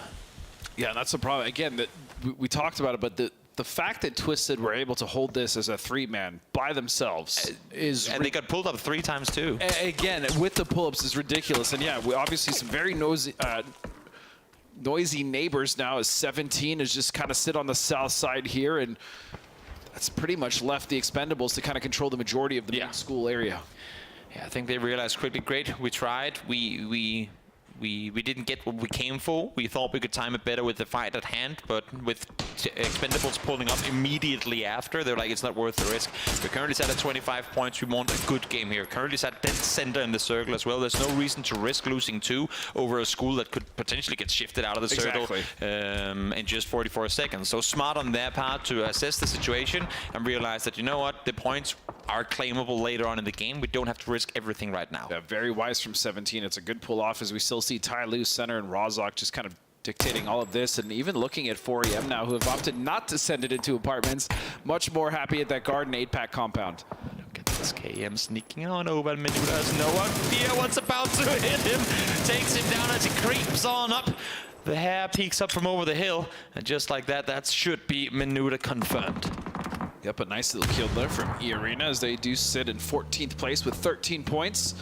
And E-Arena have a nice little spread here on the southwest. In fact, they're going to receive what is Sarvam coming in from Pachinki, as the circle will shift very much so a little western this time around, as we're not centered up on school. Look at the cluster of teams down towards the southeast already, though. We have DDT trying to wrap in from that side, so we've got to keep in mind, one thing is water on the northern side, but the entire open field in the middle, you can't really utilize all that much, at least not yet. If you go there now, you're going to prone down behind vehicles and wait things out, and that's when mortars come in play. The only viable place here in the center would be the waves just to the north of the compound. Day trade finds them in, but even then that can be dangerous, especially, as you said, with the advent of mortars. Yep, it's not going to be easy at all. Good thing for Taego is that currently they've got pretty much full control of Rozok up towards the north, but I would doubt that they're going to be able to sit there alone for much longer, especially with 4EM slowly creeping in that direction. Now DD team trying to wrap through the center of the map, led by Captain Mamu. Where are you planning on settling down, and how soon will the mortar start ringing in? Oh, but look at this. Day Trade was trying to deny it, but now they do have DD Team above them, and so I actually would have loved to see potentially a split here between the two stories and that area, but they will allow DD Team to find a window to get in, and this spot is actually much more, unless you have mortars, this is actually a very safe spot in the circle currently. It is. Again, this is a situation one of my favorite where areas to play in the circle. This is a situation where if, let's say it was Twisted Minds playing where Daytrade currently is, Daytrade on approach, they shot early, didn't get a knock, instantly back off. You'd be seeing Batulans sprinting out with nades in hand right now to try and clear them out for their position, or at least have them like more respect the team inside the compound. This time around though, DD team gets to stay put in the waves area, and so does people at school. Speaking of Twisted Minds, Perfect is still alive somehow. Yeah, he has managed to survive, and he could potentially, again, just still have a very big game and getting points. Not only eliminated a few teams around them in Expendables of 17, but also just kill points alone. So we'll see if he can survive much longer. Obviously, Circle being very helpful to him as he'll be able to kind of salvage this game for a team that I would say doesn't even really need salvaging at this point. Doesn't need salvaging at all. They're on a pretty good stride to make grand finals. Of course, there's no telling what's going to happen either in the last game or tomorrow's matches, but at the current 57, up in first place, Twisted Minds is looking very, very good for grand finals. So Forest as well, they're going to be rotating here in the south, just to the Forest, the northwest of where we see Potato Hill now currently cut out of the circle, and they will have a decent amount to play here, but I do worry about what their next move is going to be, especially if the circle does shift to the north, as they're going to have to go through multiple teams in LG, Daytrade, and even E-Arena, as Sarvam as well is going to be caught on the end of this, and we have seen with them, if they're not given circle, they do tend to struggle getting in. Well, let's see, 10 seconds from now, next circle's going to pop. We're going to go away from water. Of course, there's very limited water available up on that northern side. So do we go towards school? Do we go down towards that southwestern side? I think that's what everyone is waiting, trying to figure out. And we are once again heading towards school. Almost the exact same circle we saw earlier. A little further towards the west, leaving more of the field in. But if you're GP, if you're D plus Kia, if you're EA, and Savam as well towards the south side, you gotta find a way into this circle, and it ain't gonna be easy. Yeah, it looks like Sarvam is actually gonna opt to go towards the team of Forest, as they are now rotating just straight in. They might even just go for a crash on the backside of where LG is, but they're gonna have to run through multiple teams, and this is all but a blind send. They don't have any information on this. Nope, driving full speed forward, scouting as they go, full speed pulling up on, I say pulling up on Luminosity. I think they saw a few more players than they wanted to confront and dodged off. A good thing for them, because Snakers was ready with the Panzerfaust in hand. Ixlep will find one. That's Sheila on approach to the compound, but the rest of Sarvam will make landfall. And you know what? Rotating west of Pachinki into this, losing one. That it could have been way worse. Yeah, so they'll be very happy with this position, at least for the time being. As you said, they did manage to get two there, but CC is actually stuck now right next to Luminosity, as his vehicle did have issues. Did Kickstart and Luminosity, in the middle of all the chaos that just kind of ensued with the cars roaming past their compound, realize that they dropped one? I'm not sure, and if they don't, I mean, of course, I would imagine, especially with the Sabin playstyle being taken into account, that they will play this one pretty safe. But CC could potentially become a threat, and now we're seeing the mortars starting to fly down towards DD team. A bit short they go, but that's DD team now well aware. They lost on Taego due to the mortars of Sarvam. They have to spread out. They have to try and claim some sort of control in an area where there just isn't any to take. Oh, and at the very least, as we were looking at Game of PT, we do see that they've actually taken the high ground position over Tyloo, and so they could very well hold them at that point, as we see HSMM getting a nice knock with a bolt, speaking of, on the member of Tyloo. The arena playing this one slow out from the west as well. Not the same can be said for 4 AM. We saw the knock come through from HSMM towards Xiaoyang, and that is going to be the go sign for 4 AM. Maybe not to a fully committed push, but at least try and claim some control on the other side of the street. And as I say that, they actually do full-on pull up. Xiaolu is here, Crazy is here, right by his side. They want to take out Tyloo before this next circle pops, so that they can make their decision on where to go without worrying about teams right next door. Yeah, are they landing on the roof? Yeah, they are actually. Oh, this is actually a disgusting spot, but the problem is LG. Look at this, and GPT as well. No chance. Had they waited for the circle to pop, had they sat back and seen if this one swung north, so maybe LG would have left. This could have been a winning play, but instead, it became fatal. This thing I still worry about, though, for the teams in the north and Tyloo at 4 AM is the fact that GPT is still there, and they still very much help kind of dictate the flow of that fight, especially with that high ground and especially with that shift, as we're right back to school. What is going on, Toby? I mean, we get repeat games every now and again, but back-to-back school circles is not something I think I've ever casted before. This is something completely off the script. I don't even think I played in professional play. Okay. It was bound to happen. It was bound. We didn't talk about it. Yes, this position. I love it, but again, I didn't have to deal with borders. Don't rest right there, Cole. Do not stand. He's just gotten 2 knocks in this exact position. This is a very, very brave res attempt. Yep, exactly. I was just going to say, if they get a knock there, you can be sure that they're going to try and get the flushes too, as Mamo and Spaceman fall. I feel like Cole could have tried and run off and get a rest, but they are getting bombarded. Nurens finds 1-2 as they trade make perfect use of the utility to their disposal. The question is, how many more mortars did they have, as nades are now starting to come in, as Emo Pig would love to get cold up. But Daytrade is actually still not as aggressive on this. Nope. Running up for a brief moment, falling back instantly after, as now Forest has made their way towards the school as well. And again, because there are 2 teams in school, 17 can't fully commit to try to deny the access for Forest. So we'll see. I mean, effectively, school become a mini city should the ending go here. A very, very different ending, potentially, to the one that we had in the previous game. Same area, sure, but playing out very, very differently, as multiple teams are now inside the school area. Which, again, we really have to point out, again, how impressive it was, as you see the current setup of school, that Twisted Minds was able to hold that as a 3-man. I mean, I know we've been talking about a lot, but it's just, it's almost unfathomable to think at how a 3-man team could hold school alone. One thing is fighting teams off. Another thing is not taking any casualties while doing so, and being able to finish the fights fast enough that you're ready for the next fight to come.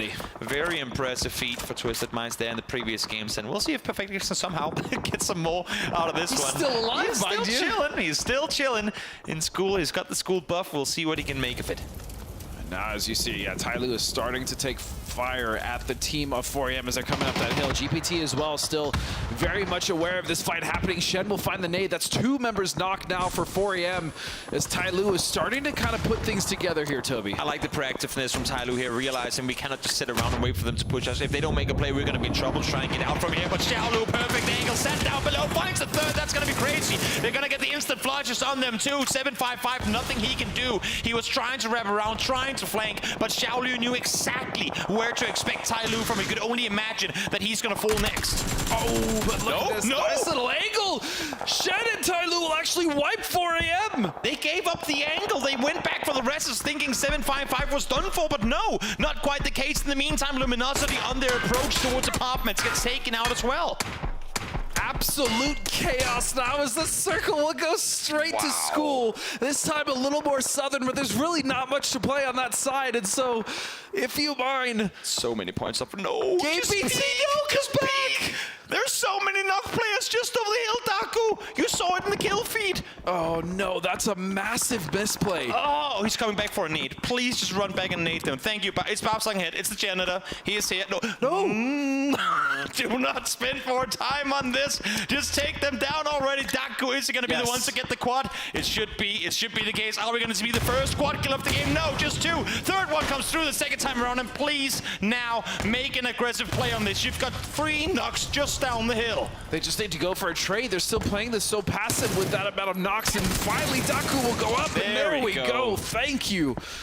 Toby, you and I were... It's okay.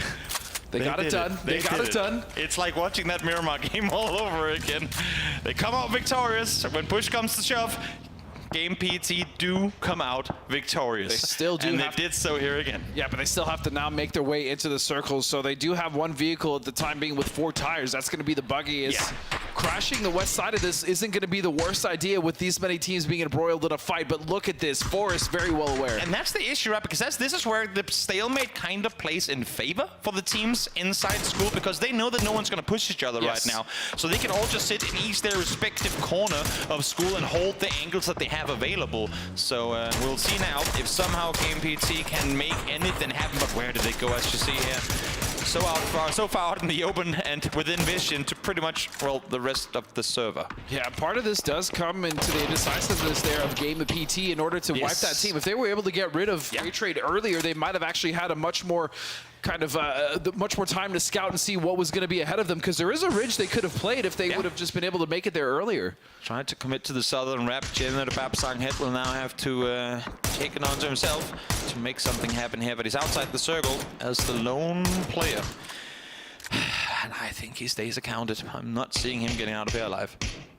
Again, I'm just also looking at the amount of colors that we have into school and the amount of teams that we currently have in this, and we do. Like I mean, this is more of a normal school circle that we're used to seeing, right? Multiple teams in here rather than just one being able to fend everyone off. And so Bob saying, hey, will just deny himself, I guess. Nope.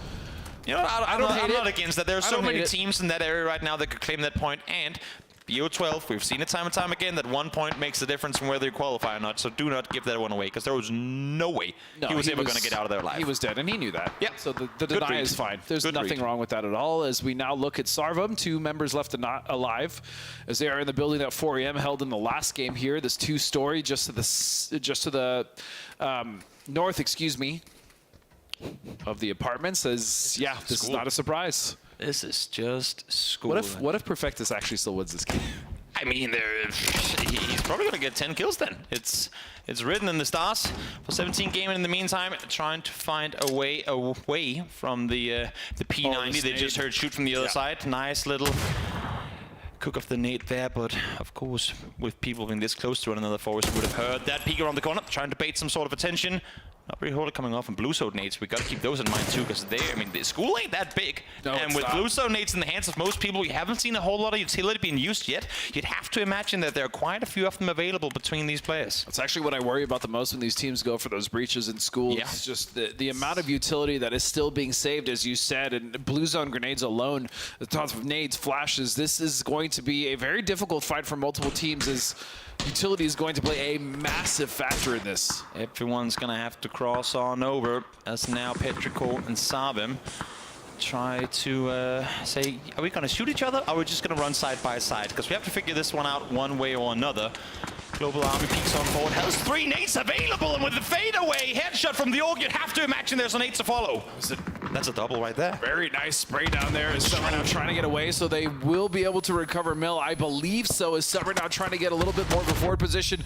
That smoke line, beautiful for Petrichor, but they still have to deal with Sarvam as Baron Peak will fall, and it's just down to Global Army. Again, this is where it works in their favor, that no one is peeking them from school. Everyone is preoccupied with what's going on inside school. Exactly, and I think Petrichor is starting to realize this. That's a good nade lopped on forward. There's one more to follow. That is going to be Sarvam out. Summer gets the double as he tries to cross on over. And again, they had that beautiful smoke wall. They should be able to make it now, as that smoke will kind of land on the back of Chewy, but even still, they have a nice amount of cover. But look at this, Roth actually with nades as well prepped. He is in a great position to take advantage of this. Crosses the nade, will find Mill. Summer trying to make the run on forward, but falls down as well. The sharp shot, second nade comes through as more kills come through. And looks like with Ike's left, the only one left to cross here, that school is definitely going to be out for Summer. Nice nade. Hey, nice nades there. I see what you did there from Friendly Fire, as they would love to clean these up and get more points, as they're one of those teams that desperately need to make sure that they punch their ticket there and find themselves in the top 8, especially with a cushion if they can.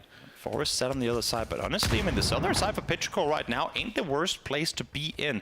If they can dodge and weave all the utility coming through right now, they know for a fact that set on the wall, everyone is going to be fighting inside, and the circle does end outside in the somewhat parking lot fountain area of the school. So, I mean, if they survive this, that's like top 3 guaranteed. Yeah, it is. And as you see, you know, they've taken control of one of the nicer areas in school. As you already see Pixel on the bottom floor, able to kind of spread out and see so much of what's happening there on the east side. And so far, this is going to be a very nice game for Friendly Fire, as the push is now coming in at 17.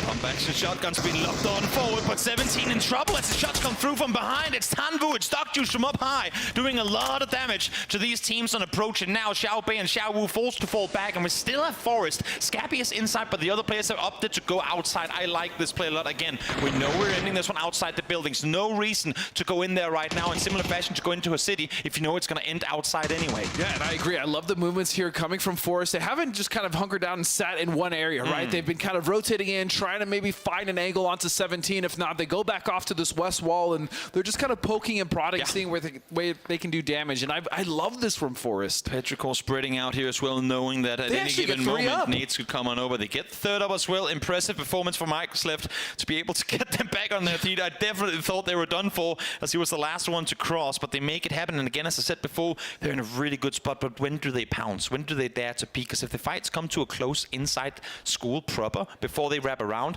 they're going to be instantly torn apart. So we'll see. Keep an eye on Petrichor, as all the fights in school are bound to happen soon. The dangerous thing here as well for all the other teams except for the Expendables is they've actually taken control of the top of school, right? So they can actually peek down, they can throw utility down, they can also pour over and check what's happening in that parking lot area, which is pretty much where the circle is going to end at this point. And so they're going to have that high ground advantage, as anyone pushing up those staircases is going to have to deal with hell. I can't even begin to imagine the effects Blue Zone Nades are going to have, if anyone still has them available once this circle starts closing in, which it will do now. 15 alive in the last circle here, with one more game left to play on this second to final day of losers bracket. Sorry, Summer peeks on over. No City has Munto on the other side, and those smokes are going to isolate those two teams at least for a little while longer. But they need to move up now. Forest, as though, even though we did say we like the way they've been moving into this, they have been a little more... You can't have two teams on the south side. Yeah, this is not enough. And as you said, Blue Zone Grenade's starting to come in. That nade is going to land right on Summer. The knock isn't there, though. Forest needs to make this fight happen, and as quickly as possible, as the circle is closing on their opportunities. Down goes Munto. He is able to lob one nade forward, but instantly followed by Blue Zone Nade on top of himself. That's going to be Master down as well, as he fell with the Blue Zone Nade in hand. Both the two players should be done for. Pretty much guaranteed that is going to be Forest down and out. At 17 now. Going for a push in, but look at this friendly fire coming alive. They want to get rid of Petrichor, but again, I said the Expendables would be the benefactors of this. The Molly's been lobbed on behind them as well. They have nowhere to run back to. So much damage coming through. Page can only sit behind and wait this one out. Such a smart play from Doctus, reading that they're trying to make the play on the side, and now Summer freaking around the corner. Shoots once, shoots twice, but he stood in the Molly. He cannot ADS, and therefore he falls. And Shui now trying to get the recovery, but again, so much control. It's Doctus again. Coming from the top side of the Expendables, as the Molly will hit, and he's going to come around, but no! Chewy will stop Page, and friendly fire will fall. Goes off the rest for a second, just enough time for him to take out the last remaining player from friendly fire. And now back to the school proper we go, as Expendables need to get out of these buildings. Twisted Minds still has Perfectix alive, and here they come. Xiaopei able to find the first. And I told you there was a chance Perfectus will fall, though. At 17, doing the best that they can to fight back. They've taken control of Fountain, but still, Petrichor is very much a part of this. It's duos galore. It's the Fountain ending. We're seeing Blue Zone Nade's been lobbed on in now. 777 is trying to single-handedly hold off Petrichor outside. Again, as we said before, they haven't made their way inside the wall just yet. Now the wall is on them. They have to push around the corner. 77 fights one, finds the second, and that is Expendables out victorious with an 11-kill win. And finally, for all of their attempts, they find a nice game for themselves, taking that early, crashing that early. They do lose Delwyn, but again, the control that they had from the top side of school was just too much for the other teams to deal with, on top of their amazing, immaculate utility usage. What a finish. Back-to-back school circles. It's almost as if the Na'Vi Twisted Minds fight in the early game had it written down. They knew exactly where the fights were going to be coming, and that was school. Frustrations in the faces of friendly fire, obvious. They thought they had it, but Doctus on the roof had a whole other idea. And I don't really feel like, friendly fire played that poorly. They put a lot of damage onto the teams coming in, specifically Petrichor, when we're watching that, and they were taking fights that were smart, but again, it's just so hard to deal with the top side of that. We've added one more zoning utility piece in the Blue Zone Nade, and it became too much for them. But now let's hop over to the highlights on the desk to break down this game. Back-to-back school endings, and it shows here in PUBG that even with similar circles, it can still be so different towards the end. That is what we love about it. But the Expendables are going to love it as well here. Getting the victory over towards school, and this was a big one for them to get themselves big points. And that's something we really love, right? That you're able to improve from what you saw last game to, okay, how can we do that immediately better back-to-back here? And of course, Flash, the only day I don't have on my fantasy team, he pops off like that, so that's lovely too. And in general, all the teams that had to try to get out of Rush and that weren't in school already, just going to have a hard time because you have teams on the roof, you have teams outside holding on the walls, and generally, I got to say, it's been a really hectic one, but super impressive. First of all, perfectly staying alive for that long. Na'Vi and Twisted Minds fighting in circle one for school. It's just been a crazy, crazy school. It felt like good old times of the hot drop times. Yeah, actually, to be fair, Na'Vi probably did a lot of these teams big favors by taking out Twisted Minds early, or for the most part here, of course, as Perfectix did survive, but that's the Expendables here get themselves a big victory on the board. It was very chaotic towards the end, of course, here, though, considering that... It was. Actually, I mean, it was barely easy for the observers to catch it all towards the end here, because narrowing down on the fountain just outside of that school location, everybody's suddenly coming out of windows, jumping off the roofs, etc., coming from behind the walls. It could have been any other way. And it honestly, for me, if it wasn't for Friendly Fire, it should have been a Petrichor Road win, because they were the only team on the southern side that had full control of this position. They had 180 degrees south side of that statue, and they could just held out everyone else and use their utility on that rather than trying to save the teams or the players on the team, right? Yeah. But yeah, of course, Expendables being able to get in here and completely pop off. 11 kills and a win for them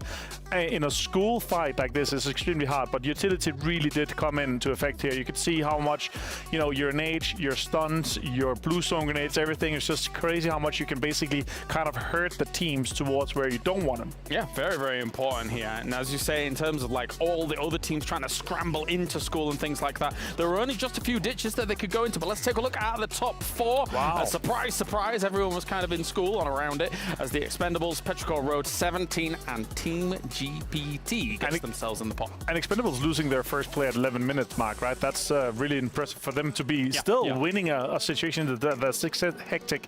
Usually it requires a lot of bodies to kind of throw it. But of course, it is Dog Juice that's going to be popping off. Look at that. A lot of stealing going on here because obviously 7 kills with 436 damage. Super effective kills to damage ratio for him. Understand why that's going on though, right? Like in terms of the hecticness around school, you find yourself in this, what is a pseudo-urban ending, and he will be the man of the match, brought to you by Gadia here for this one, and it's 7 going his way. Impressive. So, for that amount of damage, you know, as you say, very, very good stuff coming out from them. And now they're back on the road again, up towards that top 8 here to try and get themselves a decent spot. And considering, you know, they didn't have the easiest time when it came to winners, nice to see them kind of rising back to where we saw them in groups. Yeah, exactly. And of course, 21 points coming along with this. Petrichor Road stepping up to the case and getting 14, 17 getting 12. This is huge for them, of course, coming into it. They needed it. I'm just a little bit sad that we didn't see more than 4 points coming out of Friendly Fire. They actually had a really good... Yeah, true. They had the what's it called, the scene, the auditorium, I guess you can call it, right?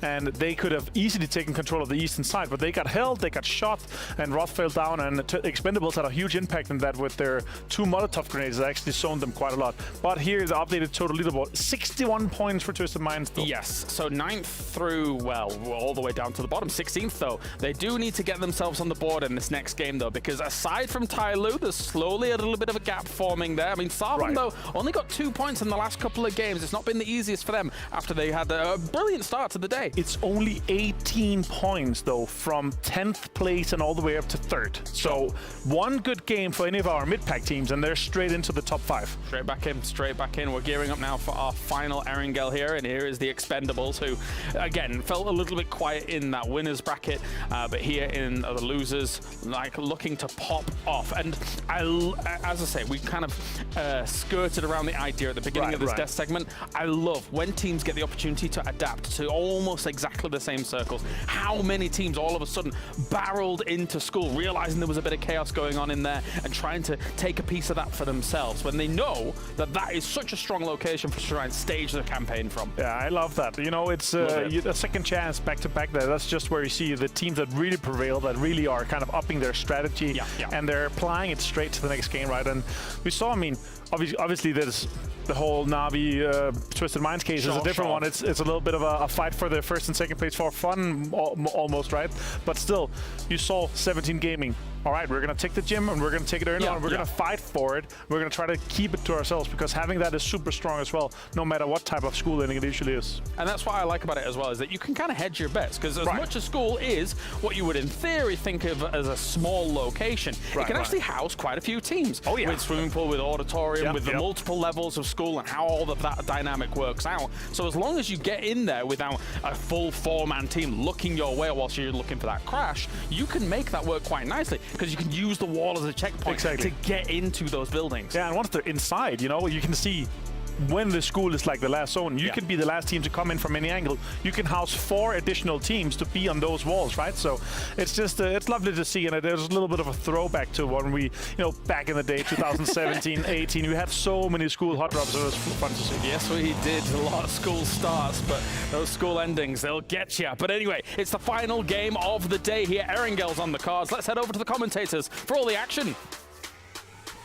One more match left here for the first day of losers bracket before we head into tomorrow, and then half this lobby will be eliminated from PGS2. Back-to-back schools is what we've had so far. Let's see if a third one's going to come around. Godspeed, this playing path, it ain't impossible. It's definitely not impossible. I would not. 3 schools? I would not mind a break from What do you mean? You want a break from school? I was not, you know, as someone who didn't enjoy school that much in the first place, yeah, I wouldn't mind if we went away from it, but you know what?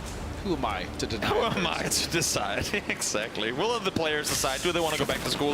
I think that's a no as well. How did you do in school? Just fine. Perfect. I mean, I did fine. I just, you know, I preferred to play games instead of do my homework, so...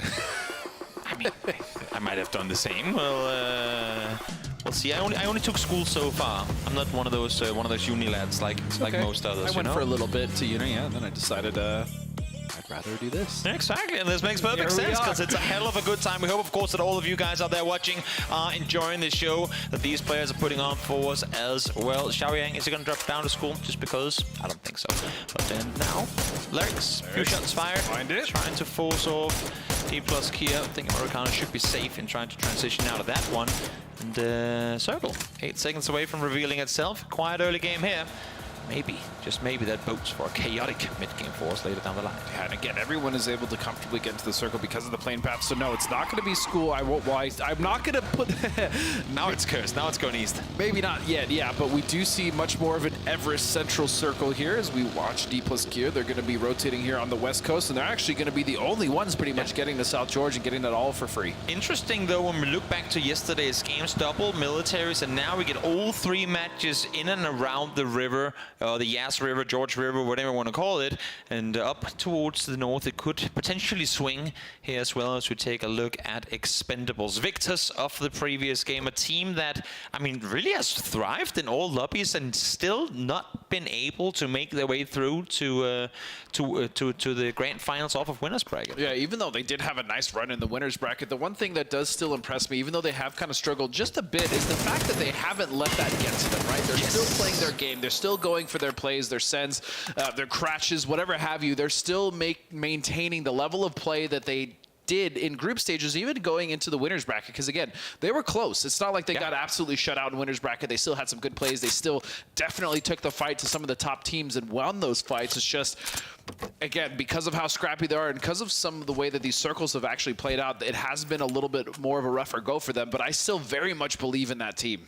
Now, I might be putting more into this than there actually is to analyze, but I love the fact that you saw Batulins, as soon as he picked up a gun, he just started shooting like a crazy person while looting. Keep in mind that he was dead for, what, like 28 minutes of the previous game? He was just sat there watching and waiting as Perfectix tried to claim some placement points for the team. And he was like, you know, it's been a while since I fired a gun. I just want to, you know, I don't want to get surprised whenever I start shooting. So let's just get some reps in before things get chaotic. As someone who's been there, as someone who has not been able to fire their gun, you know, due to mistakes, it feels nice that, you know what, I'm going to shoot this thing no matter what. Whether I'm shooting at someone or not, I just at least want to fire some rounds off so I'm not just sitting and spectating pretty much the whole lobby. Because, yeah, every player at this point has done it. It sucks. It's not fun. Not fun to call without having done it. That being said, though, I will say there is a lot you can still do as a dead teammate, especially keeping track of the kill feed, looking at circles, maps, talking about rotations. I mean, if you do die, especially if you have a mind like Batulin's, right, you are going to be able to give out so much information to your team. And I feel like people who watch tend to forget that is when you're dead, you're actually probably the most vocal on the team. Yeah, I mean, I've heard it from players before, IGLs in particular, that have said, we actually feel like I actually feel like I'm more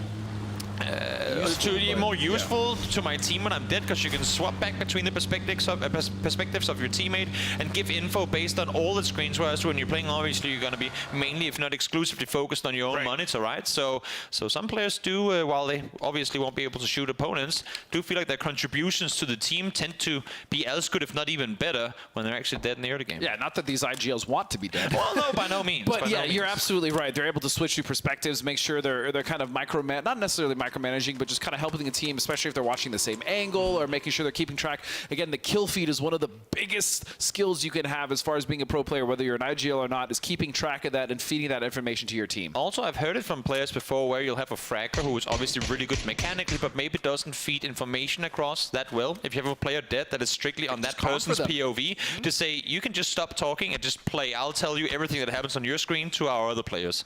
So taking pressure off the hands of players with phenomenal aim, I think that's what everyone wants to do. Yeah, when you're, as Gustav said, just basically just focus and be selfish on yourself, it actually does help, especially when you're such a talented fragger, right? Yeah. Whether it's Gustav, whether it's a player like Perfectix, who obviously has more than proven that he's a monster on the server. Yeah, it's so nice. And look at this clutch here as we watch from 7-7-7 to the last game to win this one, Toby. This is what we were talking about just before. If Petrichor can't get an early entry like around that wall, if they can't get in before the fights end on the other side, there's going to be no way that they manage to cross on in. Had they been just a couple of seconds faster, they might just come up victorious, but Expendables were able to bring that one home. I really do like the split that we see the Expendables actually employing right now. They do have two members at the very top of Everest, so they're going to be able to feed quite a lot of information to the team that is just to the east there of that yellow and ice cream shack combo, as that's going to be a nice hold. They do have to worry about a team crashing from their east, but again, with the information being fed from the other two in Tanvu and Delwyn, they should be just fine. Looking at the leaderboard here, of course, some big surprises, both in good performance. The fact that we have Game PT up in third currently is pretty impressive, but also the fact that we have Daytrade and Luminosity sat down the list. 4am has slowly started to get the ball rolling, so sat at I won't say solid 20 points, but a pretty decent 20 points currently. We'll see what more they can get going, but I think coming into tomorrow, I wouldn't be surprised to see just chaos galore, because we're reaching a point where for some teams, especially when we reach like just a couple of games left, they have to go out and do desperate things in order to qualify. And that's when, like, if you're unprepared for that sort of thing to happen, for the tempo on the server to just change from game to game, you'll easily get caught off guard. Especially for some of these teams with not that much LAN experience. I mean, DDT, one of those, right? Yes, Mamu obviously has quite a bit of LAN experience, but the rest of the team is rather green when it comes to this. Definitely. And so it's really different when you watch to when you're actually in the server and you're in this last chance qualifier situation with a lobby this strong, to see this many teams crash. I mean, you would normally be prepared for a crash, but when you have multiple teams then making these plays out of desperation, it becomes a completely different ballgame. And the thing is, right now, I mean, we've seen it after both the last two games that have ended, how players, at least on some teams, seem rather demotivated. They're frustrated that things aren't going their way, especially if, as we were saying, you're only getting so many chances with circles going your way. They get the circles, they just cannot convert into good games. That's a good point. 16th right now to qualification is a 3-kill win. It's 13 points up to that 8th place. For no one should, I know, of course that's much easier said than done, but no one should be super demotivated right now. It's still very, very much within reach for all these teams to go out and qualify. Especially when you have teams like Twisted Minds and Na'Vi potentially, again, point sponging those points and causing this massive, top-heavy leaderboard. It's going to be much more feasible for the teams on the bottom. As you said, Daytrade just a 3-kill win away from getting into 8th place, because we're playing for top 8 here. And so this is not only very open, but very possible. Even if you're a team like Daytrade or Arena or LG who has another bad game here, you still have 6 full games tomorrow. Yep, something that we don't see too often is that we're currently with still a minute and a half left, but everyone, I guess except for Olympus and Master, who just because I was trying to make a point drove out of the circle again. just to spite like, oh yeah, well, Toby, you'll be wrong about this in just a moment. But everyone is inside the circle. They might not all be in the best positions, but everyone has made their way on into this fairly easily playable first circle of the game. Now we do of course still have the river in play. We have Everest in play, 2 of the kind of heated areas of this map. And should this one swing north, there is no tell for now. Teams here slowly getting closer to one another. You can see Mamu weaving left and right here. I think he knows they're up there. I'm a little surprised he's this aggressively going forward. He got shot at from there just a second ago. He's gonna literally drive right on top of Tyloo. What? And he's, yeah, I don't, Mamu, what was... He got shot at from here by 2 people. That's a big mistake. That's a very big mistake. So DD team will now be down their most experienced member here. That's the main, when we were just talking about if you die early, maybe sometimes you're more an effect for your team. But not in this case, though. I don't know what the idea was. He went left and right. It was clear to see he wanted something up there. He wanted to make a move of some sort, but with shots coming in earlier during his transition, maybe he thought they had left. Maybe he wanted to claim the spot, but even then, I mean, DD team has sat 3 players on top of each other in that compound with the entire north to roam. I'm just as confused as you are, Toby. Yeah, I'm really trying to make sense of it. Really am. Yeah, but again, especially when he got shot from there, so it is going to center up on Everest. These circles are actually very fun to play, especially if you're one of the teams like TE on the tip of Everest. But this also does pose issues as far as how they want to approach this split now, because it becomes much more difficult with other teams starting to center up around you to be able to hold this. Let me put it this way. If you're a passive team, you go down the hill. If you're expendables, you send everyone up on the mountain. And we would expect them to, right? They are so freaking good at any distance in the game, and they're really warm right now. I would imagine coming off of a win there as well. They got to be setting up there. They got to bring all the ammo, bring the big scopes, and just start farming. Especially because if you are holding the top of that hill, it can be very conducive to a team fight. The problem though is when you get pushed on both sides, right, on the east and west. So we'll see if they can defend it. The Expendables has shown they're able to fight multiple teams on that front, but we also now see friendly fire sending it straight up the hill into the Expendables. A lot of teams trying to claim some real estate here. As also both Navi and Petrichor want to make their way inside this circle. I think Melman caught the entire team on the other side of the road and figured, you know what, I might just slow this one down a bit. But now, speaking of Expendables, here they are. And as you said, friendly fire wanted a piece of it, but they are being closed out instantly. Sharpshot does find one, but he's lost 3 teammates in doing so. Yeah, and this just, I like the idea, but they have to have known that there was someone already on here. And so driving across the field against so many teams, I didn't actually get to see where they were before this, but that was a disastrous push, unfortunately. A little over-aggressive, a little overzealous. They're sat on the cusp of qualification right now for those finals. So again, even if things go against them here, even if they've been a little demotivated coming into this one, they should be happy with the game that they've had and look good for tomorrow. So Expendables will go ahead and take them out, and essentially all that was for them was just loot delivery. Now as friendly fire will fall, the first team in the final game. Day number 1 here in the lower bracket, and so Sarva just taking some shots. I think they even picked one of those off, yeah, trying to see if they can steal something. Little do they know there's really nothing to be stolen. A 777 should be able to get back on his feet.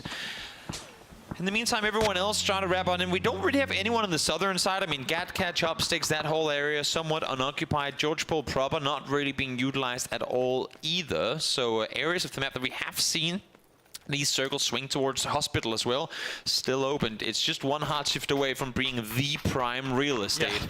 So, and with the amount of hard shifts that we've seen so far in this tournament, I'd be surprised if we didn't get some sort of a wild shift here in the third. If anything, I'd be surprised. Yeah, I'd be surprised if we didn't get that shift, as you said. I mean, it's going to end north of the river now. It might just. Okay, you caught needs me a there. good game. 4AM needs a good game. We'll give it to them. 4AM has a nice split on the north side, but yeah, I mean, we do imagine this will probably go south. They'll probably center up even on the position now held on Everest between the Expendables and the E-Arena. But I like this from the Expendables. They've actually given up the center of it, and they've opted to just control the east side of Everest, where they still have a couple members there split. So very nice from them, as they've been so proactive. Liking that they maintained their split Expendables as well. They tried to commit, I mean, tried to make sure that there wasn't any issues. Ooh, Flash, that's a costly crate. Snake is able to pop his helmet off. At least he just got a level 3 one, so it should still be somewhat intact for him to find on the ground. Yeah, they should be able to get him up, but again, LG as well. They're in a very nice spot regardless of this shift. They will have something to play. They even have that split in Gatka proper, as this will go a little bit north, centering up mostly around George Crates. But again, Everest very much a factor in this circle still. King of the hill, Cold first one to move from DD we saw just there, winning out to the shop in the middle of the open. It's not an easy spot to play from, but if you just prone it out, wait it out, you could be in a pretty good position there. Twisted Minds are coming off of some really good games here in the previous ones as well. Wanting a piece of the mountain, but Expendables not allowing anyone in here on the east. No, and especially if any team rotates in between the Expendables, they're in for a world of hurt, as Twisted Minds, as you said, is going to be rotating in and trying to get around this kind of blockade here set up by the Expendables, and they're going to go more towards the center of Everest as they send it there on the north side. Yeah, they're trying to, and now they've realized that there's a second team above there, and now on the west side, it's going to be Sarvam using an emergency pickup as Crazy will find Perfectix. Sarvam flying in Perfectix, and Twisted Minds realizing that it's a little too hot up on the hills right now. Down they go, but taking casualties in doing so. Lou almost getting run over there as well. Not looking like Twisted Minds really knowing exactly where they want to go in this rotation.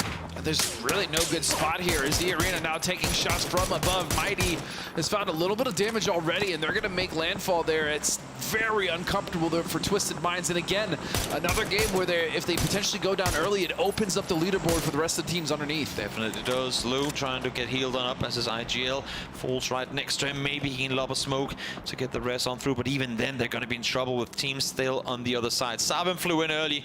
Game PT flying in right behind him as they're looking for people in the air, but they've already landed. Oh, and here comes the mortars. Here comes the mortars.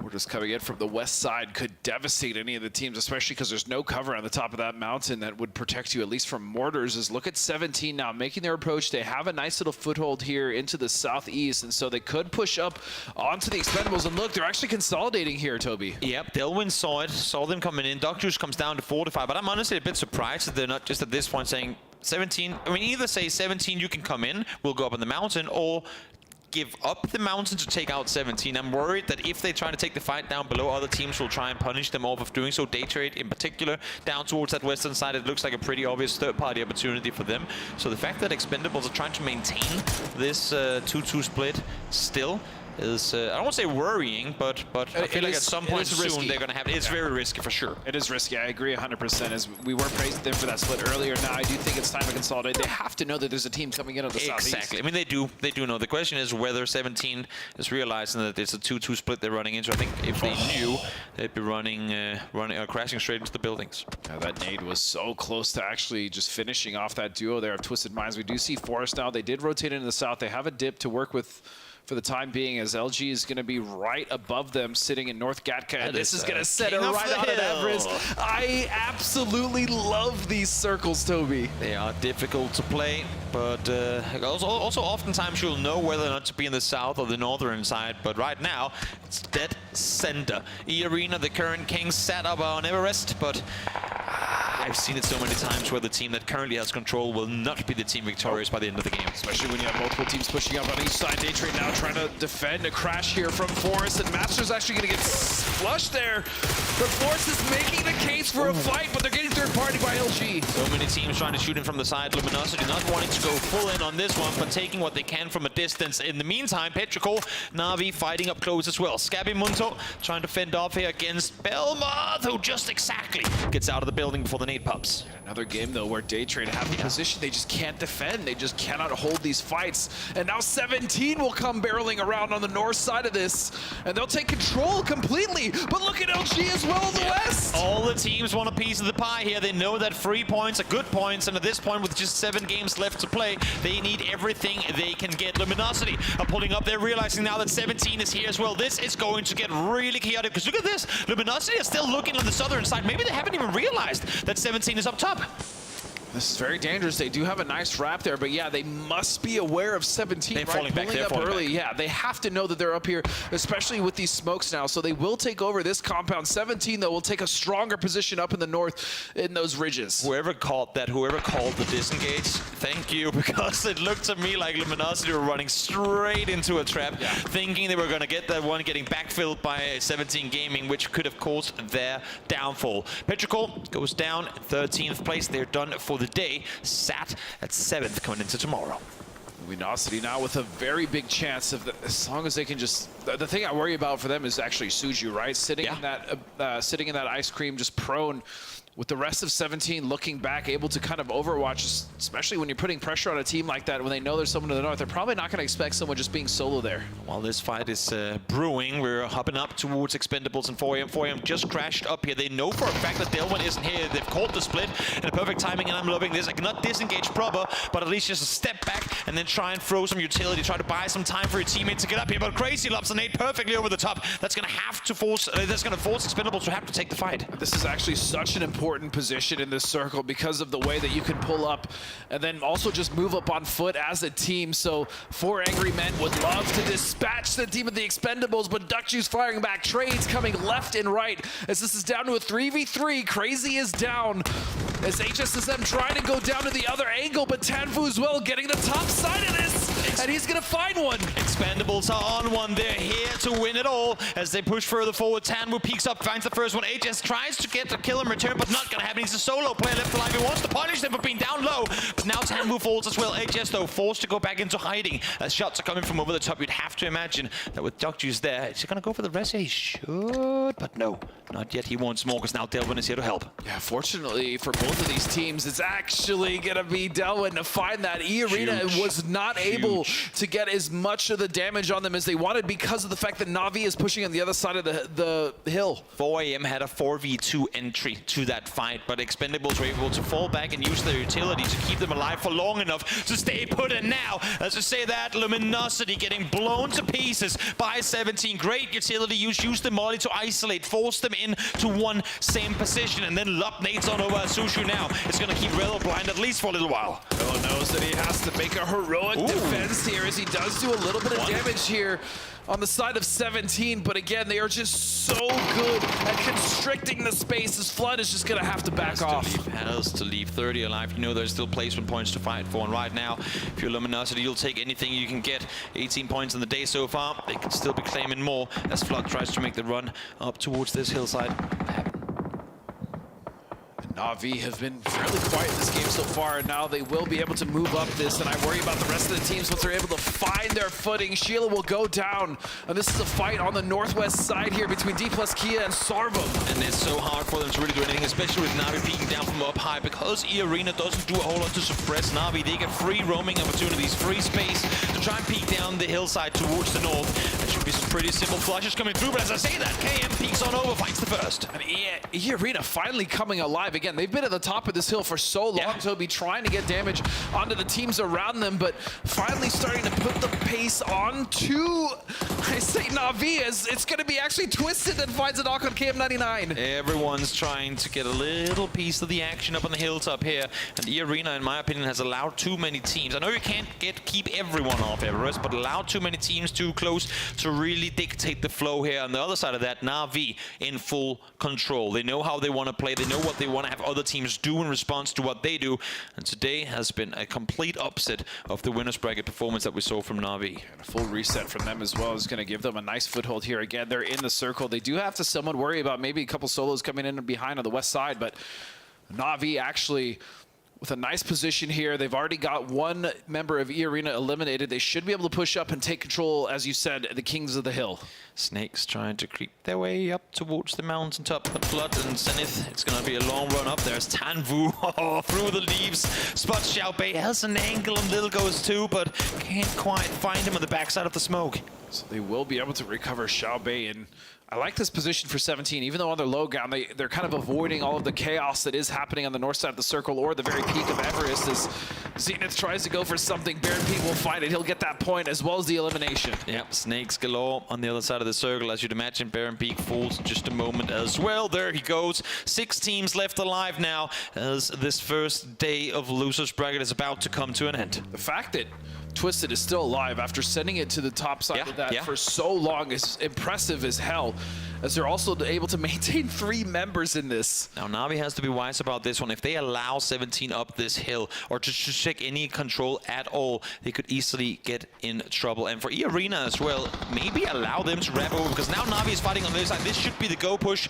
sign for 17 to make a play. Look at this. Twisted has now knocked 2 members of Na'Vi, and E-Arena, as you said, they really need to start taking control of the top of this mountain, especially because they have the high ground, but so much damage has come out. Larix is actually going to have to go down and prone, and now the other 2 members are a little hesitant to peek over this. Teams on the hillside suppressing each other with Expendables trying to shoot from down below. In the meantime, Batulans is doing everything he can to take out what has become the rivals on the day in Na'Vi. Mithi trying to fall back as the Arena lose 1. They'll be, I think, pleased with not losing more, as it got dicey for a moment there. They're giving up so much control right now, Toby, and I don't agree with this. They have the opportunity now to hold Twisted on the low ground, especially when they're right next to Na'Vi, but they're actually just content with just, I guess, peeking on the other side of this, and now this is the problem. They need to choose a side, but now they're getting sandwiched. Sure do. Expendables creeping ever so much closer, but they have a threat right behind them as well in Scabby, who has not made a move in the last 5 minutes time, so they could get back step themselves rather easily. Flush comes through for Tanvu. In the meantime, now Twisted Minds, look at this, Perfectix, no helmet, no vest. They've been battling up close for a long time. In the meantime, Batulans, full fresh level 3 gear available. It's a very dangerous man right there, as it's going to be Delwyn finishing off Scappy, and more importantly, he was able to at least delay the Expendables with that knock, and so they should be able to get Tanvu up, as 10 kills on their side, and just like that, Xiaowu will find Alia, and Na'Vi will fall. Here comes the committed push up over the hillside. Once they get Na'Vi down, they know there's space to make a move. E-Arena is trying to the best of their ability, hold him off. Shots come through. Sissy in the end does find Batulans, but now let's see if they can get more of it. No, not going to happen. Xiaowu is there. Too many angles. But Twisted Minds, keep in mind. And you called it. It was going to be 17 coming up on the bottom side from the south. And all the other teams have to be very aware, but Sissy will find it, and so will Larix. And all of a sudden, 17 is down to just 1, but they will wipe E-Arena. Here comes Expendables, full speed forward. They're looking for the back-to-back. So far, it's a 3v1. I'm not assuming that Xiao will be able to get the res on up to Little Ghost. He's going to have to pull off a hell of a performance. Because he goes for the res, he cannot heal. Half HP on both now, trying to commit to first stage. Will they get them? No, they won! Tanvu with the double and a back-to-back for the Expendables. And it's so impressive. We talked about the way they split Everest with that low ground compound earlier. The fact that they were able to push 17 away from them on the south and then take multiple fights at the top of the mountain. What an absolute amazing play coming out from the boys from the Expendables. We complimented them through group stage. We said good thing about them doing winners bracket as well, but here they are. Tanvu with the nade lopped on over, gets himself the double, and look at the smiles on their faces. Yet another APAC team out here impressing the entire global stage. And again, we also talked about the fact that even through the bad games, the Expendables continue to just play their game. You know what? We had a bad game last game. We're still going to continue to do what we do. We're still going to go for those splits, and we're still going to take the team fights. So impressive from the boys from APAC. I think one of the biggest takeaways as well for today's matches here has been, yes, I know that Tanvu and Expendables wins too, but it's the teams that we're expecting to see step up that are starting to step up. Na'Vi, good day for them. Twisted Minds, good day for them as well. Good to see them finally get things going when it matters most. Absolutely. As we head to the desk and our highlights. That's right, thank you. It's the Tanvu 2 as Expendables get 2. They have got themselves big points on the board once again. I mean, honestly here, looking at this Avenger, they might have just qualified for the finals, considering what they've been able to put up in these final few games. Yeah, it's been looking really good for them, obviously, coming into this. They're going to be in the, something like late 50s points, so extremely impressive for them so far here. And what a day.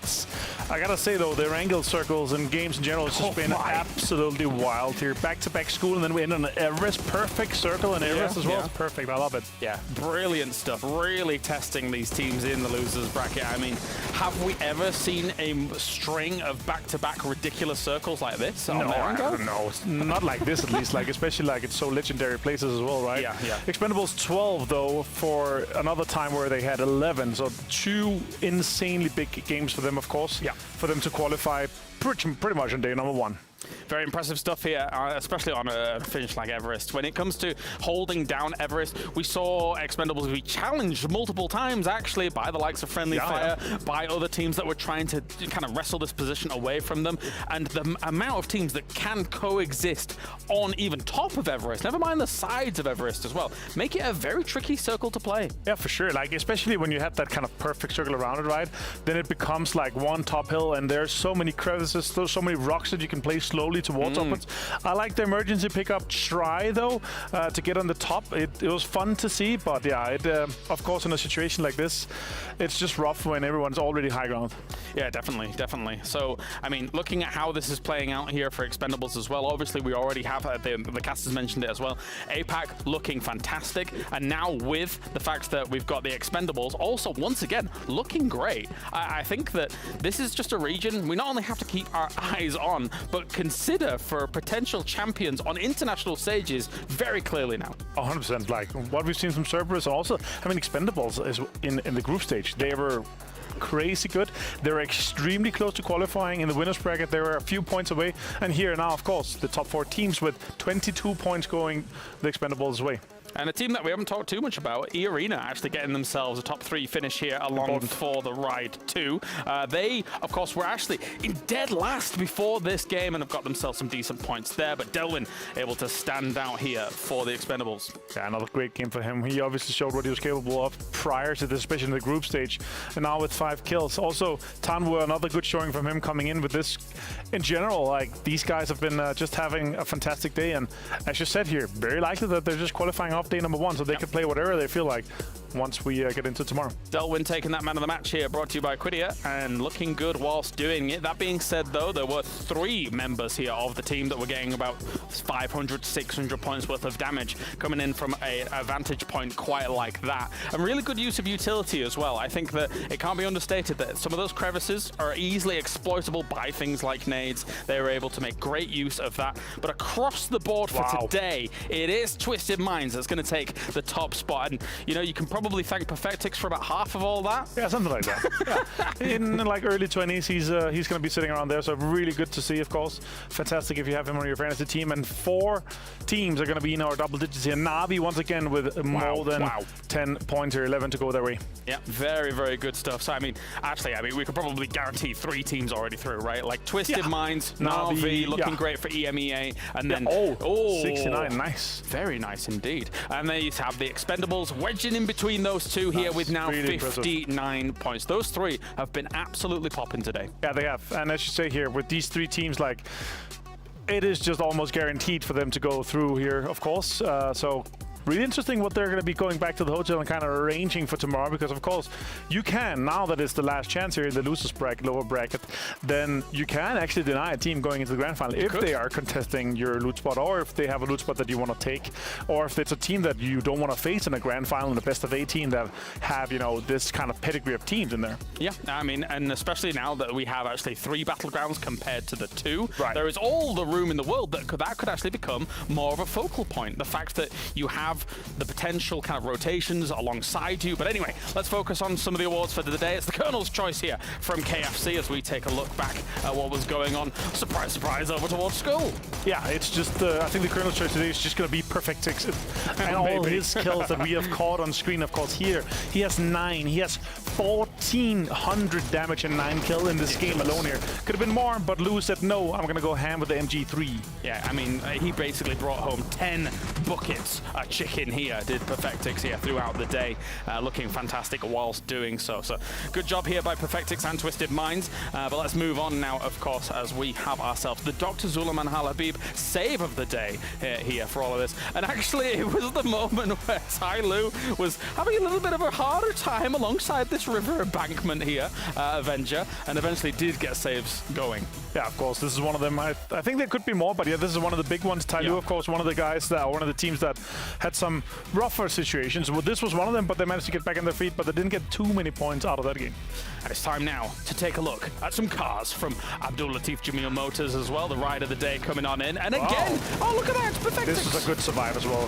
He almost seat swapped him, but he had no more bullets in his AUG, so he couldn't shoot back at him. Oh, well, a little bit of a shame that here, but again, what a great showing here coming out from Perfectix throughout the day. Some drive-bys as well here, Avenger. Yeah, and right now, of course, if you can check out a new car, you can go to Abdul Latif Jamil Motors, or you can go in game and you can check out the new Aston Martin. You could check out the Aston Martin, which I have all three of already. I think you might have them already as well. I had a little bit of a situation yesterday. It was fun. I went for the bright green one with the little orange motif. Let's go for the chrome one. Ooh, oh, I like it. All right, but tomorrow, of course, we've got 6 more matches coming your way. It's bish, bash, bosh, the same matches, just in a different slight order, and it's going to be a great old time. What a day we've had, Avenger, here. Yeah. Erangel especially. Whew. For sure. And now, of course, that we're ending in Erangel, and I gotta say, gonna be really interesting to see Miramar tomorrow. Like, ending on that's gonna be a huge case for some of the teams that have, better loot spots compared to what they used to, but also that feel more comfortable in like the Miramar environment and terrain in general.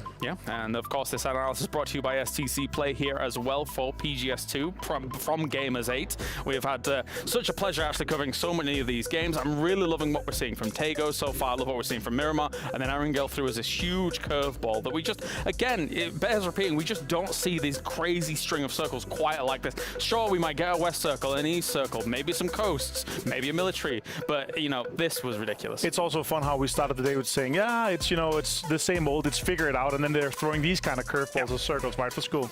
All right, well, thank you very much, Avenger. Thank you to everybody tuning in around the world. It is time to head over to the stage to talk to some of our players here from day one of the lower bracket. Welcome back to the main stage where myself and Sandstorm are joined by Pixel from Friendly Fire. How you doing, man? Are you okay? Yeah, I'm fine. We didn't have the best day, obviously, but we're gonna bounce back, I hope. Yeah. I mean, let's talk about that, right? Let's talk about that. Let's talk about today. I kind of want to know how you're feeling about it, because you're within striking distance of qualification, which is, tomorrow, so you've got plenty of games to go. But talk us through today. Talk us through how you're feeling, your performance. Personally, individually, I feel like I was here, but I wasn't playing. Like, it wasn't like I was just dying in the rotation and did some bad mistakes. But, well, it is what it is. We're gonna have to bounce back. As a day, we had a really good start. Or like, the first game maybe wasn't the best, but the second one, we, as I said, bounced back. We are ready to do that tomorrow as well. But after that, hey, Twisted Mind, I don't know if you hear me, if you see me, but Batulins, hey, I'm pissed. Their bosses are right there if you want. Their bosses. I see you. No, that kind wasn't no, I'm not going to say it wasn't fair, but it wasn't nice, that's for sure. After that, it was just going slowly downhill, but as I said, we just have to bounce back. Yeah, I mean, let's talk about tomorrow then. Talk about bouncing back, okay? What do you think you guys need to do going into tomorrow? What are you going to talk about? What do you feel like is the hot button that you need to discuss for tomorrow to kind of really bounce back? I would just say play more smart. There was a couple occasions where we could have gotten more points, but we just decided to leave our initial plan and just do something instead of just following the one thing. So I guess that would be the week one key. And the second key, hey, use me. I'm literally just built to bounce. So that probably would gonna be the key. بنرحب باللاعب بيكسل من فريق فريندلي فاير اللي حاليا متواجدين بالمركز التاسع بالترتيب العام بعد نهايه اليوم الاول من اللوزرز براكت، وحبينا ناخذ رايه بما انهم حاليا على حدود التاهل لنهائيات الكبرى من بطوله PGS2، كيف شعورهم او كيف برايه الشخصي كان ادائهم خلال مباريات اليوم. رايه كان انه هو عم بتصير غلطات بسيطه هون عم بيتم اقصائه على البدري في المباريات، وغير هيك غلطات بتصير مش منه وبس، برضه من الفريق نفسه، لكن عم بيحاولوا يشتغلوا على هاي الامور، عم بيحاولوا يعوضوا هاي الغلطات ويرجعوا باليوم الثاني بقوه احسن. وغير هيك حبينا ناخذ رايه ايش حتكون الخطه لبكره، تقريبا نفس الموضوع، انهم يركزوا على هاي الغلطات، يبعدوا عنها ويحاولوا يلعبوا بهداوه اكثر، ويركزوا على الشغلات اللي بامكانهم يشتغلوا عليها. وغير هيك في كان عنده كلمات منه لفريق توسد مايندز، بس هاي بنخليها بينهم وبين الفريق الثاني، لكن بنشوف ايش حيصير معهم في باقي المباريات. وبنشكرك بيكسل على تواجدك معنا بالمقابله. Thank you very much for joining us. I'll give you that one for free. وبنشوفك باذن الله بكره في باقي المباريات. That was insane. Thank you so much, Pixel. I really appreciate your time and thank you for joining us in your post-day interview. Like we've already said, you've got plenty of time tomorrow to bounce back, so we wish you the best of luck. Thank you so much. And if you could please exit towards Peter over there and hand him your microphone. Thank you so much, Pixel, because once again, Sandstorm, we've got one more interview. I'll let you intro him. Go on. Oh, okay. Well, it's my pleasure. It's my pleasure. Thank you very much. Ladies and gentlemen, this time we would like to welcome Alia from Navi to the stage after an incredible performance in day one of the losers bracket. Banks, take it away. That's right, Alia. Okay, I've got to say, first and foremost, you know, a huge Miramar win. Really, really good. You got loads of points on the board, but it seems like when you guys get on a roll, it's like you're unstoppable, but it seems still like quite a varied performance. Can you take us through how you feel about your day today? Тебя спрашивают, тебя, говорят, во-первых, поздравляют с большой победой на Мирамаре, и вообще спрашивают, как ты себя чувствуешь по поводу того, что как вы сегодня выступили?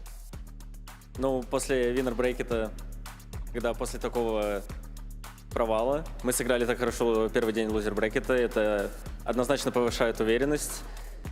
Это круто, я доволен, но можно было лучше. We feel more comfortable after the first day in the losers bracket and after our lose in the winners bracket, but we think we could do better. بنرحب طبعا باللاعب اليا من فريق نافي بعد الاداء الاسطوري باليوم الاول من اللوزرز براكت. وحبينا ناخذ رايه. اول شيء مبروك على الفوز بخريطه الميرامار، لكن خلينا ناخذ رايك انه بما انه انتم يعني شكلكم خلينا نقول طلعتوا مرتاحين او مبين عليكم مرتاحين كثير خلال اليوم الاول، فشو حتكون الخطه لليوم الثاني؟ ورده كان انه يس هو في اليوم الاول من الوينرز براكت واليوم الثاني كمان مروا بمشاكل عديده، لكن المره هاي حيكونوا لاعبين بهداوه اكثر وحيركزوا على الشغلات اللي يمكن يشتغلوا عليها، وغير هيك لسه قدامهم كمان 6 مباريات باليوم الثاني. Now, Ali, you kind of already mentioned the winners bracket. You've bounced back from that really well today, for sure. So, did you change anything from yesterday to now, or did you come in, do you feel, just with a better mentality to kind of attack the day? Вы что-то изменили после вчерашней игры? То есть ты сказал, что вы как бы вернулись обратно после losers брекета, после winners брекета. Что у вас изменилось? Ну, у нас были те же самые проблемы, что и в групп-стейдже. И они продолжились в виннер-сетке, просто групп-стейдж нам больше везло зонами. И вот мы выяснили наши проблемы и вот работали, разговаривали, как пофиксить, как исправить наши проблемы в ближайшее время, чтобы играть дальше лучше. So we had almost the same problems as in the group stage, but now we just spoke about it and we fixed all our troubles, let's say. Yes. So. حابين ناخذ رايه مقارنه خلينا نقول المباريات وادائهم باللوزرز براكت مقارنه بالوينرز براكت، فانه ايش كانت التغييرات، ايش الشغلات اللي اشتغلوا عليها، او هل انتم مثلا راضيين بالاداء اللي قدمتوه خلال المباريات السابقه؟ رده كان انه مروا بمشاكل في الوينرز براكت تقريبا بنفس الشغلات اللي مروا فيها خلال مرحله الجروب ستيج، لكن حلوا هاي المشاكل، عرفوا بالضبط ايش الشغلات اللي عم بتعيقهم من ناحيه الروتيشنات وهي الامور، وحيرجعوا باليوم الثاني من الوينرز براكت ويشوفوا اذا حيقدروا يتاهلوا برضه للتوب 8 لنهائيات الكبرى. Well, Alia, thank you so much for joining us in your post-day interview. Like we've already said before, only your first day in the losers bracket, and tomorrow we've got one more to try and make it through, but I'm sure you have the capability. And with that being said, we're going to close out the day. Thank you so much for joining us here on the main stage. We've had an absolute corker of a day, as we say in the UK, and there's plenty of matches to come, and the grand finals later on. So much action to sink your teeth into. Thank you so much for watching and supporting all of your favorite teams and players. It really has been phenomenal for all of us. Thank you to the talent, thank you to the players and the production for all of your hard work. You're all amazing. So, from us here at the main stage, my name is Banks and this is Sandstorm, and we will see you tomorrow for the final day of the losers bracket. نشكركم اعزائي المشاهدين والمتابعين على تواجدكم معنا ان كنتم متواجدين في المسرح في بوليفارد الرياض او كنتم متابعينا على الاونلاين ستريمز، لكن باذن الله بكره اليوم الثاني والاخير من مرحله اللوزرز براكت اخيرا حنعرف مين الثمان فرق اللي حتنضم للجراند فاينلز ونشوف مين حيكون بيشارك معنا ويلعب على جوائز قيمتها 2 مليون دولار. نشكركم على المتابعه، نراكم بكره باذن الله، تصبحون على خير والسلام عليكم ورحمه الله وبركاته.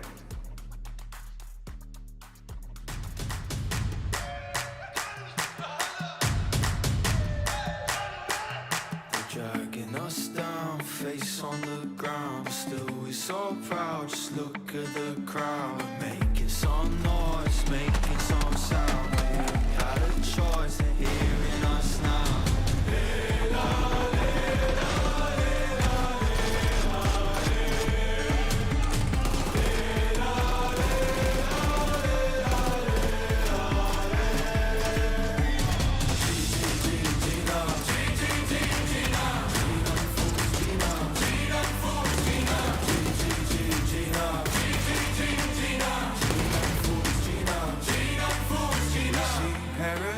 dies through dirt in our eyes for us. Oh, Effie, I'll try, Effie, I'll fight for us.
Dragging us down, face on the ground. Still we're so proud, just look at the crowd. Making some noise, making some sound. We got a choice, hearing us now.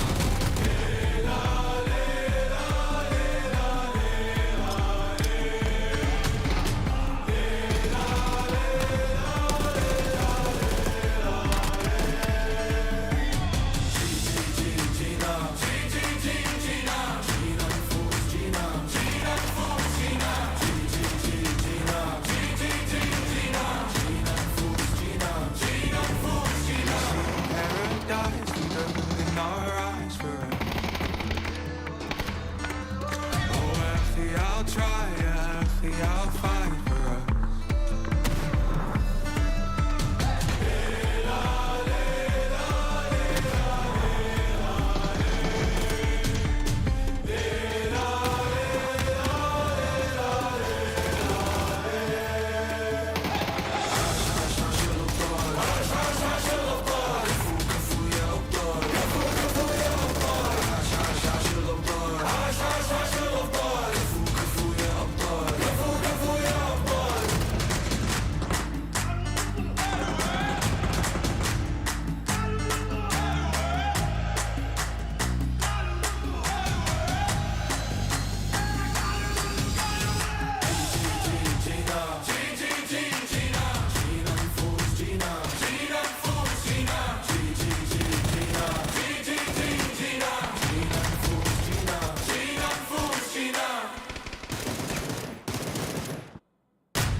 Dragging us down, face on the ground. Still we're so proud, just look at the crowd. Making some noise, making some sound. We had a choice, they're hearing us now.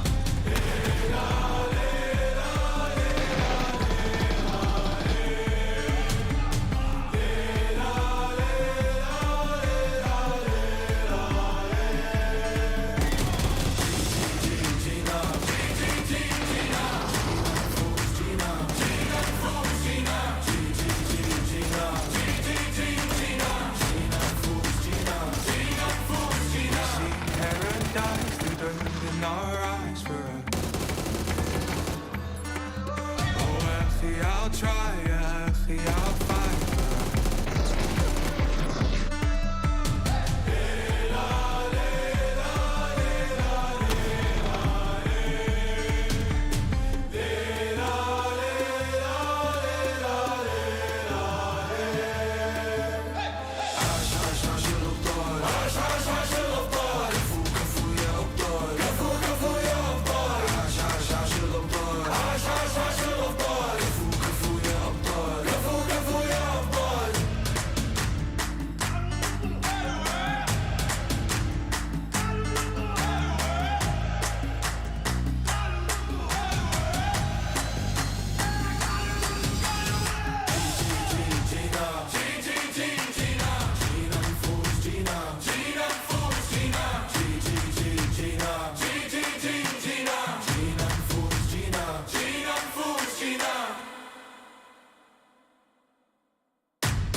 so proud. Just look at the crowd, making some noise, making some sound. We got a choice, they're hearing us now.